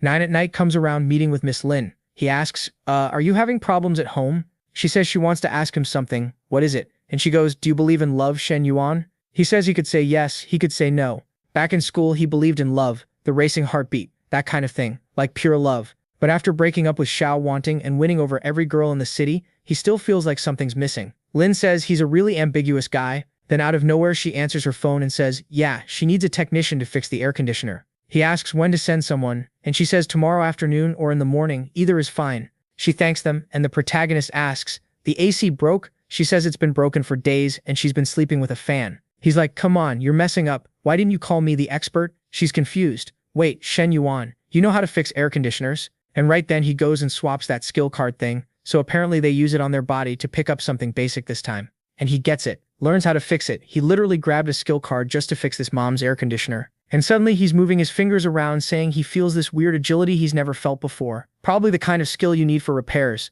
Then he goes, we can fix it now. Your husband home? She says no, and that's it. They're already fixing it. She's watching thinking her husband isn't home, and the kids went to the grandparents. The situation is delicate, and Shen Yuan is working on it saying it's still in great shape. Everything works. It just needs the filter cleaned. Now Lin starts getting nervous. She thought when he asked to come over he was going to try something else, but he really just wants to clean the air conditioner. She decides to drop it and go take a shower. She tells him basically, finish fixing the AC, I'm gonna go do something else. 15 minutes later she comes out of the shower, and she's shocked. The air is cold again. She thanks him saying she didn't expect he actually knew how. But you know, 1 + 1 = 2. Shen Yuan alone with a woman at home. Time for League of Legends. Top lane Fiora vs Renekton. He hits Q/his lifesteal. While Fiora is getting wrecked in top lane, Malphite is coming out of the jungle for the gank. Oh man, which is a problem for everyone involved because they've got a ward and now they're on alert as soon as they hear him getting close. This Fiora is basically playing for the enemy team and tells Renekton to be careful because the gank is coming. But this guy is super calm. He leaves lane like he's going to meet him, but in the jungle he just closed the door. Malphite gets closer trying to figure out why this guy isn't home and the AC is on. He's pissed. The filter is empty. He's about to complain, except the door is locked from the inside. What the hell, there's a wall there. You can't gank this lane. What's going on? And I'm not even gonna tell you, Malphite. While you're out there raging, the fight in lane is intense. Exhausted, he decides he's done with this match. He's going to rest and queue up for the next lobby on the other side of the wall. No, don't do my Malphite like that. That's too much. The poor guy's drooling, the wife's drooling too, my god. Help. She's rolling her eyes too. Girl, wake up, you've got something to do. Yeah, go to the kitchen. Next day, Malphite wakes up after the match and finds her there. What are you cooking? She hasn't done that in 2 years. Hey babe, why'd you sleep with the door closed? Did you sleep well? And she, full housewife mode, says yes. She slept extremely well. Malphite feels something's off. Hold on, something weird is going on. She's way too calm, something's wrong. He runs to top lane to see if there are any traces of battle. Where's the blood that gets spilled when a fight happens? Nothing. And he thinks maybe I'm overreacting. I'll just go eat. Sitting at the table, he says, so last night when I was sleeping, I heard some noises, something banging on the wall. Did you hear it? She says no, she slept deeply. Malphite eats a burger like, maybe I heard wrong. But what happened to the AC? It was broken. Why is it fixed now? She tells him she called someone to fix it. He doesn't need to worry. Tomato head behavior as usual, thinking the guy only fixed the AC. My god. Meanwhile at the protagonist cafe one afternoon, Li Ying, Wanting's friend, wants to know what happened. Does Wanting even sleep? Wanting, the exhausted one, is the first girlfriend who dumped the protagonist before he got the system, and she's furious in disbelief because the guy she rejected is now insanely rich and it's eating her alive. Her friend asks, which ex of yours got rich? And Wanting says, it's not like I have that many, Obviously it's Shen Yuan. Ying's like, Shen Yuan? Successful? What happened? Didn't his family go bankrupt? Wanting says she doesn't know either. He was broke when she dumped him. But now out of nowhere he's buying a 3 million house for one woman, a 2 million car for another. The friend says she must be exaggerating, but Wanting tells her to look at the messages. He even has a personal trainer. The trainer posts with him every day, and he bought her a car. Wanting is losing it. She completely messed up when she dumped him. She got with that trash Jun who was broke, and now Shen Yuan is thriving and she can't even sleep at night. Her friend goes, Wanting, relax, you'll find another guy. You work in aviation. There are tons of guys making millions. But Wanting says a million is nothing. She'll only accept a man with at least 10 million. Her friend is thinking, wow, she's shamelessly money hungry. Then Wanting stands up like, that's it. She's going to win him back. But her courage dies the second she remembers. She's blocked on every social media and he knows her name. How is she even supposed to talk to him? The friend keeps telling her to give up. He's an ex and she should lower her expectations. But Wanting is yelling that she knows who she is. She's not lowering anything because that's basically illegal. If Shen Yuan is spending money on those other girls, he'll definitely spend it on her too. She grabs her friend's hand. Let's go, we're finding him right now. Meanwhile, the friend is quietly sending a message, looking up the number for a psychiatric hospital to get her friend admitted ASAP. At the Grand Hyatt Hotel, the other woman is standing by the window when the protagonist calls out to Coach Liu, asking why she's so interested in the view. She turns around and says something feels off. She knows she's a good trainer and he's been working hard, but his progress makes no sense. He says it's natural, because he's different from other people. Just looking at his little stats, he sees everything improving, and he's not only going to keep using the system, he also wants to keep being the health boss, the absolute beast. Then he tells the coach, don't wait for me tonight, I've got something else to handle. She doesn't care, just says okay. She'll wait for his call, while thinking she'll keep preparing his training plans and meals, and that way she'll always be close to him. Smart girl, too smart. The protagonist already in the car thinks Manhwa is one of the most honest with him, let's say. And she's also one of the ones who's gotten the least. Even Nana, who barely works lately, has been rewarded more than her. Meanwhile, at a university restaurant, someone tells Manhwa the food there is amazing. She's there with her classmates. She says sometimes, yeah. She's talking with her cousin, and thinks her cousin's boyfriend, the glasses guy, Zhang, wants to know how her job search is going. She says internships start next semester, so she's not too worried. He thinks that's risky because you have to prepare for the future. Think things through more carefully. She kind of agrees, yeah, thanks. Then the other woman there, Song Jawan, asks how the dating situation is. Any boyfriend? She should be careful. Out of nowhere, the weirdo Zhang starts offering up his cousin, saying he goes to Shang University and has a company and whatever. Here comes another guy about to get humbled. Manhwa tells them to relax because she actually already has a boyfriend. Now her cousin wants to know why nobody in the family knows and why she didn't tell anyone at home. Manhwa says they started dating half a month ago, so she didn't have time. But Zhang is still trying to do his cousin a favor, saying relationships aren't child's play. She should focus on university unless it's with someone good like his cousin. Song tells him to stop annoying everyone with that cousin talk, and he says he's just thinking about what's best for Manhwa. Manhwa thanks him for the concern, while thinking that nothing compares to Shen Yuan. They stand up saying they're leaving because her boyfriend is going to take her to buy a house. Obviously the two of them are stunned, telling her to explain properly, like you can just casually go buy a house. Who is this guy? She points outside, look, he's arriving. The protagonist shows up out of nowhere, introduces himself, says they need to go because there's a lot to do today. He thanks them, pays the bill, and leaves. Scene switches to him handing her the house documents, which made him another 6 million in profit. He's got 32 million saved now. Soon it's private jet and yacht territory. And she's all shy thanking him, and he's kind of impressed that his score went from 91 to 93 just from buying the damn house. Getting to 100 is going to be hard work. Then it cuts to Jingroun, the dragon girl, texting him, asking what he's doing. She wanted to talk about entrepreneurship with him, but she's getting discouraged. She knows he's busy, but surely he's had time to reply. She hates clingy girls, but now she's having to become one. And her friends are leaving the dorm room talking about how they should stop messaging Shen Yuan. Everyone's tired of him already. They're smart and good looking, so they'll study hard and won't need his opportunities. Let's go to the library and study. The little dragon girl hears all that and sees they really are focused on books. But to her it's obvious they're preparing for the entrepreneurship proposal, and maybe that's not a bad thing. She wants to win in one way, the others want to win in another. In the end, they were the same. She'll need somehow to send the best entrepreneurship proposal possible. While she's suffering over that, the protagonist just had his fun and now wants to know what Manhwa wants to do in the future. She's unsure. I don't know, maybe I'll apply to your entrepreneurship thing. He says it's not a bad idea, but he has other industries and can give her a position. She seems to accept, poor thing. The truth is the protagonist just doesn't want her staying at the university because he's super jealous. And even worse, the other profession he's going to tell her to learn is basically chiropractic, something like that. He's already testing techniques while thinking she really puts in effort. He wants like 10 more like her. Next day, the protagonist wakes up exhausted while someone is telling him to hurry up and leave. The protagonist like, Luxanum my guy, what's the rush? What's going on? Desperate, Luxanum just says he sent the location and he needs to go right now. The future Chris Bumstead is sitting there trying to figure out what's up with this crazy dude. The guy won't stop texting. The protagonist goes because it seems serious. When he gets there, he realizes it's near the teacher's house. Yeah, running into her there would be a problem. Then Yu Hong shows up, telling the protagonist he should go into that building because the services are amazing. Number 98 is the best, but Shen Yu Hong says he doesn't need services, he already has the prettiest workers, so why would he pick someone else? Yu Hong laughs and compliments his car, clinging to him, saying he's always wanted one too. But while this guy is sucking up, I don't even get why. Of course she shows up. Dear teacher Li Xiao and her sister, who he doesn't know. What is Shen Yu Hong doing there? The protagonist recognizes them from far away, and seeing the way the sister is staring, he realizes this is exactly the kind of problem he didn't want. All awkward, he tries to greet them, while his friend asks who they are. But the sister obviously pulls Li Xiao away and Li Xiao just keeps walking. Damn, the protagonist is getting ignored. He calls out, are you going home to cook? Want me to drive you? But Xiao ignores him and the sister tears into him, saying he's shameless and still has the nerve to come talk to her. He really has no remorse for what he did. The protagonist tries to explain he's not there to bother them, he was just waiting for someone else. But the sister keeps going, saying he's just making excuses and treated her sister badly. She keeps pulling her away and his little hearts are just dropping. He's standing there like, what is happening? 1 minute I'm winning. The next I'm at rock bottom. His friend asks for an explanation. Hey Shen Yuan, who was that? Tell us. That was her. She was my professor at the university. And his friend freaks out. Damn, even the professor? Shen Yuan says, it's fine. Later he'll win her over and talk to her properly. But for now they're there to deal with something else. Now at the cafe, look who's working there all day, grinding. The protagonist orders an Americano for his friend, while the guy behind the counter says that woman looks strangely familiar. The protagonist says she was that girl who walked into the meeting that day, the cousin of that other guy. The guy goes, hold on, wasn't she a saleswoman at some fancy car dealership?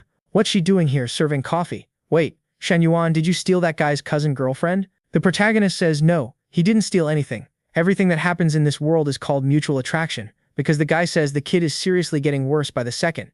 So the protagonist says he'll get straight to the point too. He wants to talk and he doesn't have time to run this cafe. So from now on, Yu Hong is the one in charge. Yu Hong is like, yeah, but hang on, I don't have any business strategy. I can't manage this place. The protagonist says he trusts him, and besides, he wants to avoid constant clashes. One person wanting to do something, the other not, so he'll let Yu Hong run it, however he wants. Then Nana brings Yu Hong some tea. Look at her, all well behaved. Doesn't even look like she used to sell cars in tights. Then out of nowhere she says the kid's shirt is kind of wrinkled and starts fixing it, while his friend watches, totally confused. Why is she acting like this? And why does my level look so different from Shen Yuhan's? What is this? Now it's suddenly nighttime just because I said she wasn't working. The moment I said that, it became time to work. Meanwhile, while one of them goes to clean the graphics card, the protagonist is saying he'll have to explain to the counselor what happened today. But Li Xiao doesn't want to pick up, and over at her place her sister is going off, wanting to know why that damn Shen Yuhan won't stop calling. She chewed him out today, hoping he'd finally stop, and now she's there comforting her sister like he's been abandoned.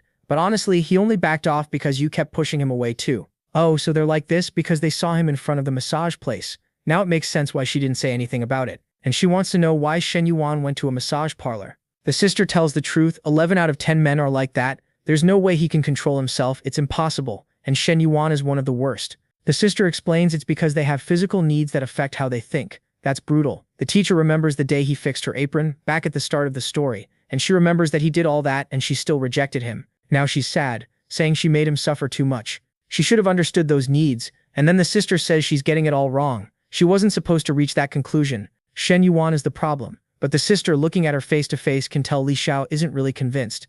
And honestly, she changes her mind every 5 seconds. Now she's thinking her sister is right, she's acting ridiculously, and needs to control herself. While she's suffering like that, the protagonist sees his WeChat won't stop getting messages from all the girls he used to ignore, and he sees that little dragon is sending a ton, so many, and even sent a photo, but he doesn't trust it. In the photo she looks way too good, so it has to be Photoshop. He'll have to see her in person. He just replies, I'm busy, I'll talk to you when I have time. Dropping some wisdom, Shen Yuan says, when the girl is basically carrying the conversation by herself, the shorter your messages are, the better. Okay then, sorry, absolute professor. Then Inanna gets out of the shower and puts on that work outfit I criticized so much. The protagonist is a French designer who hates that kind of outfit, so he just rips it. For the love of God, wear something decent. He tears into her, humiliating her style, saying she has no class and doesn't know how to dress. And the poor girl drops to her knees, crushed by the insults. After a night of fashion lessons, it's the next day, and the university is packed with women handing in their resumes. The secretary is even asking what's going on, papers smacking her in the face. While she's dealing with all of it, over at the gym, our guy is running like crazy. Meanwhile, Menglu is kind of jealous, wanting to know why his phone won't stop ringing for even a second. He answers, and they tell him that just today they received 653 resumes, 608 women and 25 men. If I know Shen Yuan, that's still too many men in that math. He immediately tells them to separate the wheat from the chaff. In the office, Yingzi asks, so we're rejecting all the men? He says no. If there are some genuinely good entrepreneurship proposals, send them through. While thinking he can't have only women either, or his companies will turn into a brothel, and then it'll be impossible to manage. While he's liking where all this is going, Menglu tells him to pay more attention. He isn't responding to anything she's saying. He tells her to relax, it's just a girl handling the entrepreneurship stuff, and tells her to move away and stop being jealous. Then, out of nowhere, the system says he got another girl above 90. Menglu only hit the max by being jealous. Honestly, a perfect tactic, at least for her. This time the options are 5 millimeters in diameter. What? 30 million. Or a card you can trade for a skill. What are the odds he doesn't pick the first one? Of course he picked the first. And there he is, saying the difference is obvious. My god. He calls Menglu over for a moment. It's the good old video game session, but she noticed he bought a legendary skin. What is that? Don't even ask, but the match ends and he already leaves her there in bed. His life is way too good by 10 a.m. He's already had a better day than everyone's whole month. He leaves, saying she'll need some time to adapt to the new skin. But in the car, the problem is, how is he going to explain himself to Li Xiao? He knocks on her door, saying he's the neighbor from the apartment downstairs. But when she opens it, she's face to face with Shen Yuan, saying he wants to come in. She tells him to just say what he wants. He explains he wants to clear up yesterday's misunderstandings. She says there's no misunderstanding, she saw exactly where he was. He says he didn't do anything. His friend called him there.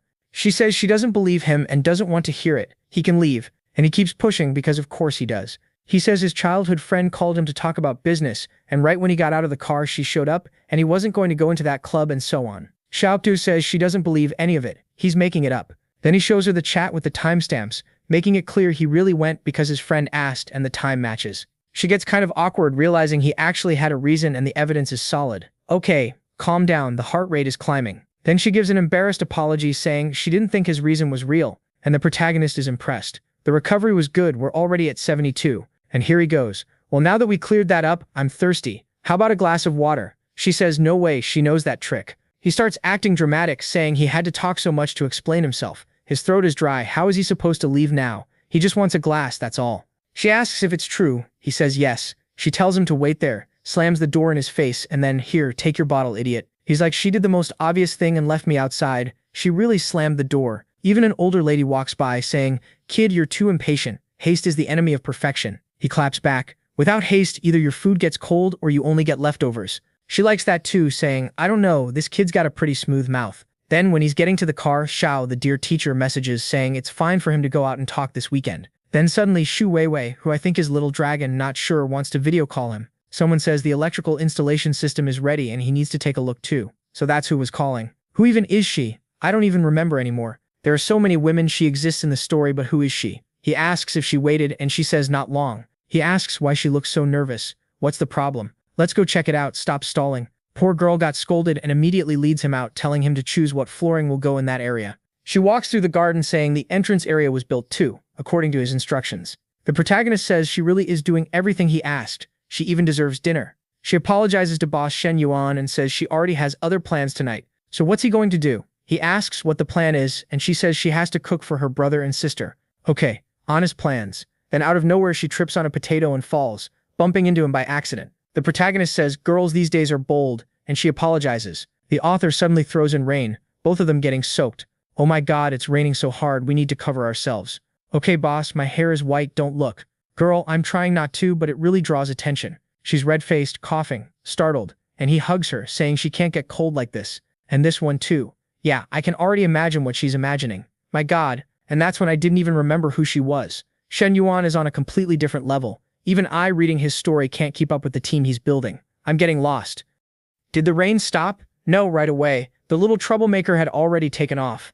40 minutes later, we're pulling up at her place. And of course he offers, want me to help you carry those bags? Next thing you know, he's already carrying them. And the main guy is stunned. Mira's financial situation isn't great at all. She lives in this rundown shack. She's so broke that she tells him he can come in, but he shouldn't think anything's going to happen because she has to cook for her family. Seriously, so that's the reality? He says it's fine, he'll manage. The local gossip squad is watching everything. damn, that car doesn't look cheap. And one woman goes, no kidding, that car's like 3 million. He even brought gifts. Finally, this family's seeing a little light. No more struggling. The yellow leaf lady wants to know why a guy that rich would be interested in that girl. The other one says it's obvious. The rich kid just wants to have some fun with an innocent girl. Why else would he pick a woman whose dad is dead, whose mom is awful, and who's got a little brother? Life's good, huh? Then some guy walks off saying they really are two gossips and he's not listening to that nonsense. He starts defending the guy too, basically saying he's Mr. Positivity and they should take their bad energy somewhere else. She gets home and her little brother runs up all happy. She asks if he's hungry. The main guy asks, who's this kid? She says, my little brother, Su Jingjae. Poor kid, he has no idea what Shen Yuan is really up to walking into this house. Then the mom comes in, and Shu Shuai asks why she went out. She says it was nothing. She just went to stretch her legs, but then she asks who he is. The main guy kind of awkward. Nice to meet you. I'm Shen Yuan. The mom's confused. Shuai has never brought a boy home, so what's going on? She sees he's holding a bunch of boxes, and tells him to come in. Come on in, sit down. While they're talking, someone goes to cook, and 30 minutes pass, and wow, hot homemade food, the real deal. The table's full. Everything looks generous. The mom tells him next time she'll make something special, and he's like, you're all so kind. Shuai's cooking is already more than enough, acting all calm. He's starting to fall for her, watching her and thinking she's so young and she's already the one holding that whole house together. A hard life where she didn't really have a choice. She had to take that role. But right after that, he's leaving and she yells, hey Shen Yuan, wait, you sent me all this stuff, I'm going to send you some money. He plays it cool. Alright, let me see your bank info so you can transfer it. He takes out his phone and then she sends 50,000 and leaves. She's standing there like, wait, why did he send 50,000? But he's already downstairs, and he teleports too. What is this? He's thinking 50,000 isn't much to him, but he also can't give her too much or she won't accept it. So he's walking this thin line between showing off and being a gentleman. Then he tries to get philosophical. I have a feeling something that was missing in me came back. He's trying to act like he's becoming humble. That humility lasts about 10 seconds. He gets in the car and receives a message. The applicants have been selected, and there are 12 women for every man. They're going to send him all the photos. Then another message, Friday is old Chen's birthday, and he needs to prepare a gift. Plus, 1 day for Hui Hui, 1 day for Nana, and 1 day for Coach. No more, no less. The master has to know how to balance things. Meanwhile, those gossip ladies go talk to Shui's mom, saying the girl's boyfriend is incredible. He's driving a car worth 2 to 3 million. The mom's like, that expensive? Wow. And the gossip lady keeps whispering like a devil on her shoulder. If your daughter lands this guy, your life will get so much better. You should talk to her and tell her to move fast before she loses the chance. The mom doesn't even know what to think, and the other gossip lady says she's dreaming. He doesn't look like her boyfriend, but the first one says if he came, he must have some intention. Still, now that he's seen where she lives, his interest probably disappeared. Yeah, sure, he was in the kitchen, and the interest definitely didn't disappear. And the mom starts in. Tell me, what's your relationship with Shen Yuan? Being honest, she says he's a big client of the company. They went to inspect a place he was buying, it rained, he gave her a ride, nothing more. The mom asks, is he interested in you? She thinks about it, he was acting weird today. But then she remembers he visited the store with another woman, so it looks like he already has a girlfriend. The mom keeps pushing. How do you not know? What do you feel? Say it. She's confused. Mom, he's a client. The mom softens up, saying she knows she heard the gossip outside, but she doesn't need to be sad. Even if her father is gone, she can still marry someone to be happy, not just to support the family. She says she understands, but she's still sitting there with that half-open sideways look, remembering the wet rain. Next scene, coach is teaching a class. Nothing left for that beta. Poor thing. After 5 goals and 3 corner kicks, the main guy gets a call saying the decorations at the Zenmei construction site are finished. He doesn't seem that interested, but the person insists, and now he's at a meeting with a woman. He asks why she wanted to see him so soon.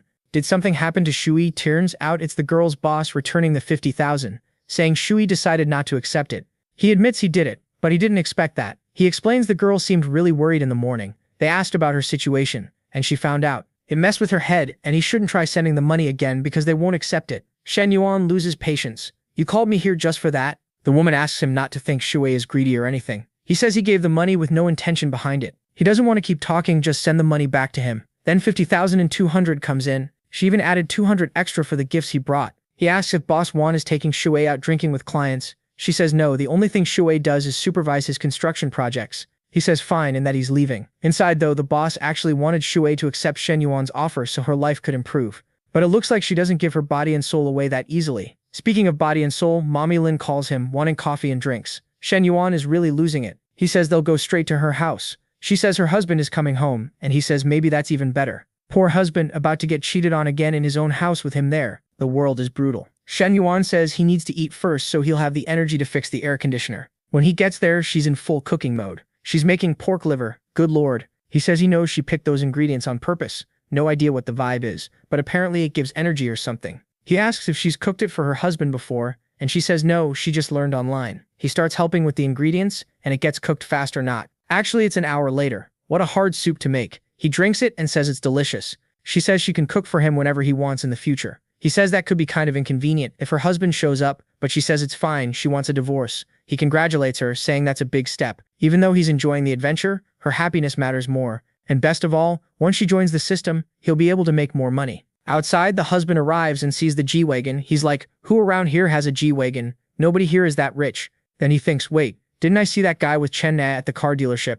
So what's he doing here now? Suspicious. He walks in. Hey sweetheart, you made soup for your husband. You've been thinking about me. Poor guy. And she's drinking, thinking she didn't make it for him at all. Seeing the fan on, she says she could have turned on the AC. It's fine if the bill gets high, but she's really thinking she only did that to get Shen Yuan's smell out of the place. The husband stands up and says he gets what the soup means, and he's going to take a shower. But 10 minutes later, her bedroom door is closed. He went to sleep annoyed, saying he'll save his ammo for a younger one tomorrow and he doesn't care about her. That marriage is finished. Shen Yuan homewrecker.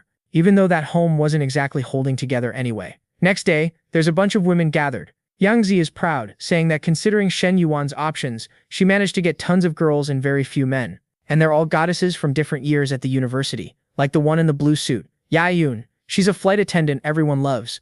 The one with her hair down is Aisha, and people say she's devilish because she causes a stir on campus. Then the toughest one shows up, Zhang Man, the cosplay queen with 200,000 on TikTok. The guys follow her hard. And lastly, there's the poor little red dragon, shy, realizing the competition is brutal. One of the few guys there is Yan Song from Shen Yuan's class. He's confused. Why are there so many gorgeous girls here? Wasn't this about entrepreneurship? This is a startup base. Are they trying to build a harem or what? The pressure is intense and Yang Zi says it's time for the boss to show his cards. Then a guy named Zhen Yuang shows up. Finally, I found someone like me. At that moment, the main guy appears and says, hey president, I didn't think you needed help starting your first business. The guy embarrassed, Mr. Chen, I come from a regular family. I need an opportunity. Meanwhile, all the tomato heads are blushing red and taking pictures of him. Shen Yuan almost recognizes Mo Zhen Yuang and wonders who he really is. The guy is awkward while Shen Yuan says it's impressive they passed selection just because their business plans were that good. He likes their plans, they're practical and easy to do. One wants to open a fried snack shop, another wants a fruit shop. The guy with glasses says his the fried shop, and Shen Yuan praises it. The university doesn't have one. If the taste is good and the price is reasonable, it can't fail. He also praises Yan Song's decision. Opening a fruit shop near the girls' dorm has huge potential. Shen Yuang is like, wow, the boss is praising me. While Yan Song thinks, this jerk is using our projects just to make this look legit. Whatever, I just want investment, and there are a lot of women here, so it's not that bad. Then Shen Yuan asks about Shen Yuang's business. Something about being a social media operator. He says he's exaggerating. Basically, he has a bunch of groups that can comment and steer online opinion about certain people. Shen Yuan praises them and says they can leave now because he's going to interview the girls, while thinking Shen Yuan might actually be useful later. 2 hours later, Shen Yuan is exhausted, but he praises Yang Zi, saying she found a lot of good-looking ones, and some were even smart. Then the little dragon stands in front of Yang Zi and says she wants to talk to Mr. Chen. She asks, so boss, what do we do? He tells her she can come out. Now he's alone in a room with her and she's awkward, asking, did I make it or not? She's insecure because she saw how he looked at the competition.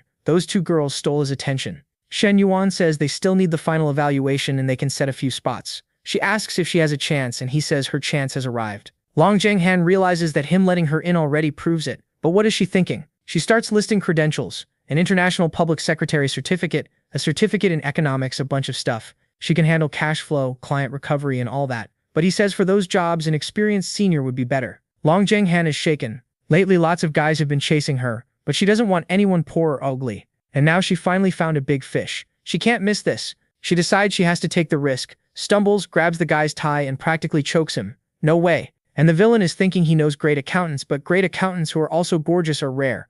The little red dragon. Everyone knew she was going to attack. Fire dragon, right? She had the flame ready and blasted him. 40 minutes of battle and the dragon is defeated. See how hard it is to beat the enemy sometimes? The guy got wrecked. He looks at her and says, if she becomes his woman, she won't lack anything. What is this, man? She giggles, thinking she managed to get a little spot in Shen Yuan's heart. Not much, but better than nothing. 61 points, he sees there's still a lot to level up. 10 minutes later, she walks out complaining about pain. Then Yang Zai comes asking why she's doing this to herself, but Jing Han is happy, saying she feels more cheerful than ever. In the room, Shen Yuan remembers tomorrow is old Shen's birthday. Probably his dad, since he says he's going to prepare some jewelry his mom likes too. Next day, we see Shen Yuan bought a sleek BMW. Then we remember he has a sister, Shen Xuan. She says she wants a car too, and he says no problem. While their mom tells her to stop bothering him, he's already spending too much money on everyone. Everyone gets in the car with the mom still telling her to stop pestering her brother. Shen Xuan says it's a good thing she doesn't need her mom, since her little brother likes her a lot. Kind of weird, but whatever. They arrive at the restaurant. A woman in a gray suit asks why they aren't here yet. They invited them, so why are they the ones waiting? Another woman agrees, saying if they were going to be late, they should have said so. The women are all trash-talking, probably the main guy's family. Only the guy in the white shirt is thinking everyone here has received favors, and now they're criticizing bunch of ungrateful people. Another guy, smoking like it's nothing, says he can tell this banquet isn't going to end well for anyone. Then a woman clings to the guy in blue, saying it'll be the third uncle who has to make this happen. Looks like they're all the father's brothers. Everyone complaining. Yang the smoker has maybe 15 years left to live, but he still wants to open a car factory. My friend, make a shorter plan there, please. Obviously, the rest of the brothers are all sucking up, saying that if he needs it, they can help clean, polish, do paintwork, everything at a discount, whatever. Meanwhile, the guy in the white shirt, the only honest one, thinks it's just sad. It looks like those families don't like our protagonist family, because his sister gets way better grades than their daughters. The other guy next to them keeps pushing, wanting to know, damn, why are they making us wait so long? When the chubby guy is about to say something, everyone relax. The crew showed up, and the kid walks in with his hand in his pocket. Another dinner, another chance to humiliate poor people. He even says he's a kid who's been rediscovering humility. They apologize, and the nice kid immediately stands up like, nah, it's fine, the food hasn't even arrived. The woman in the little suit says it's fine too. Being a little hungry won't kill anyone.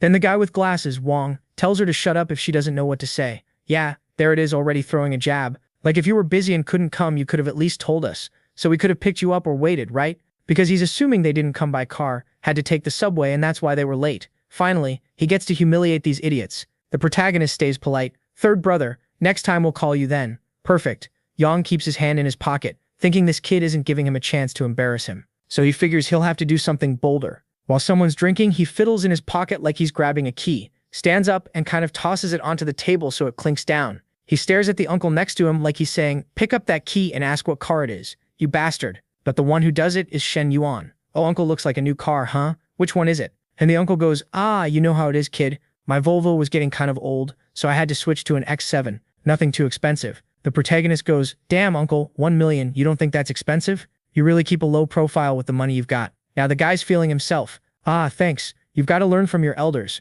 Forget that travel agency thing, it's too risky. I don't recommend it or you'll be broke forever. The protagonist, all sweet about it, goes, wow, uncle, thank you, while the guy keeps showing off. Kid, it's nothing. I'll teach you how to make money. The woman next to him, his wife, his mom, I don't know, thinks it's embarrassing because it's obvious what he's doing and it's ridiculous. And she's not even trying to be nice about it. She's mad because she thinks if the protagonist's family hears they're making money, they'll start asking for things like slaves. But now it's the protagonist's turn. He goes, so Uncle Chen, third brother bought an X7. How long are you going to keep driving that Maybach? I don't know, he must be talking about the other uncle's car because the guy gets all awkward saying it's just a car, nothing to talk about, but the two of them are confused. Wait, the cheapest Maybach model costs 1.7 million. If they've got one, where's that money coming from? Then he turns like, oh, you bought a Maybach? Yeah, it's the protagonist's dad. Why did he call his dad's second brother, like some kind of idiot? The nice uncle asks if he bought it, and he says, yeah, my son gave it to me, he's a good kid. The three of them are like, what are they making up now? Don't they realize there's a limit to lying? This is clearly impossible. The guy with glasses, the decent one, is thinking, the second brother was always so calm, did those 3 drinks go to his head? Then Yang, acting crazy, goes, who's second brother? What a funny joke, Shen Yuan bought it for you. The protagonist is curious, just to see what this guy is going to try, and then his dad says, honestly, I told my boy a car like that wasn't necessary, but he doesn't listen. Why spend 3 million on something like that? There were better things to buy. Now the big-headed guys are like, huh, 3 million, so it wasn't the base model. Yang wants to know, hold on, 3 million, where is this kid's money coming from? Then a restaurant attendant suddenly comes in asking if he's the owner of the silver Big G and if he could move it because someone else needs to get their car out. Everyone freaks out because apparently that Big G must be worth a lot. The Big G is the G-Wagon the protagonist has, worth around 6 million. So the protagonist came in one car and his dad came in another, and now the loudmouths can't understand how that's possible. He knew they were starting to recover, but this is a whole nother level, and suddenly the guy in the blue shirt is already trying to serve everyone, saying he'll give them a 30% discount to wash their cars at his shops. But obviously now the protagonist's family isn't exactly excited about these people. Meanwhile, Yang is thinking, the second brother's family is doing way too well. He barely said anything about it, and now I look like some rich idiot who was trying to flex. Everyone's feeling kind of boxed in. After that, dinner calms down and the scene cuts to the car, with the little sister saying he was amazing today. She wanted to spend more time with him, but in a sister way. Relax, Shen Yuan's a respectable guy. She says she's bored, and he says it's fine. He'll take her to meet the daughter-in-law. When they get to the place, there's a Ferrari parked outside. Who has that kind of car? He says it might be his daughter-in-law, and it costs 2.7 million. His sister is shocked, already thinking her brother found himself a sugar mommy. Then the first one comes out introducing herself, asking who the girl is. The protagonist says it's his sister, Shen Yuan. Then the crew comes out of the apartment saying they were so excited, she's so pretty, everyone pampering the girl, and she's standing there not understanding anything. Why are there 3 beautiful women in this apartment? And why are they trying so hard to please me? She's side-eyeing the protagonist like, hold on, which one of these is with Shen Yuan? The girls are all excited, saying they want to welcome his sister with open arms. Meng Lu, the campus queen, and Nanaji introduce themselves as the humble, hard-working ones. But the sister wants the answer right away. Which one of you is the damned daughter-in-law? They stare at the protagonist like they're asking, go on, pick, and the legend just drops the truth. Sis, here's the deal. Those 2 are part of the family. She's standing there with her mouth open, trying to understand. Wait, how is everyone living peacefully like this? She turns to the girls and asks if it's true. Meng Lu, who doesn't care at all, just agrees, while poor Nana nods too. Now the sister is mad, calling him a damn womanizer. And the protagonist is thinking, poor thing. She's only met the beginning of the group. Imagine if she saw the rest of the team. Meng Lu, smarter, tries to be friends, saying if there's anywhere Shen Xuan wants to go, just say it and they'll go right now. Nana says she has a sister the same age who's in college, so they'll have a lot to talk about, both of them pestering her. And then we see who that crazy girl in the beanie is, watching everything. Looks like she's a friend of Meng Lu's, the one who earlier asked how everyone was living peacefully in the same place. Meng Lu tells her she needs to read more books. In ancient times, it was super common for a man to have multiple women. She wanted her friend to come too, but the friend is like, what am I even supposed to do there? Unlike those other girls who got a car and a bunch of stuff, she's just getting dragged into a crowd of fake people. She just flashes her phone at the protagonist, waves goodbye and says she's going to rest. Then Nana invites his sister to go shopping. Shoes and bags, how about it? She's a little embarrassed, but Meng Lu says not to worry, they'll buy her a nice look. Oh my god, she's going to turn into a little diva. Poor girl. So everyone goes to get the car and Meng Lu tells her friend Qian Qian to go grab the backpack she left upstairs. But 10 minutes later, Qian Qian gets a message from Meng Lu telling her to take a taxi, because she has other things to handle. Qin knows what's really going on. The girls want to go shopping with Shen Yuan's sister, and didn't want to bring her, so they made something up. Meanwhile, the protagonist suddenly gets attacked. Who are you, girl? What is this night mode? What happened? Did Meng Lu teleport? How is she there? I'm like the protagonist, asking the same thing. Didn't you go with the girls? She says no. She stayed to teach him new techniques. Here we go again. Seriously. Good thing Shen Yuan has some system giving him like 300 buffs, because otherwise it'd be hard to survive that coaching. Meanwhile, poor Nana and the sister are out there getting lost in the city, trying to figure out where they are, and it looks like the protagonist also pulled up in the G-Wagon, and the guys are impressed. Actually, one guy recognizes him from back when he was broke. Not gonna lie, he had more swagger back then, with those homeless-looking shirts and messy hair. And the guy who received him back then is now asking how this kid ended up with a Mercedes like that. Did he get rich out of nowhere? Then the protagonist sees the girls arriving with bags and already knows they spent a lot. And now the guy there is even more shocked. Why are there so many women around this guy? He immediately concludes Shen Yuan is that famous sugar mommy worshipper. It's not true, but it wouldn't be the worst thing either. The protagonist starts roasting his sister, asking why she spent so much of the women's money. Nana says she's starting college and needs to be stylish, basically party girl style. Nana waves goodbye saying she has stuff to handle, and the protagonist is already in the car, asking his sister if she enjoyed spending money. She says yes, they spent more than 400,000. And he says, since she's his sister, she can't be happy with so little. Where's her dignity? Then he tells her when they get home, she has to explain things properly to their parents. She says she will, and that he's the one with 2 girlfriends at home. He practically wants to kill this girl, like crash the car and send her flying, because she adds that obviously she'll tell their parents the truth, depending on what he gives her. He says fine, next time they see each other, he'll buy something extra. Back home, the parents are in shock. The girl left for 10 minutes and came back loaded with shopping bags. Shenzhen says it was a gift the daughter-in-law bought for mom and dad. The parents don't even know Shen Yuan was seeing anyone. What happened, son? Tell us, we want to meet her. He explains he met her recently, so it's not the right time yet, but soon the moment will come. The parents try to ask a billion questions, but Shenzhen backs him up and he gets through it easily. At 10 p.m., He goes to visit Nana, saying tomorrow he's going to pick up another woman who lives closer, so he needs to spend the night at Nana's place. That's the final boss, spending the night at one girl's house using the excuse that it's closer to another girl's house.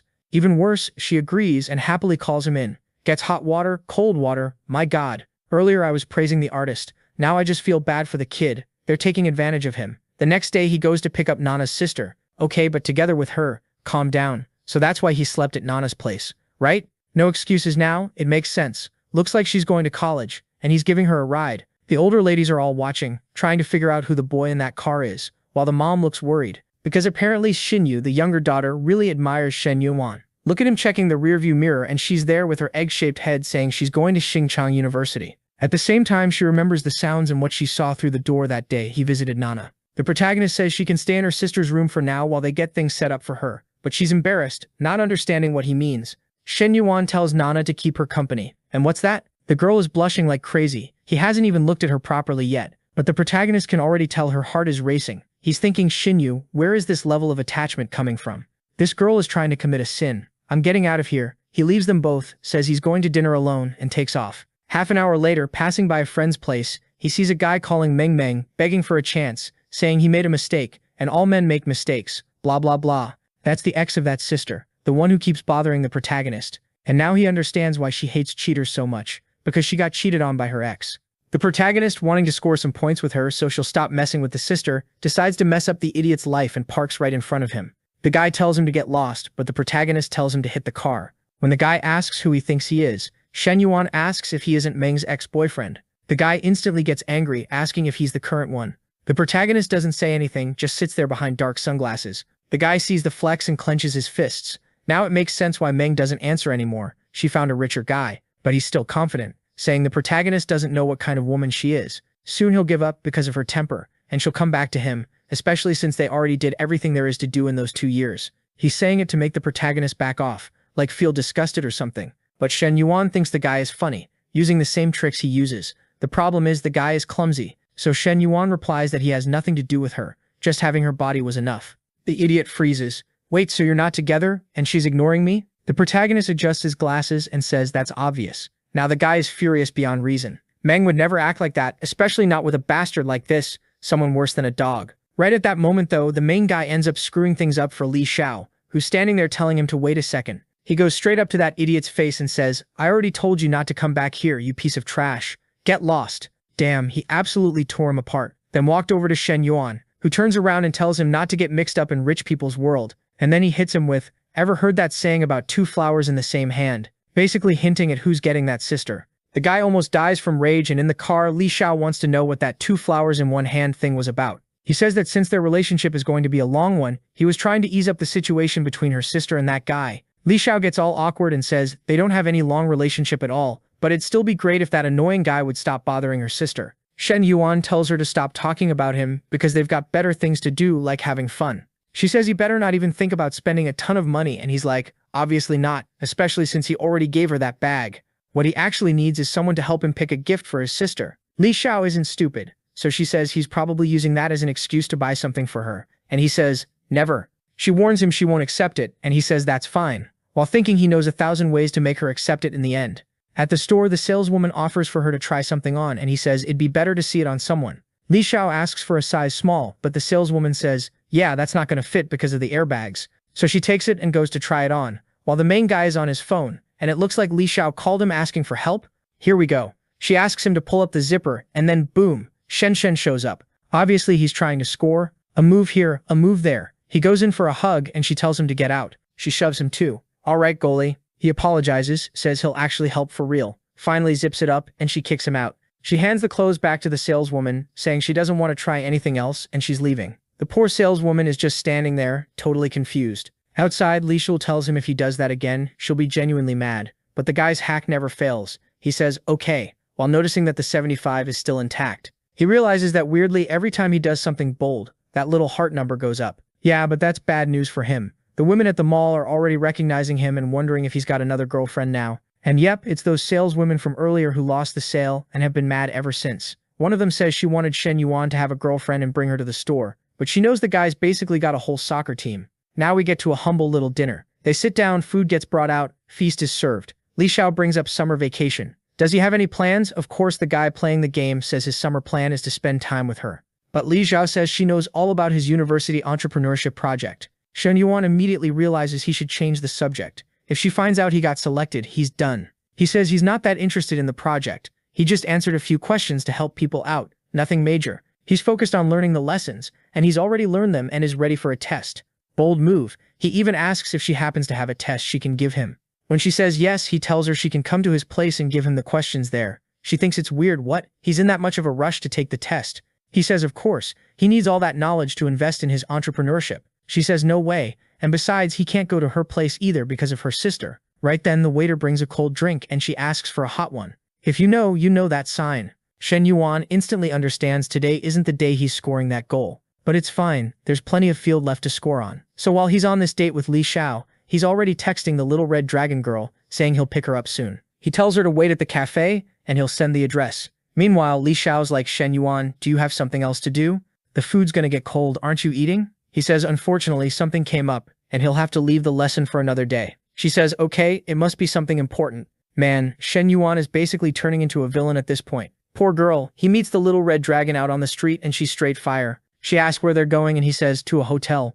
Damn, he's cold about it too. Even she gets sad thinking she knew it wouldn't be that different, but she didn't expect to be treated like an object. But after Li Xiao basically put him on a waiting list, he doesn't want to wait for anything anymore. He goes full throttle. She asks him to slow down but he pushes ahead anyway. And then what is this? He wipes her tear and says he was doing roleplay. Sure, Shen Yuan. Like I'm gonna rob a bank and when the cops catch me I'll say it was criminal roleplay guys. Just kidding. Don't arrest me. She doesn't get it and he says he was doing it like in the books he's the dominant one and she's the good girl. She's almost crying saying she's not convinced but yeah, looks like she got convinced. The little dragon takes off and 2 hours later we're back on planet Earth. Now he's showing her what looks like Temu, AliExpress. He's about to buy her a ton of clothes. He tells her to pick whatever she wants and not worry and she's clearly happy. She's like wait, I can buy without even looking at the price? She likes that. She made a whole scene earlier and now she's side-eyeing him all smug. Then Hui calls. Wasn't she the most jealous one of all? He tells the dragon girl to be quiet. He answers and Hui wants to know why he hasn't been texting. He says he's busy, too much to do.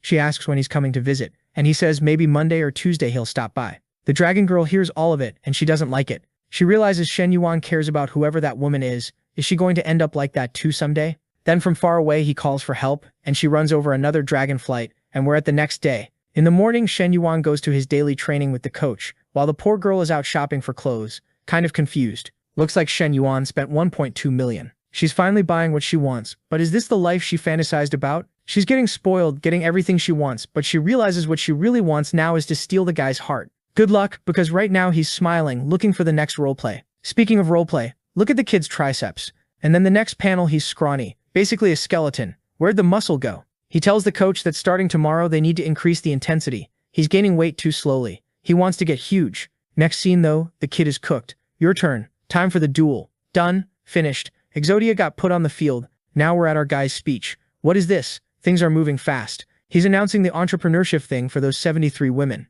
One of the professors is praising Li Xiao's students. Wow, your student is so handsome. And he even does entrepreneurship. Does he have a girlfriend? Li Xiao, embarrassed, says, relax. No, he's single. Looking at the main guy signing that 1 million check, another person asks, Li Xiao, why are you so red? Are you interested in your student? While she's stuck in that awkward back and forth, someone's praising him. Wow, student, with such a generous contribution and investment. Everyone take photos. Look at this tame cuck. The main guy is feeling himself, while the guys next to him want to know why this kid is getting so much attention. Some older guy says, it looks like he's investing in the Entrepreneurship Foundation program or whatever. But then he whispers, it's weird they're giving him these opportunities, because his grades are terrible. He doesn't even go to class. But the president says it's fine. This world isn't about getting good grades. It's about influencing the world and making the university the best place. They need to understand this kid seems essential in the competition against other universities. Basically corruption 101. When the main guy is leaving the event, a woman named Zhang Yanni introduces herself as a reporter. They're doing a special on students and want to invite him. Acting all low-key in his farmer t-shirt, he half closes his eyes and says, here, my contact, take it, cutie. He walks off while she stands there blushing, left just watching him go. Right after that, the accountant and the secretary come talk to him. That accountant is the only one who hasn't been a victim. I'm thinking she's the smartest one. She's getting all the bonuses without having to do anything. Genius. In the end, it looks like he selected 5 women and 2 men. Honestly, the ratio isn't even that bad. And in these projects, the main guy gets 70% of the profit and the entrepreneurs get 30%. since he's putting up all the money. The Dragon Girl also explains that once he recovers his investment, 20% of the shares go to the students at the current price. And when it reaches 5 times the investment, meaning he's already made serious profit, the students get another 20% of the shares. Hearing all those numbers, the main guy only thinks he's investing to earn system points, but it looks like he's going to make good money too. Then he asks Yang Zi if today he's supposed to have a date with Lu Xinyue from the Japanese department. Yang Zi says it's definitely set. Next scene, there she is arriving, all mommy vibes. Our guy is already imagining the date, thinking she looks so intellectual and mature, it'll be hard to control himself. She says hi, but the guy gets flashbanged and can't move. Then all awkward, he stands up and says they should go talk. He got up just to stand close to her. They talk business. She wants to open a Peng Dong Lai-style market, or something like that, whatever it is. She says it's her dream. He asks why that famous chain succeeded and what her opinion is. She's not dumb. She says it seems like the boss shares equity with employees. The service is good, and since employees want what's best for the company, the survival chances go up. The main guy's like, alright, she knows more than I do. Then he asks why she doesn't use that brain of hers in Japanese arts to work for a company. Are we about to get that classic Chinese story episode where they try to humiliate Japanese people? And the innocent girl thinks she's going to use her mouth to speak Japanese. She says she's level 8 on the language proficiency exam. The main guy is just happy with the quality and balance. Not only does he have a lot of them, he has a lot of talented ones. He's thinking that with a secretary like this, navigating a world full of Japanese girls and achieving unimaginable happiness is now possible. What is this? He's randomly revealing his otaku preferences. Meanwhile, there's a guy freaking out asking why his project got rejected and Yansong's got approved. His friend asks what his project was. He says, a lingerie shop. There are tons of couples on campus, the market would explode. Dude, are you serious? You think everyone's shameless like you walking into a place like that in front of everyone? Then the other guy on the bunk says, bro, you think they even looked at your project? Clearly the most important thing to get approved was being a woman. The guy says, but if he only wants women, why did Yansong get in? The answer, idiot. Obviously he's just there to fill the quota so nobody can say he only picked women. The guy keeps pushing, asking why he can't be the quota filler too. The one at the computer is thinking this is just 2 idiots arguing. Then the angry guy shows his phone, saying Shen Yuan doesn't care about anything anymore. He's signing a contract with the college president and only cares about a bunch of women. His friend tells him not to cry, saying Shen Yuan used to be more humble. Yeah, and you forgot about him when he got poor, you bastards. Do you think I forgot? The guy on the bunk says if anyone had as much money as him, they'd probably do the same. He asks what Shen Yuan is doing right now. He's in a meeting with Shen Yuan asking her to say something in Japanese so he can listen. She's sitting there in the dorm like, my god, this guy really has issues. He tells her to say anything and she goes, Konnichiwa arigatou gozaimasu tsukudasai. And he's like, that's boring. Say something more interesting. She asks if he wants to hear lines from those movies. Anime. Obviously anime. He says she knows exactly what he likes. Naruto versus Sasuke, tell me how it went. She starts narrating that intense fight between the Konoha ninjas and the guy is just imagining the battle. Saying lines like that are basically a booster, he feels energized. He also likes it because she seems cooperative. Progress is faster than he expected. So he stands up and says, alright, done. Let's sign the contract now. Then he calls the secretary in. Come in, bring the contract and signs it. He just watches thinking now he just needs to keep an eye on her practical skills. The kid doesn't stop. The system finally gives him the reward for completing a 10 million investment into the university entrepreneurship program. He knows it was a ton of work, so the reward has to be good. He gets 100% of the shares in some health business. It's a group with 2 medical clinics, 3 gyms, and a yoga studio. Yeah, I can already see the flexible teachers showing up. He's blushing like, damn, this system is generous? An entire company? Then he gets a message from Min Hui, who's feeling needy. For the love of God, can't you see there's a whole squad to manage? Give it a break. But he says if she's calling, he'll go pick her up. She's waiting at the cafe. His friend's already there like, wow, Min Hui, you're going to see Shen Yuan again? Min Hui's all flushed and says yes, while her friend tries to stir up some nasty doubt, saying, Min Hui should take a look at Shen Yuan's entrepreneurship circle. Looks like he picked 5 amazing girls. Maybe Min Hui should make their relationship public to scare off the competition. But Min Hui in those shorts couldn't care less, thinking like some life coach. She's already realized Shen Yuan isn't going public with anything, so she's not about to pressure him. Then she's there saying he laughs a lot, but he's a really mature guy, mature for his age. Sure, mature as in his bank account maybe. Because 10 blocks ago he was talking about having a Japanese secretary just to sit there listening to Yamate Kudasai. Anyway, Min Hui's decided, and now her friend's blushing, saying if she were a guy she'd totally go for Min Hui. All goth, ready to come after our boy with the whole Wednesday Addams starter pack. Our guy's getting into his G-Wagon when 2 girls come up asking for a ride. Can we get in your car with you? But he's pissed. He already humiliated them because they'd humiliated him before. He made it clear he wants nothing to do with them, but they keep pushing. So he slams the door and says he's not driving down the streets they want to go to. They just stand there like, what the hell, he doesn't even know where we're going. Her friend says it's obvious. A multimillionaire like that doesn't even look at the two of them. One of them is already daydreaming like, no Shen Yuan, come back to me. Meanwhile, the protagonist couldn't care less. His status at the university is locked in, and now he's got way too much to deal with. With that company the system gave him, his life's gotten complicated. Now he's got more stuff to handle in the business world. But first, before that, he has to deal with Manhwa. Now we're getting to the cafe where she said she'd be waiting. He goes in and orders a coffee. Oh, it's Nana's sister, right?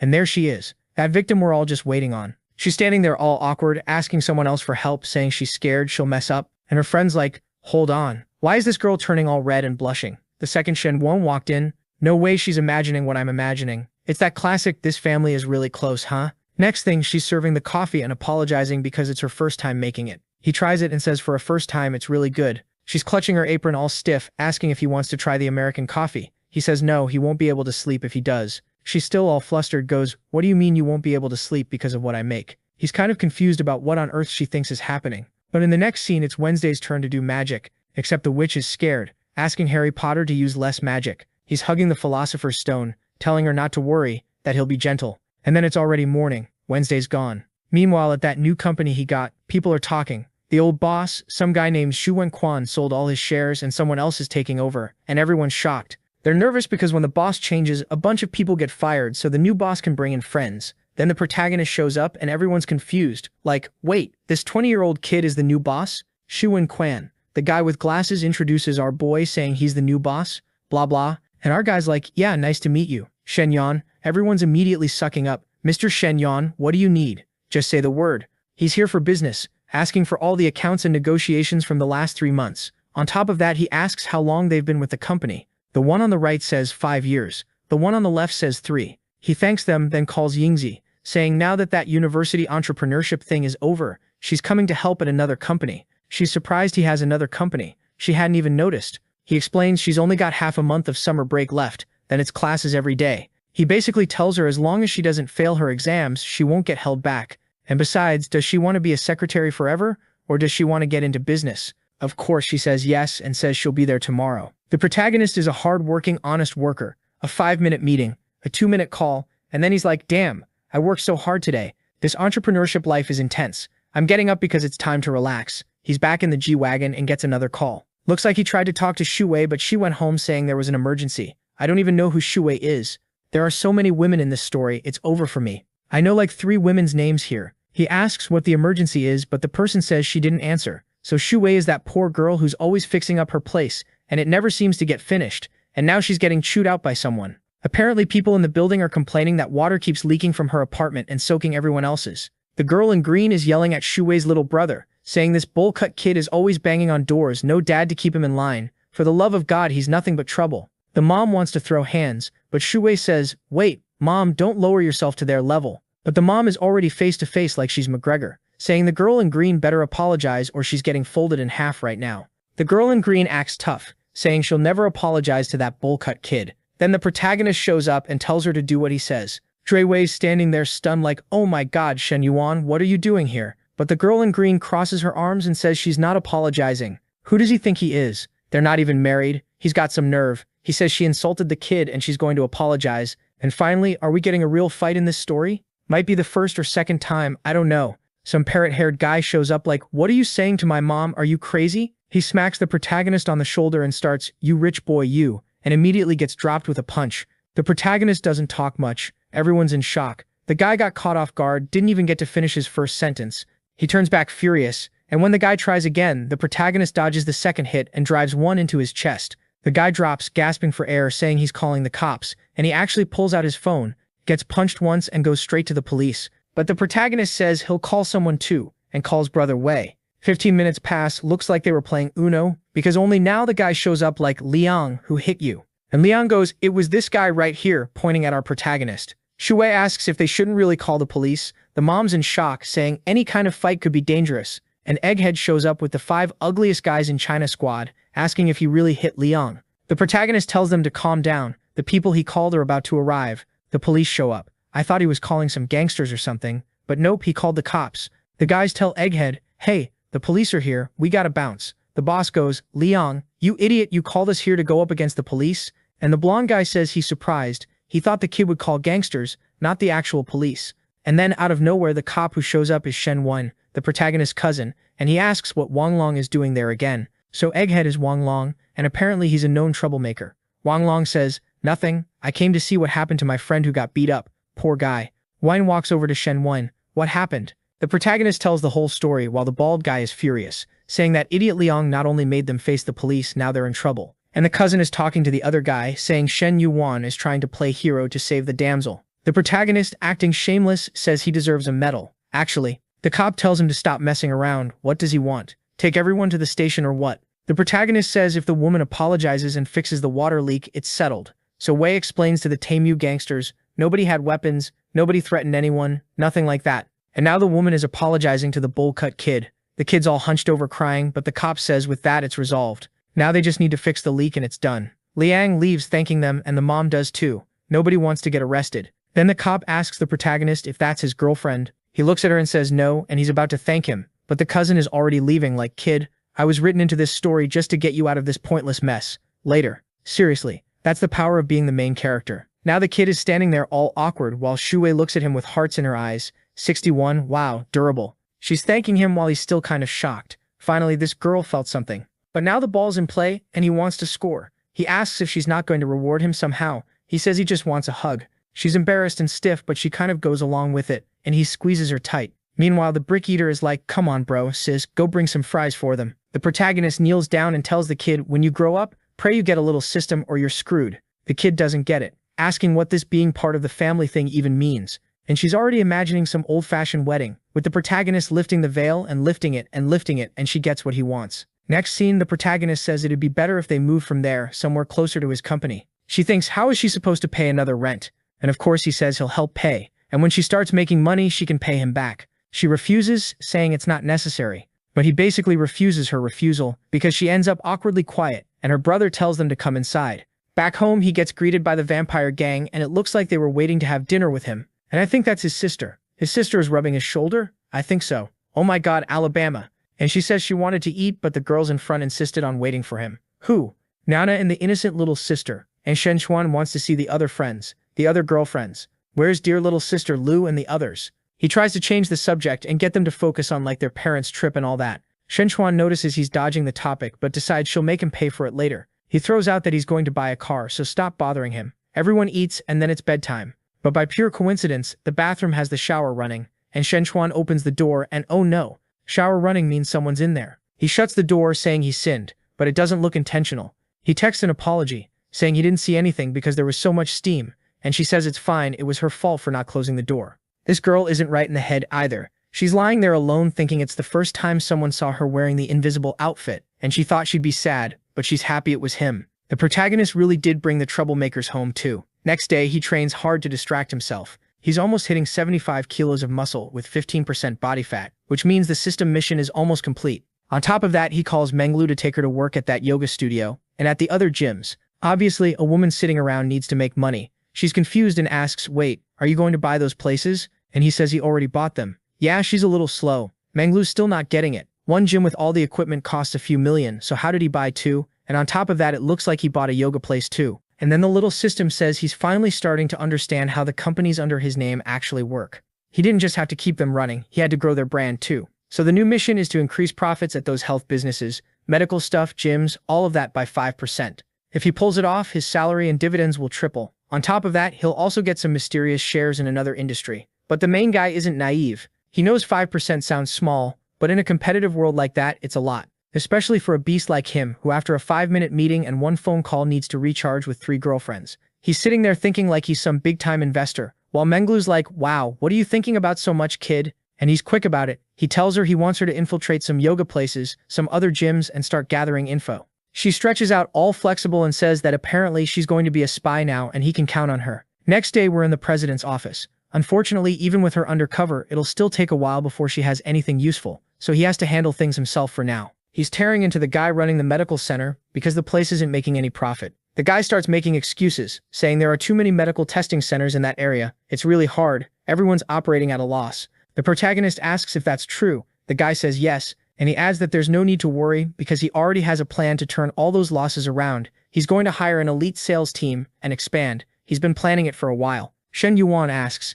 If he's been planning it for so long, why is he only hiring now? The idiot realizes he got caught in a short lie and says it's complicated. Yeah, sure, people can criticize his work. He needs criticism to improve. Out of nowhere, Shen Yuan brings the guy's son into it, saying he heard the kid wants to get into a university. Which one is he going to? The guy, his name is Nansho, says his son will go to whatever small university accepts him because his grades are average. Shen Yuan tells him to leave. That explains everything, and the guy walks out. Outside, he's thinking, why did that guy suddenly ask about my son? What a weirdo. But Shen Yuan has already decided the guy's getting fired, because weirdly, there are a bunch of AIs working at that company. He doesn't want that going public and turning into a scandal because it's his company that would take the hit. So he makes a quick call to Yingzi, the only one in the group who didn't get taken down. She shows up all hardworking, asking, what do I do, boss? Boss life is easy, right? He flips it and goes, I'm the one who wants to know what you've been doing. Are you settling in? Are you working? She says yes. The people are nice and she's starting to get familiar with everything. He says that's obvious because they all know she's there because of him, so she better learn how everything works so she can take over positions.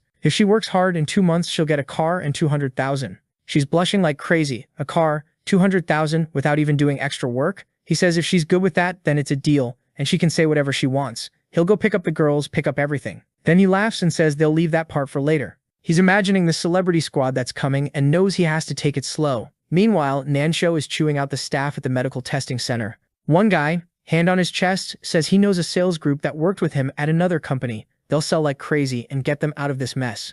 And Nansho tells them basically, you need to understand the easy days are over. You'd better be careful. The guy asks, what do you mean? Wait, this new boss, is he hard to deal with? Nansho says, I thought that bastard was just some rich kid who was there to pretend he owned something, but it's hard to figure out what he really wants. For now, we have to stop those secret deals and improve the results. Later that night, the protagonist gets home and Nana is waiting for him. She's holding herself back with 2 ties so she doesn't explode. Looks like she went shopping today, but she bought stuff for him. An 800,000 watch. He tells her she's an idiot. He gave her money to buy things for herself, not for him. But she says she likes him, hugs him, pulls him in. Then, oh, the little sister is watching. They both get awkward and the sister runs off. And that sister is, honestly, the weirdest one of all. He asks Nana what's going on with her sister. Nana says she doesn't really know, she's acting strange but won't say anything. He remembers what he saw behind the smoke bomb and says it's better not to push too hard. Just leave her alone, she'll get better soon. Then he pulls Nana in for a hug. Night passes, next day comes, and he wakes up to an empty bed. Nana already went to make coffee. She really works, huh? Takes care of the house, the coffee, and the bed. What is this, Exodia? But even the strongest creature has a weakness, and here comes Trouble sneaking up behind him, all armored up. He's like, hey, Sign-Yu, where's your sister? She completely ignores the question and says she brought him a gift from the mall too. Yesterday she didn't get a chance to give it to him, but here it is. Honestly, it's scary wondering what's in that box. He reaches out to take it, thanking Sign-Yu, but just the feeling of contact is enough to trigger something in her. She pulls back, panics, and runs off. While he's like, what a weird girl. He's curious about what's in the box, but the scene switches to the girls talking about him. The sister already knows. You're going to see Shen Yuan, aren't you, you dummy? Li Xiao, all flustered. How do you know? Because it's obvious. She's putting on that much makeup. Then she reveals that she's not going there for that. She's going to study. The sister even asks if she should leave. Li Xiao says no, they're there to study, and the living room is for learning lessons. Yeah, but hold on. Look at how she opens the door. I've seen women in normal, respectable jobs wearing more clothes than that. The protagonist gets startled, almost has a mini heart attack, and she pulls him in like, don't just stand there. Poor girl thought she was going to attack the base, but she actually walked into a trap, except he came with a grenade. He brought a gift for her sister. The sister wants to know if it's a Louis Vuitton bag. She thanks him, says she won't interrupt the history lesson, and leaves. Li Xiao realizes he basically bought her sister off, then he calls her over to study, and she says he did it on purpose, but she obeys, sits next to him and asks what he wants to study today. Turns out he said he wanted to learn about human resources, and the system sent a huge message saying that if he learns basic HR skills in 1 month, he'll get all the advanced HR knowledge downloaded into his head. So he grabs a little book and says they can start with that. Half an hour goes by, but now Li Xiao thinks it's strange. If it were the Shen Yuan she knows, he would have tried something already, but he's actually focused on studying. She's like, tutor, what happened? Let's study. But in her head she's thinking, this guy is way too studious. Something's off. I need to test something. Test something? That's not a test. That's an ambush. And Shen Yuan isn't exactly a saint either. Now that she's on the attack, he wants to know what she's doing. Aren't they there to study? Li Xiao gets all confused like, wait, what do you mean? But now that they're inside the base, it's an inhibitor push. One hand on the tower, then straight for the nexus. Obviously after that, Li Xiao tells him to go back to studying. And honestly, I'm scared at this point. Even I want him to go back to studying, please, for the love of God. But he knows she dressed like that for a reason. She says she can't show up looking sloppy, but then it's another hit on the nexus, and her sister opens the door and sees something she definitely wasn't supposed to see. The protagonist is standing there in base, getting his life drained by fiddlesticks. The spy sister is in shock. She had no idea her sister was that skilled. Half an hour later, Li Xiao is all serious again, telling him to focus on studying now. He leans back and says yes. After that moment of clarity, he feels ready, and then boom, that effect activates. Everything he reads gets implanted in his head for an hour, so he absorbs all the HR information, and that should trigger the next mission. The info dump is so intense that time passes, and he wakes up in an empty living room. The sister shows up asking what the problem is. He's confused too and says he accidentally fell asleep because he got tired. Now he's sweaty. Can he take a shower? So he goes to shower, and she's outside the door. These women in this world have no chill, like he's the last man on earth. The moment he shows up, it's like he's Yami Yugi and everybody wants a duel. He gets a call from one of the girls, some Shu. He can't even remember who she is, maybe the little dragon girl, saying they're waiting for him at some pavilion in some hotel. But when he's about to leave, the sister is there, staring him down. She doesn't try anything, she just lets him go. What are they going to notice? Another weird little sister. None of the sisters in this world are normal. He thought he was going to meet a girl, but it's actually those university guys who gave him the award. They want to officially name him a model student, and the wine glasses are huge, bigger than the heads of the three of them. All he has to do is give a speech, talk about his story. What story? He got the system. But he asks if the director is offering this because he needs help with something. The old guy starts talking about how they need to renovate the university library, how it's hard to have studious students without good books, blah blah blah. But the protagonist knows it's all nonsense. They want him to do it for free, but they don't want to say what the benefits are, so it's not worth it. So he says to leave the library thing for later. How about they talk about which medical organizations and medical centers the university cooperates with? The old guy is like, what is this kid talking about? Medical centers? They ask why he's bringing that up, and he says he acquired a health company that has a medical testing center. He really wants to cooperate with good institutions, like the university. The guy with glasses realizes the conversation just got way too serious for him and says he needs to go to the bathroom. Getting old is rough, can't hold it. The old guy who stays says it's impressive that Shen Yuan has another business. They didn't expect that. But the protagonist is direct and asks if he's going to help or not. The old guy realizes what's happening. Shen Yuan wants a resource trade. He'll help with the library if they give support to his testing center. With no real choice and needing money, the old guy says fine. Yes, he has the qualifications to decide that. But of course they'd need to inspect the place first. The protagonist is already pulling out his phone, saying he'll send the info, while the old guy is sitting there not sure how to get out of this. Then the protagonist stands up and says he'll leave. After they sign a contract, they can do another dinner. The other guy comes back from the bathroom asking where Shen Yuan went and how it went. The old guy says it's harder than he expected. That kid doesn't care about reputation even at that age. He wanted him to pay for the library renovation, not do business with him. Shen Yuan leaves one dinner and goes to another. The poor girl made him a little cup with herbs to help with his hangover, but he's like a child and spills it everywhere. Now he has to clean it up. Not a good look. After cleaning, he asks how the spy investigation is going. Turns out she was spying on his businesses. She says the videos they post on social media aren't very good. The service is way too slow and the whole experience isn't VIP enough. The overall vibe is bad. She completely trashes it, saying it's all garbage. He praises her, saying she really was the best personal trainer he ever had. Then next day comes, he's like, this bank support, I want it. Finally, after all that training, he reaches the target the system set and completes the mission. The system says he's stronger and more defined, and he tells her he gained 5 kilos of muscle and dropped his body fat to 15%. She praises him, saying he's amazing, and he randomly sends her 100,000. At the same time, he gets an invite from the little dragon girl, so he heads out, getting a warm goodbye. He thought it was the red dragon girl, and we're already arriving at the next meeting, but it's actually that poor girl. He tells them to go in, and once they're at the table, he comments about finding a place to rent in the area. She says it's not necessary, but he says he already rented the place. If she doesn't live there, he'll just lose money, because it'll sit empty. She kind of accepts awkwardly, saying she'll pay him back in the future. And then a guy shows up next to them, calling him President Chen, saying he's incredible. But he thinks it's weird that the protagonist is just staring and not greeting him. The guy says it looks like Shen Yuan doesn't remember him. He's the interior decoration director for Shen Yuan's house. They shake hands, exchange thanks, and the guy says he'd invite him for drinks if he weren't busy. Then he asks for Shen Yuan's number, saying if he ever needs gym equipment or any kind of decoration, he's got everything. The protagonist thinks he might actually need that, so he accepts and saves the contact. The guy walks away and sits at another table. His friend asks why he was acting so submissive to a 20-year-old. He says money is king, and he has to secure as much as possible. Just the watch on that kid's wrist could buy 2 cars. The chubby friend is shocked but says, something's off. If he's that rich, why is he eating at a regular restaurant? The guy says it's probably because of the girl, and then he looks over and says he gets it. Half an hour later, they're walking in the park like a cute couple. The girl sees a kitten and goes to pet it, but he tells her not to touch it because that little bastard only wants food. and the sneaky thing runs off. She's about to turn around, kind of pissed, but the guy attacks. It's the park maniac. What the hell? He almost kidnaps her right there. She tells him not to do that, but the kid's already spun her around and gone in for the attack, locking in the tambourine. Little flowers flying, little hearts, 67. The main guy is in shock. Why did this thing jump up so much out of nowhere? With the other girls, he has to take them to a hotel, buy a bunch of stuff, but with her, a walk in the park was enough. Next scene, she's getting home, telling her mom they're moving in 2 days. Her mom's confused and wants to know where they're going. She says Shen Yuan told her he got a house for her. Her mom warns her she needs to think this through because once she does it, there's no going back. The girl smiles and says she likes him at least a little, until she finds out he's on the soccer team and she didn't even know. Next day, the main guy calls the company dude who's asleep, waking up all crooked, asking what this meeting thing is. The main guy's furious. 9 in the morning and this idiot is still rolling around in bed. It's time to kick him out of the company. Looks like he showed up to a little meeting about some guy they're hiring from what I'm getting. The guy in the green shirt handles marketing, and the other one, the one the main guy called in the morning, is mad because he doesn't even know the project. He was just going to approve it anyway. The main guy says not to worry about him being there, just run the meeting normally. He'll watch. Marketing guy starts pitching his proposals while everyone else pretends they understand anything. And Shen Yuan obviously notices that this Ananchua guy doesn't do a damn thing. He just dumps his work on the rest of the staff.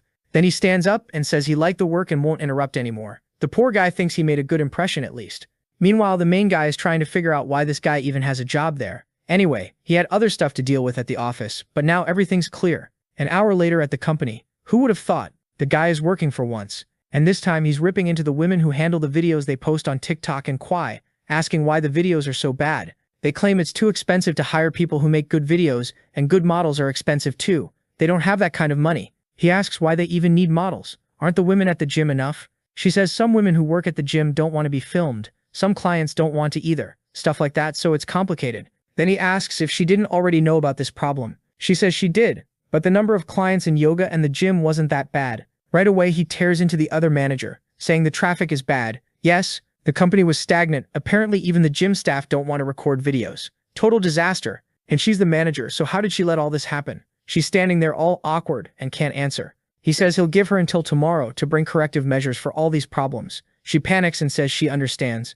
Outside they're confused. Out of everything he manages in the company, the area they handle was supposed to be the best. So why are they getting hit like this? Something's off. And in the office, the main guy is thinking the same thing. It's not that terrible, but he needs the online videos to be good. And he also needs the front desk service to improve, like Menglu said. Alright, working from 9 to noon, time to visit the girlfriend's little sister. She greets him all smiles as he walks in, asking where her sister is. She says she'll be late, so she'll make something for him. He asks how long she'll take. The girl says her sister told her not to wait for her for dinner. The main guy thinks that's weirdly specific and asks why she made a whole feast. She tries to be modest, saying it's a lot, but it won't taste as good as her sister's. But he says if it's from either of them, he loves it. She gets all flustered and even drops her chopsticks, and he tells her to calm down. He says he loves the food and hold it together, girl. Sinyu turns red and says she's happy he likes it. Then there's that intense romantic stare. She calls his name, stands up, and says she's going to the bathroom. She's staring at herself, imagining confessing, then thinking no, that's forbidden. Besides, Shin Yuan is completely devoted to her sister, and if there's one thing he isn't, it's devoted to her. She turns off the faucet and tells herself she should explain the situation.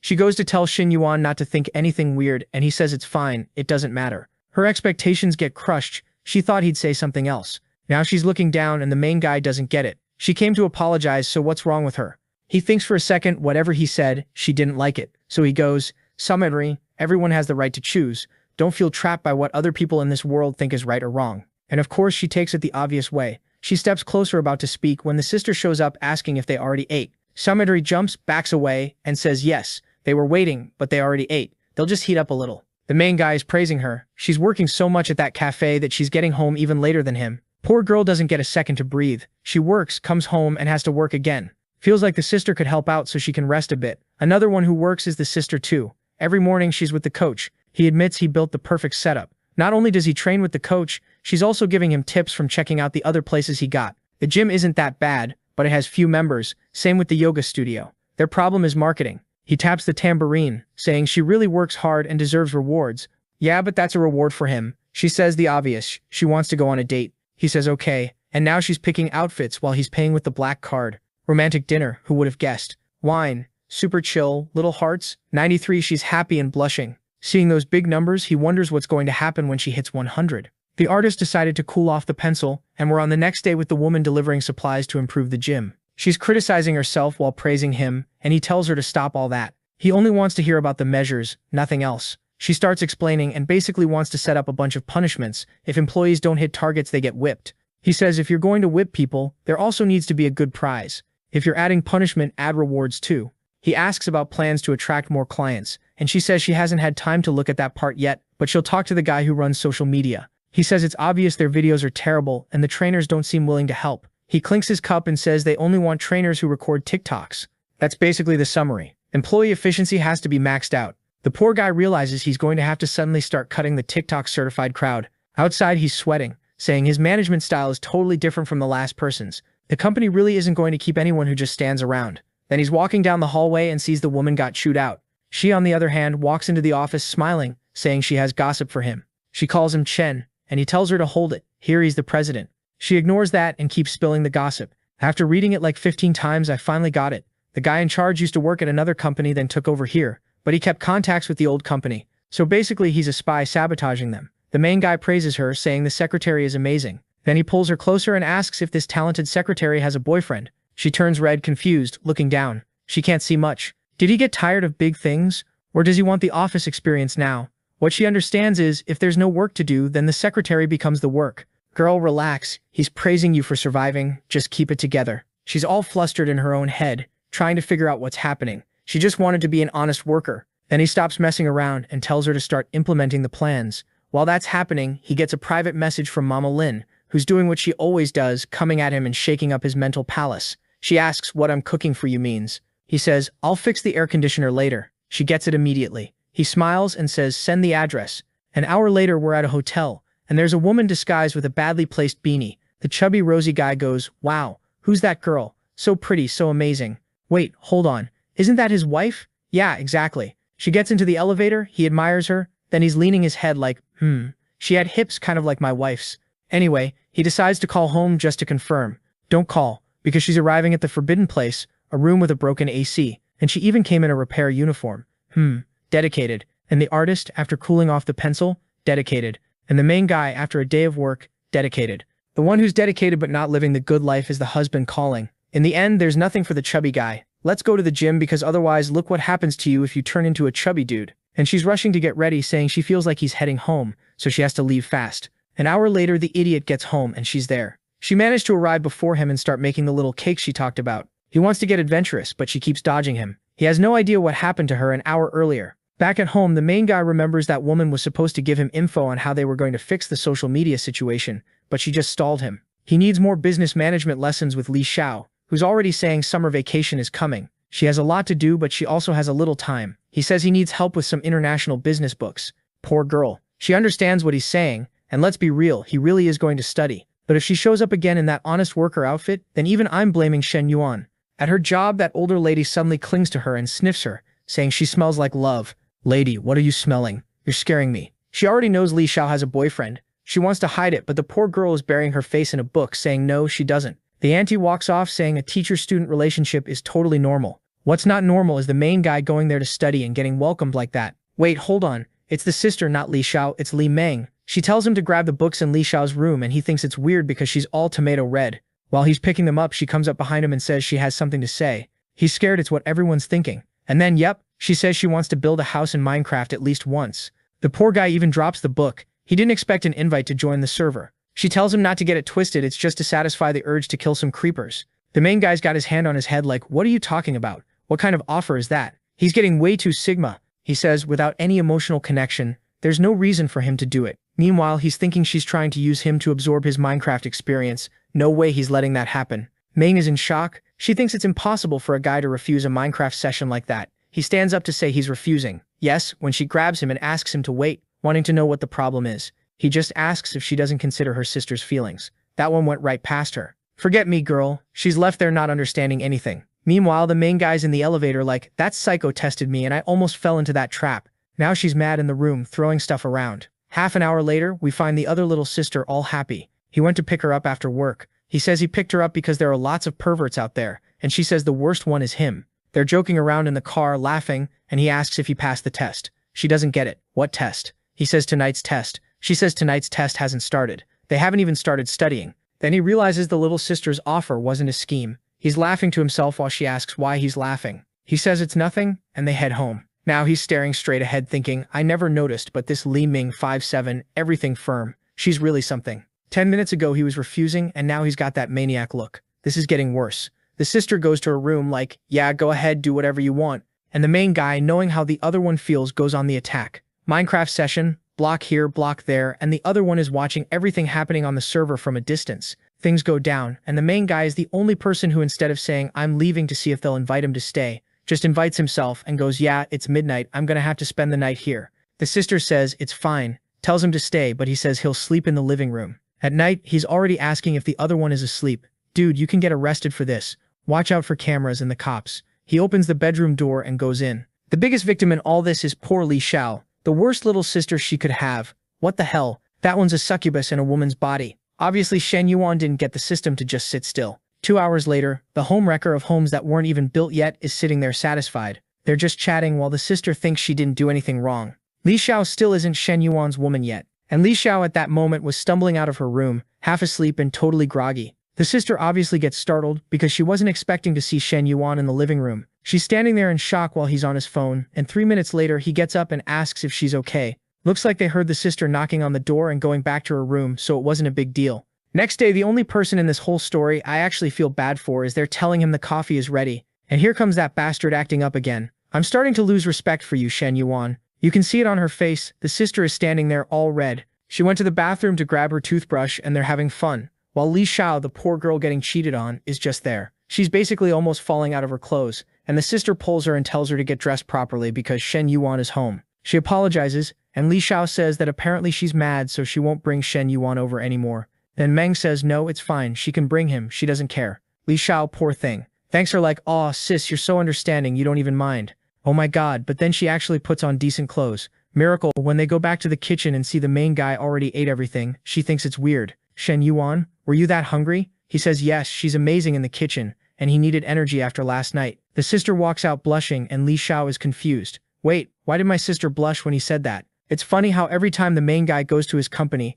out of nowhere his hair grows out on the sides and he looks all badass and jacked. He's making G explain it now. Those documents are only part of it, and he already knows everything else. The idiot suffers trying to explain himself. But the main guy says it's all crystal clear. He's been laundering money using the company's name, and on top of that, he's a spy. The idiot realizes he has no chance and just begs him to be merciful and let him go. The main guy says fine, he can leave, along with everyone he hired, or else all of this goes public. The guy hesitates and the main guy is like, so, are you leaving or not? So the idiot spills everything he did and leaves the company. Right after he's gone, Yingzi shows up looking like some weird schoolgirl in that bizarre outfit. Who does she think she is, dancing at a K-pop show? She came to say they found an apartment to rent, probably for that poor girl the main guy takes care of. But the guy's life doesn't slow down. Now he's getting a call from Meng Lu, crying. He doesn't really get it, so he goes to see her, but she's just on the bed throwing a fit. He shows up and says he's leaving since she won't talk to him. Then she grabs his arm and says he doesn't give her any work to do anymore. Every time they're together it's an hour, max, and when he's done, he leaves. He doesn't need her anymore. Shen Yuan is like, hold on, you're crying because of that? And she says yes, he doesn't even care when she won't talk to him. Now he gets thoughtful and says she's right. He really hasn't been giving her much attention lately because of that curse, those demon sisters. He tries to apologize, saying the new job has a lot to deal with. He has to fire a bunch of people who aren't doing their jobs, but he also wants to use her somehow to shine. He straight up says that when the results from her spying start showing up, she'll have to stay there and keep an eye on things. He thanks her and gives her a little kiss. No, whoever drew that scene needs to put the pencil down. Let's just say the server where this video is hosted hit its limit.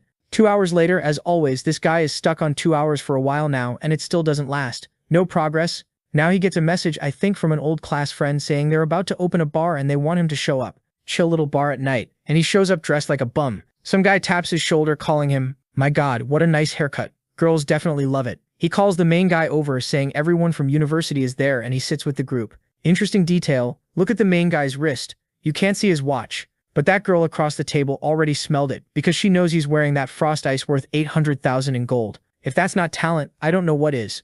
Then this Cheng Shan says it's just him and the main guy without a girl. What if he calls some friends from his university? The main guy says it's not necessary. Just talk to the girls who are already there. His friend says fine, then pick one. And right then the main guy looks over and sees a girl doing cosplay. My god, she thinks she's in Death Note. Like those guys who imitate Lel, sitting with their feet up on the chair, you know?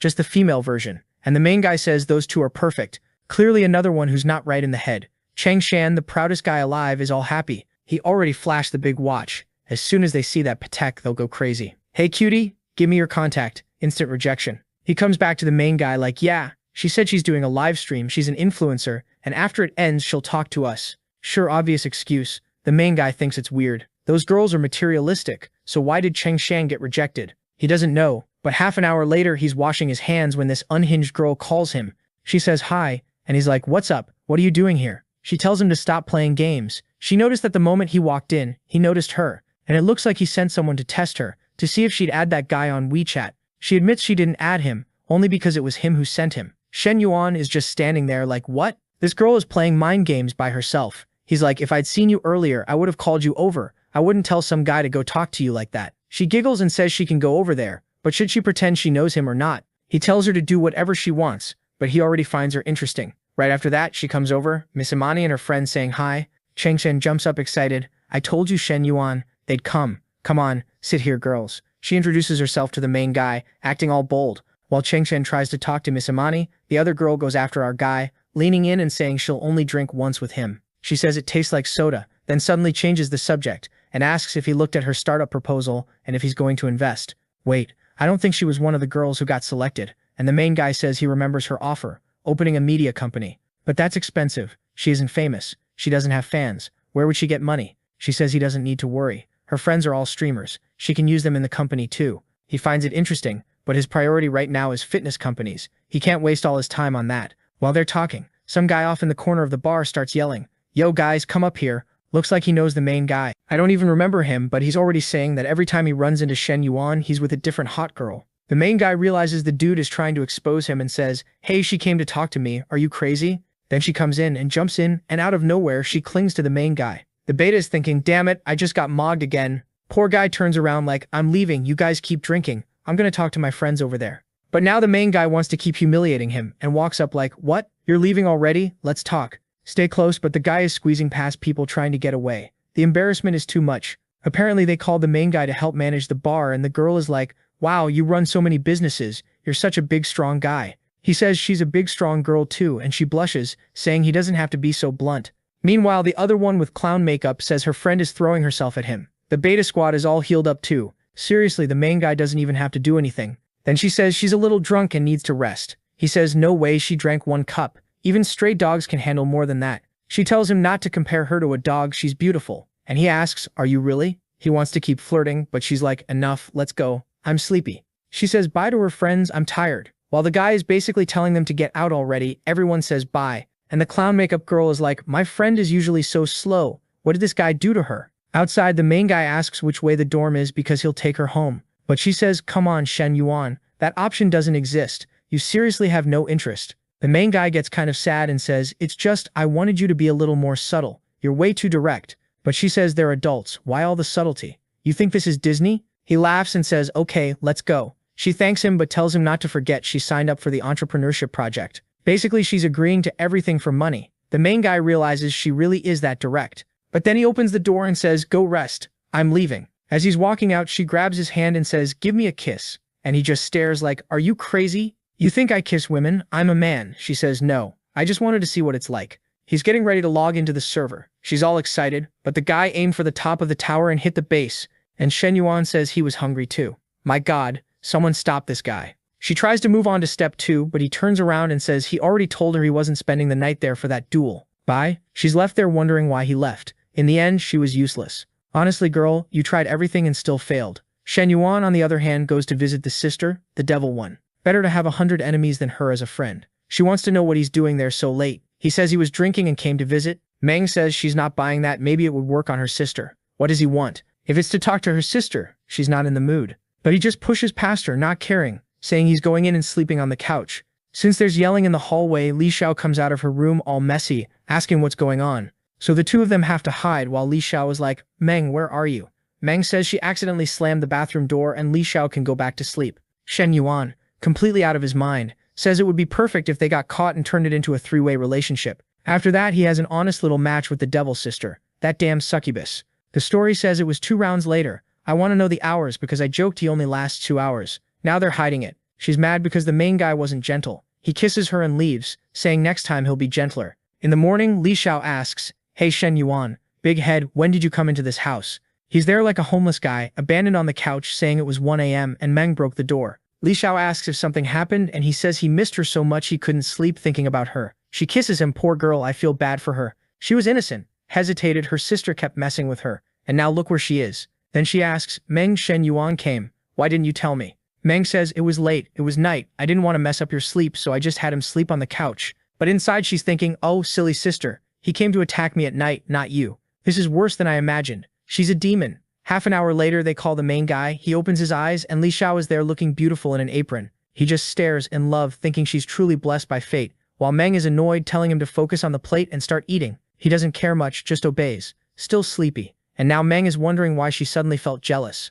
Li Xiao says she's going to get ready for work, and Meng asks if he's taking her sister and not taking her to work. He says she's acting like they're dating out of nowhere. They're just partners. He'll take her another day. She's mad, but he already saw the 65 hearts, so it's clearly working, whatever he's doing. So he says fine. He'll take the sister first and then take Meng. Great. He turned into an Uber. He's got a bunch of companies to run, but there he is, dropping off Li Xiao, who runs into that old lady who always knows everything that's going on. Because everyone at school recognizes that G-Wagon. Li Xiao tries to explain Shen Yuan just gave her a ride, nothing else. But it's pretty obvious. The old lady says she smelled the stink of love, and now it makes sense. And Li Xiao runs off shy. Meanwhile, back in the car, the main guy gets in to take the sister. He told her to sit in the back, but she comes to the front and says she'll do whatever she wants. He realizes this girl needs discipline. He says he'll call a taxi to take her to the airport, but she says she's not getting out of this car until she gets there. He says unfortunately he has urgent business to handle, so she better call a taxi now. She's mad, but he tells her to get used to it, because that's how it's going to be. She keeps ignoring him and asks how much the car costs. When he says 3 million, her hand goes on the attack. She gets startled, grabs his arm and asks what he's doing. This is public. He says he knows she's always wanted it. No matter how much she says it's crazy. She pushes him away, telling him to be normal. Then to change the subject, she asks how he made so much money. He doesn't have a rich family. She heard they went bankrupt. He plays it off and says he invested in crypto, did some trades, made money, and invested in companies. She says perfect. So when he marries her sister, she won't have to work anymore. But he says she's not on her sister's level to be kept like that. She still needs to grow a little more. Out of nowhere, she's trying to start a fight because he says she still has plenty of time. She puts on lipstick, saying that from the looks of it, she's going to have to focus on work. He replies that since she doesn't want him looking, he's not going to pay attention anymore. Then, out of nowhere, she starts doing these little moves to get attention. This girl is weird, isn't she? Oh please, we already know it. She's basically the devil's example that you're supposed to stay away from. Ladies and gentlemen, run. And while she's being all bold, there are some guys on the bus like, what is this? But they're basically TikTok kings, so of course everyone recorded it. Then Meng realizes the main guy isn't on the airport road. Like, where are you going? You doormat? He says it's a surprise, and she says her flight is at 11. He can't be pulling surprises right now, but he says 15 minutes is enough. Then I don't know what happened, but the car stopped, a little kid pointed, and the mom ran off. Now she gets to the airport and her friends already noticed. Wait, how do you have a boyfriend with a G-Wagon? Meng says it's not her boyfriend, it's her sister's boyfriend, nothing special. Her friend is standing there kind of confused because he still brought her to the airport.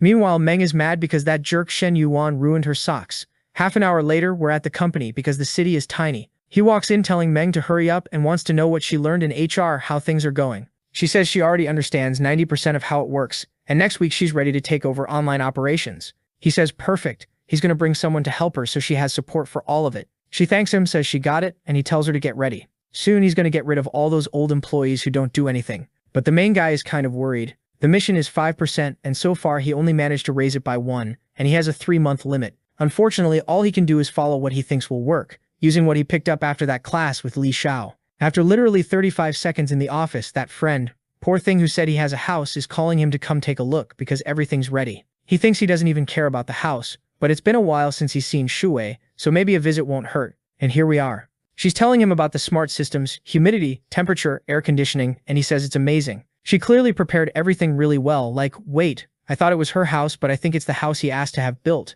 And he says there's so much stuff that she'll have to stay there to teach him everything. But she refuses, saying she's the one who has to cook for her mom and her brother so she can't stay there. He says that's easy to fix. He'll send a maid over for 2 days. How about that? She completely changes the subject, saying she'll never forget, and she still has to pay him back so he shouldn't worry. But he starts getting closer, saying they're family. Why keep so much distance? Then he goes in for a little hug and she's like, get away. The boss is here at the house. Yeah, but when you block a guy, that's when he wants to score. She tells him to calm down. but then he squeezes a little too. He pushes her away, and her heart rate hits 74. Wow, that was easy. 20 minutes later, she's basically being taken to the finisher, right? She's trying to get out of the situation, saying they can go eat another day. She wants to thank him. How about they go to her place and her mom cooks something? While he's stuck in that, look who shows up. The sisters, the ones I'd even forgotten about, because those two are also trouble. Nana says the youngest sister has been growing up a lot. Right in the middle of that, Shen Yuan shows up. They ask if he's eaten, and he says yes.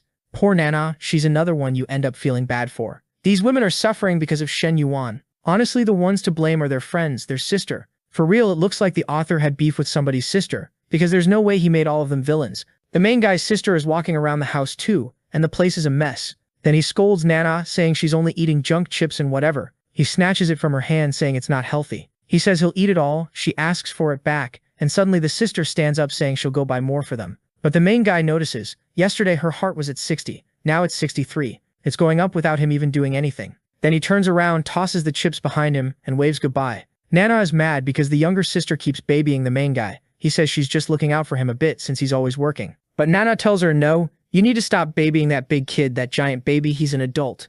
The younger sister sits there thinking she wanted to take care of him more, and then the sister asks, why are you red, girl? She's like, me red? And the sister goes, yeah, you, what's going on? Poor Nana has no idea what's happening. Meanwhile, the main guy is taking a nice bath, and then she teleports in too, showing up behind him like a ghost to give him a massage. The obvious happens, but it cuts to half an hour later. Look at that, he doesn't last at all. Even with the system's help, he can't handle it. Then he gets a message from Minhui looking like a frog in that photo. She says she misses him, it's been a long time since they've seen each other, which is funny because it's the first time she's ever said that and it has been a while. She says she has a gift and he can take a look. He says he saw it, what a gift. But she gets kind of annoyed because he only replied with something that dumb. Why isn't he going over there to deal with what he saw? Because he says she's underestimating him if she thinks that's enough to make him act. She says she can send something more while she's at it, thinking she's going to win him over like that. But he says only in her dreams is she sending anything more than that. Then he decides to leave her on red, no mercy, and now he's replying to that cosplayer girl who's asking him out. He says unfortunately they won't see each other. She's getting dressed, not believing it. Why is he refusing to see her like that? Wait, I'm confused. Is it the cosplayer girl or the dragon girl? I thought it was the other one, but she said they've been together once, so I think it's the little red dragon. The thing is, she cosplays and changes her hair color. That's the only way I can tell these women apart. She keeps switching hair colors and it messes me up. Then he says he was joking, and they'll see each other tomorrow morning. And he's texting like that with Nana lying there next to him. Poor girl, don't open your eyes and look to the side. Then he gets a training message from Meng Lu, and the other one is also asking to meet up. It's getting complicated. Wait, so the earlier one wasn't the dragon girl, and now the dragon girl called and he didn't want to see her and she felt abandoned under the autumn petals.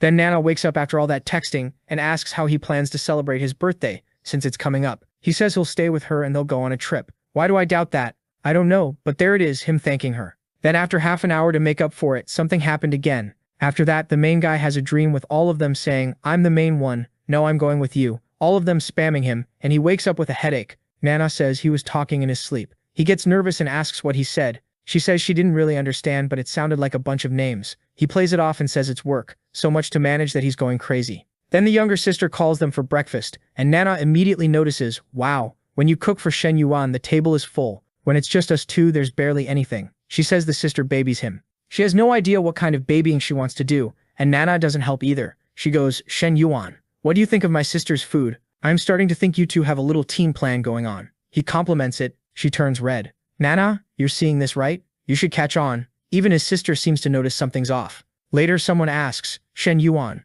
you've been living here for a while with Shen Yuan. You still look kind of flushed sometimes. Are you not adapting? She awkwardly says no. She feels fine there. Maybe he's the one who hasn't adapted, who knows. Wait, hold on. The one who said that at the table was the sister. Man, these three, author, can you not put three women with short black hair in the same place? How am I supposed to know who's who? It was the main guy's sister talking, and now it's Nana talking to her, telling her to relax and she'll adapt soon. She's all red. Oh, thanks sis, I get it. But wait, rewind. I was joking, but Nana really doesn't help. She says, wow sis, why don't you give Shen Yuan a birthday present so you two can get closer? Okay, yeah, you're not helping at all. Scene change. The main guy's G-Wagon on the street. And my god, who let this mentally unwell girl go outside in a bear outfit? In this heat with the sun out, the otaku guys are already getting excited. Hey cutie, wanna ride? Look at the car. Dude, get out of there before you get embarrassed. She tells him to back off, calling him a pervert. And the chubby guy is acting way too creepy too, like, oh, you think every guy is rich and has a G-Wagon? She turns around and goes, yes. My boyfriend has a G-Wagon worth over 3 million. Bye. and she actually gets into the G-Wagon. Why don't I remember who this girl is? Is she the cosplayer? I thought he didn't go out with the cosplayer. Remember during the selection there was a girl in a red dragon outfit or something. Whatever, we'll figure it out eventually. Then she gets into talk with the main guy, asking where they're going. Meanwhile, the poor girl who saw everything, poor Jinghan, the dragon girl, saw it and got shaken. She really is insignificant. Even that awful Xiaolei was treated better than her. And Xiaolei is coming out of hibernation too. Wait, Xiaolei is the club girl. The one who had black hair before, remember? Yeah, she changed outfits. My god, these girls are not helping me. She's that super bold one the main guy rejected, and she's telling him to keep his eyes on the road. He tells her to relax. They're just stopping by the bank real quick so he can open an account. She asks if it's a private account and how much money he has. He says he has as much as the owner of Xiaomi. Calm down, dude. She says she doesn't believe him, and he goes on the offensive. If she doesn't believe it, then what is she doing in his car? She gives him a little smack and moves his hand away. Like, yeah, right, we know you. When they walk into the bank, everyone notices him. From the way he's dressed and the woman with him, he's obviously rich. A staff member comes over with coffee, saying that to open a private account he first has to make a certain deposit. The benefits are amazing. International lounges, flights, trips to the Caribbean, boat stuff, whatever. She asks if he wants anything else, and he says he wants his birthday numbers on the card. So the deposit is already done because the card is already in his hand. He says he doesn't need anything else and he'll do the rest of his deposits later. At the same time, another staff member offers cake to the girl with him, and they leave. The employees watch him get into the car and think it's impossible. How did a guy that age spend that much money? He deposited over 30 million. All the women are falling for him. Get out of here, the soccer team is already way too big. This is getting hard to manage. And the otaku girl is just thinking he didn't spend a cent. He only made a deposit and they treated him like a king. Now she wants to know who he's meeting after her. He says she doesn't know the girl, so what's the point? She asks if she's like her, just tagging along with him to banks and stuff. He says no, she stays with him day and night. The girl freaks out, saying if that's the case, doesn't that mean they do everything? He laughs and says she's the one who benefits from doing that. She hides her face, saying it's not about winning or losing, thinking she already knows that the easier a man gets something, the less he values it. She's not stupid. Girl, you look like the most clueless one in this situation. The only reason it didn't happen is because he rejected you and left that day. All set. He takes her to a VIP restaurant, saying it's just something simple, but she wants to know when she'll get a whole day with him, because he clearly spends way more time with that other girl than with her. He says there's no way to know. And while that's happening, he's getting a bunch of photos from the competitor, the little red dragon. The girl won't stop. He's like, what's going on with her? Did something set her off, or what? He just asks what the problem is. She says it's nothing. She just wants to know what he wants to choose. He says any of them is fine. She asks when they're going to see each other, and he says today. The cosplayer girl is sitting across from him, telling him to stop messing with his phone while they're eating. She wants to talk, but he says he doesn't really have much to talk about with her. Their interaction should happen naturally, not forced. When he has something to say, he'll say it. Damn, it's cold. What is this? Living the good life is messing him up. He'd already called the waiter, paid the bill, and stood up, saying he'd kept his promise. In the car, she asks if they're really heading back to school already, and he says yeah, he's got something else to do. They get to school, he drops her off, and guess who's waiting there? The little red dragon girl. Damn, that's bold too. The girl opens the door to get out, and the other one slips right into that opening next level. She's pissed, like, Shen Yuan, why is she getting into your car? What happened? He just ignores her and tells the dragon girl to close the door and put her seatbelt on.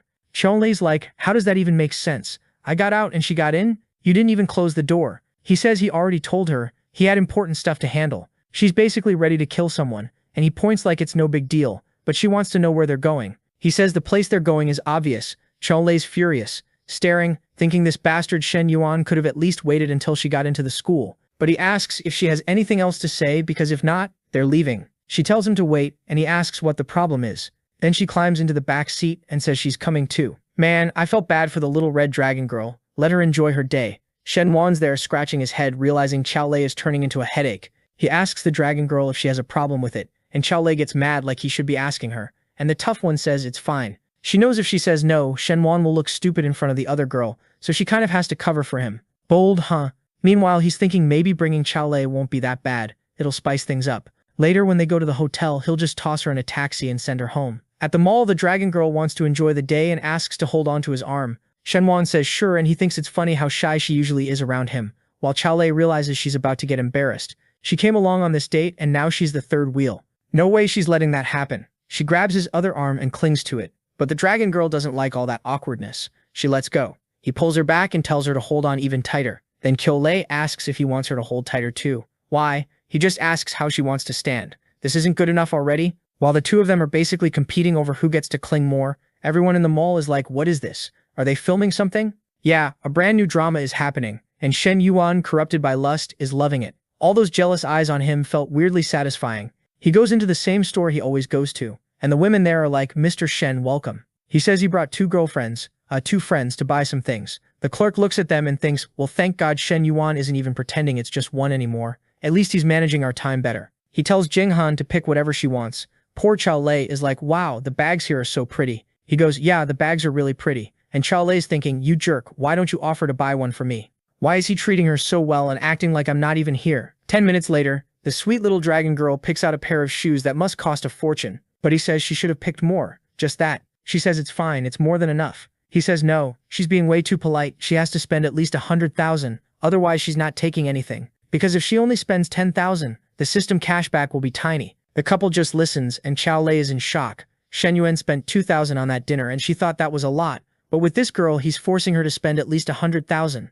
Bag after bag piles up, and the girl on the right doesn't even know what to do with herself anymore. Then he tosses Chao Lei some scraps like she's a dog and says, go on Chao Lei, pick something. She gets all excited and says she's really going for it, and she does. 15 minutes later, that one thing turns into almost 5 bags. She manages to spend 50,000, and at the end of it, he made a total profit of 190. When they get to the car, Chao Lei asks where they're going, and he says he's taking her back to the dorm. Now she asks, and you too, where are you going? He says, obviously we're going to a hotel. She clings on and says she wants to come along. He turns to her. Come along for what? Like you're joining the fun. Get in the car, I'm taking you back to school. She says she'll go there, hang around somewhere nearby, and then they can all leave together. He can't get rid of her, and they arrive at the hotel with her asking if it's really this one. He tells her to go somewhere else. They've got things to take care of. She wants to know why she's getting kicked out. He says, you're the one who said you'd leave when we got here. She keeps insisting she wants to go with them. He asks if she's sure she wants to be part of it. That's when she realizes she'd been playing around, but at this rate she might actually end up in that situation. So to get rid of her, he says he'll get another room for her to rest in, and they'll talk at night. Only in the elevator does Chao Lei ask Jing Han's name. She introduces herself, and Jing Han, the dragon girl, says she already knows her. She's pretty famous at school for cosplay. Chao Lei says yeah, and that's exactly why she got picked for Shen Yuan's startup. Jing Han says she also signed up, but Shen Yuan picked her personally. Yeah, no need to say why you got picked personally. Chao Lei is furious. She had to go through the whole process and this one just cut the line? Shen Yuan is annoyed too. Where there are two women, there's trouble. They're competing over who met him first, who did what first, this and that, and he just wants to escape the drama. So he tells them to go into the room because he's going to make a call. Manhwa is actually missing, and it looks like Ling Ling went out and she wanted Shen Yuan to keep her company. But he says unfortunately he can't tonight. She says fine, then she'll stay at the Radisson Hotel, which is the exact same one he's at. He asks, wait, you were already coming? She says, yeah, I'm on my way. He realizes he's screwed. Every room he booked is around there. Either tonight is going to be legendary, or it's going to be the end of him. Worst part is, it sounds like it's the suite he always rents, and Manhwa is going there. So she was basically already headed there, and he tells her to wait, and he'll come see her later. She doesn't get why he changed plans, and he says he was joking, he wants to surprise her. Back in the room, the girls are talking, and Chao Lei is complimenting how Shen Yuan seems totally into her friend. She asks how many nights they've spent together for him to act like that, and she apologizes, saying she only just noticed he's way gentler with her. Jing Han says she doesn't know anything. If Chao Lei thinks Shen Yuan is gentle with her, it's because she hasn't seen him with other girls. So Chao Lei asks, what other girls, who are they? Jing Han says it doesn't matter, it won't change anything if she knows. But Chao Lei jumps in saying they need to work together. If there are other competitors, they need to team up and work together to get a like on that video that helps Mamoru make more juicy content for his viewers. Activate the cheeky little bell, and I'm out.